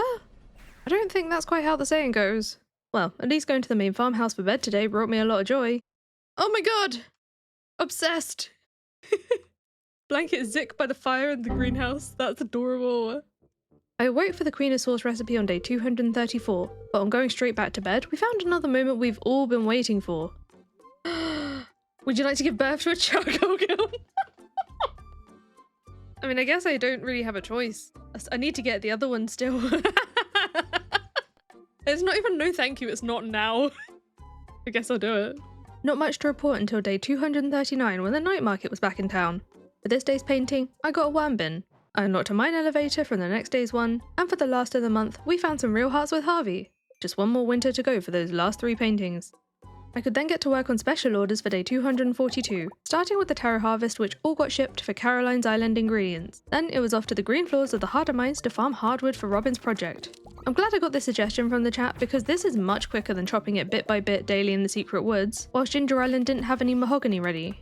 I didn't bring it straight to Robin this day though, because the bookseller would return tomorrow, and I was worried about a potential trap causing me to skip it. I could still get the completion for Island Ingredients overnight. The Jack be nimble, Jack be thick book power, the last one I was missing. I was officially well read, in-game at least. As for the bookseller, he brought the Friendship 101 on this visit, another precious shipping check, then I could bring all that hardwood to Robin's. All that fear over a banana sapling, but I was quickly distracted from my disappointment. What's up with that sample, Abigail? Of the remaining books I'm missing, there's one in particular I have more than one way to obtain. Woody Secret. Whilst I can get it from Marcelo whenever he chooses to bring it, I also had a tiny chance of having it fall out of a tree. It's just a 0.1% chance though, so after taking all the trees out in the desert, it's safe to say I didn't find it out here. I still replanted many of the seeds I got though to give us more chances at a later date. For this night, I paid to multi-sleep for the first time. I wanted to wake up on Monday for the new special orders, and that was fine, but then I got bamboozled by the lack of shipping check from that Friendship 101 book. It turns out it was because my internet dropped out, which meant I lost connection to both the stream and Archipelago. Thankfully, it was just a 6-minute interruption, and I didn't have to end and restart a whole new stream, but I was worried about the shipping part. What the heck is happening? Usually Archipelago reconnects on its own quite quickly, but because it had been several minutes without internet, I needed to do it with a command. The trouble is, the book shipping happened whilst I was disconnected, so we were worried I might have lost the check. There was the chance that Archipelago might just find that we've done it though, so I was asked to just see if I can load the next day, because the next time I get a check, it might send it over at that point. Waking up from the multi-sleep on day 246, I could breathe a sigh of relief. Oh, it's got it. Because... Would you like to give birth to a scarecrow? I don't care about the trap. We just... So there's our other baby. The scarecrow. I mean, I guess so. That was until I checked the special order board. Tropical oh no, there is more fish going. Get out of the way. I planned to use the target bait like the other fishing quest to speed it all along, and got the worst out of the way first, the stingrays, followed by the discus over at the dig site, then the lionfish down at the pier. Honestly, I really wish I kept count of how many fruit saplings I've sold through this playthrough. I was only out of bed briefly on day 247 to see what's there for ship sanity. Some of these we knew about, but one of them had me in shock. Let's have a look. Excuse me? I haven't shipped a blobfish? I used my first and only blobfish on a tent bundle, so now I'm gonna have to catch another at the night market. My next outing was a couple of days later for the Feast of the Winter Star. I did still need to attend for the chance of receiving a tea scepter ship. Willie was my gift giver this time though, and he won't ever bring it, so all I got was a magnet from him. Apart from bringing my charcoal kiln and scarecrow children to the bedroom on day 252, I was ready to move on to our third and hopefully final winter. A new month also means a new week, so checking the special order board, it looks like the juicy bugs will be the last one we can complete, for now. For that, I had to return the mines to their original state so I could get squashing on day 254. I collected all 100 bug meat before the morning was up, getting an awesome reward when I dropped them off outside. Gate recipe, I didn't even know I was missing that, that's so funny. That was a good reminder to see what I was missing for craft sanity. I forget about the cask more often than I'd like to admit. I slept a couple of days and spoke to Robin to find I still needed my free basement built. I really thought I'd already done this. Then, on day 257, I was met with disappointment at the bookseller because he brought the Friendship 101 for the second time in a row. I need something new! So, to shorten the list of remaining Archipelago items, I brought some metal bars to Clint to buy some of the last tool upgrade checks here. I even spent money on the time flies trap I've been ignoring. It's basically an extortionately expensive multi-sleep. The farmhouse basement was done when I woke up, so I could now craft the cask. Did the gate whilst I was there too, and now all that's left is the tea sapling, which I still don't have the recipe for. I didn't do much of anything at all till the next night market rolled around. Unfortunately this time, I had to fish as well. I really hope this is my last fishing sesh, for real. Let's get that blobfish for shipping. I'm pretty sure I've been whole evenings without catching one in the submarine, so I was grateful to reel it in after just a couple of hours. And I was so eager to get out of there that I almost forgot something important. Painting! Painting! Missing this one wouldn't have been the end of the world since it was just a sailor's cap, and as for the blobfish, we got paid in key gems. Just 2 paintings to go for all the night markets. One of them was even more key gems, and the last one, some spring seeds, so not the tea sapling recipe I was hoping for. We're back after a couple of nights sleep to see the bookseller on day 271. Oh my god, it's the monster compendium. I'm very disappointed. Let's just move along another couple of days to 273. The desert trees had mostly grown. I even went back and grabbed a magic rock candy just in case luck might affect my chances to get another Woody Secret book, but over 3 stacks of wood out here later, there was no book in sight. From there, I took a trip to Ginger Island to check the shipwreck as a last-ditch attempt for the tea sapling recipe. We thought that might explain why I've not been able to hint for it. I'm not even gonna watch this cutscene. So mail tomorrow. All this time it wasn't even shuffled. I got a whole $2 grand for finally being able to make one, but I was a little confused here because this was supposedly my last craftable. What am I missing for crafting? Checking the perfection tracker, I was apparently at 98% for that part. I crafted everything I had the recipe for, and Stardew Checkup said this too, but sometimes it can't see everything for modded recipes. The chat was helping me out with researching this, but we couldn't find anything there for now, so we'll work on the rest of the missing checks in the meantime. Like maybe this is the month I get the tea set as a winter star gift? No, just a bottle of wine. I don't even like wine. I didn't feel like cycling through all the winters till we receive it, so for our next season, it unfortunately has to be spring. I wouldn't if I didn't have to, okay? But the Gifts for George special order requires me to be here. I didn't pick it this week though. I was always going to jump at the chance to grow and ship 100 garlic. That's an easy win. How on brand of me. My only obstacle would be if Pierre didn't have enough in stock, but he was as ready for this moment as I was. Most of them went in the greenhouse with any leftover ones being planted on Ginger Island, only waking up again once it had all grown. Sounds about right that shipping all this garlic off into the world brought me luck. Evelyn thankfully left her notice on the special order board the following Monday. I planted the 88 spring seeds I had. Probably overkill, but I wasn't taking any chances when I had just 12 checks to go for our starting 2,195. Day 291 had the next bookseller visit. Book of Stars. Oh my god! Thank goodness! That went straight in the shipping bin, and in a couple of days, we'll hopefully have our last cooking recipe. Other than Woody's Secret, that's all the books I need, so I spent most of my gold on the last 3 tool upgrade checks from Clint, so I don't have to speak to him anymore. Let's get the Vampire Ring, Crystalarium, and Omni Geodes. Another few days slumber, and I was ready to collect my crab cake recipe from the mail, and it was more important than I thought. Last recipe! Robin Hearts! Oh my god, wait, that's friendship. Is that it? What is with this crafting recipe? Wait, no, I'm so confused. Okay, so on Stardew Checkup, it says 100%, but here, I don't understand. I had 6 checks left in total now. The first will be covered when I donate the rainbow shells to the community tent, Gifts for George I was about to sort with all this forage ready in the greenhouse, and we know about the shipping ones. None of them are crafting related. Whilst figuring all of this out, I brought some lower quality leeks to Evelyn. I got the crayfish soup cooking recipe, but this was a duplicate for one I got earlier. Get this stupid book. I chopped trees for the rest of the day whilst we pondered on the crafting, still looking for Woody's Secret, but we were pretty much figuring out that if we couldn't fix the crafting issue, I might just have to buy a waiver from Fizz, though I really wanted to avoid that if I could. It was late in real life now. Can you tell I was starting to get a little bit delirious by this point? Woody, please share with me your secret, I am begging you. I don't feel like I've even got that many copies. Oh, that's a different book. Don't do that to me, rude. Woody, where have you hidden your secret? Oh look, Marcelo's out here. Can you please bring Woody's Secret next time? I really need you to bring that book with you. I really had to hope that Marcelo took care of my order when he returned on day 301. No! Still had a chance to find it in the forest. It had been a week since we were last out here, so some of the trees had regrown, and whilst I got along with the wood chopping, Kaito Kid was very kindly trying to figure out the crafting in the background for us, which included having to log in my game slot whilst I was still out here. There was absolutely no mischief whatsoever. Yes, I'm multitasking, I'm typing, and...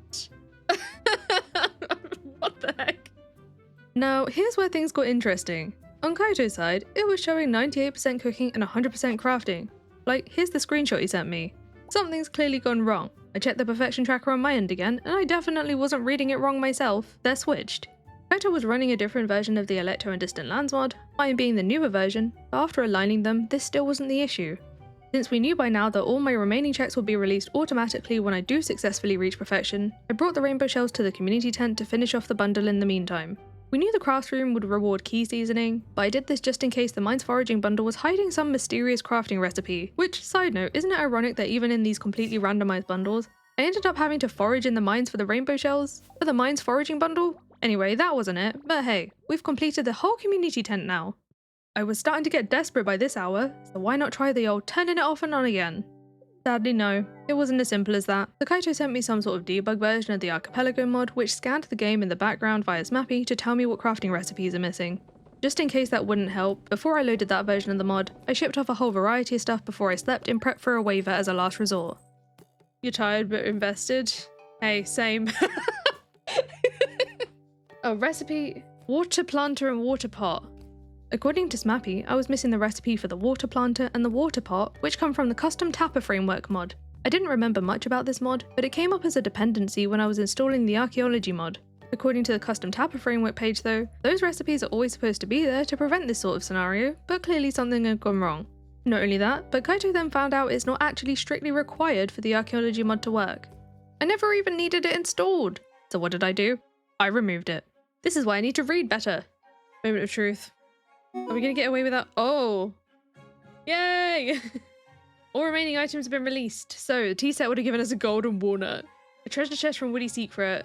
We knew about the void ghost thing. Yeah, I gave up on these last few items. I mean, after everything we just been through, can you blame me? It was closing in on 2 AM. I walked into town to look at the perfection tracker, but first, a special cutscene. Oh my god, this isn't what I was expecting. Oh my god. Look at the fisher person up there. Kaito, thank you. Thank you for helping us through that. Oh, what? Amazing community center completion cutscene. I've even got the bear underneath of my face. Oh, it's gone into the volcano. Oh my god, everyone's on the volcano celebrating. Oh, Lecto's Lewis. Well, no wonder we're on the volcano. Not sure how you did it, but the community center has never looked better. It grew a whole volcano, apparently. This makes up for everything. There's been plummeting. Where are my customers gone? We haven't had Jojo Mart for so long. Is that Pierre? Morris is gonna get attacked by a bear. Let's settle this the old-fashioned way. A sale for what? You don't have a store here, Morris. Not this time, no. Pierre's so pleased with himself. As with so many things that happened in this stream, this didn't go to plan either. The Pierre bear rose above the peer pressure and decided to be reasonable. No launching Morris into the abyss with a bear attack, just a boycott this time. I'm asking you to join me in boycotting Jojo. Wait, I said the old-fashioned way. Aww, I wanted to throw Morris. The good news is that the perfection tracker was officially showing 100% now, so we woke up on day 304 to those glorious perfection messages. You know what? For the checks that I was missing, I think I'm okay with the ones that I didn't get. It wasn't worth divorcing Sebastian for some false seeds. Oh no! Actually, it could be worse. Are we having soup at the summit? What a perfectly weird way to end it, huh? Of all the things that sort of broke today, at least the perfection dialogue wasn't one of them this time. Before I met you, I spent most of my time turned away from reality because I thought I'd never find happiness. But you showed me that the world isn't such a dark place after all. That's one of the reasons I love you. Aww. Doesn't it feel kind of weird without the cursed dialogue now, though? I was not expecting us to be here 6 hours tonight. I thought, like, you know, maybe a little bit overrun, like nothing wild. Not 2 AM, but it was worth it. And also massive thanks in particular to Kaito for helping fix the mod, and also Sarah. I mean, Sarah's gone to bed, but also Sarah for helping me keep track of everything tonight. We freaking did it. No, Jojo services. Goodbye, Morris. What an end. Once again, the Archipelago mod pretty much remains my all-time favourite Stardew mod. I even raced its developer recently, and there'll probably be a video for it at some point, but for now you can check out the VODs for both myself and Kaito Kid linked in the description, if you want to see the full race. And speaking of VODs, you can check out every single second of the gameplay for this Archipelago run, with the playlist in the description too. Thank you to everyone who's been hanging out on this journey with me live, or enjoying the VODs too. If I were to do another Stardew Archipelago run in the future, I think I'd love to shuffle it with another game. There's loads of games supported by Archipelago, so I'd love to see in the comments which game you'd love to see me shuffle Stardew with. But anyway, if you enjoyed the video, please do hit the like button, subscribe if you haven't already. Thank you so much to my channel members, and I will see you in the next video. Bye!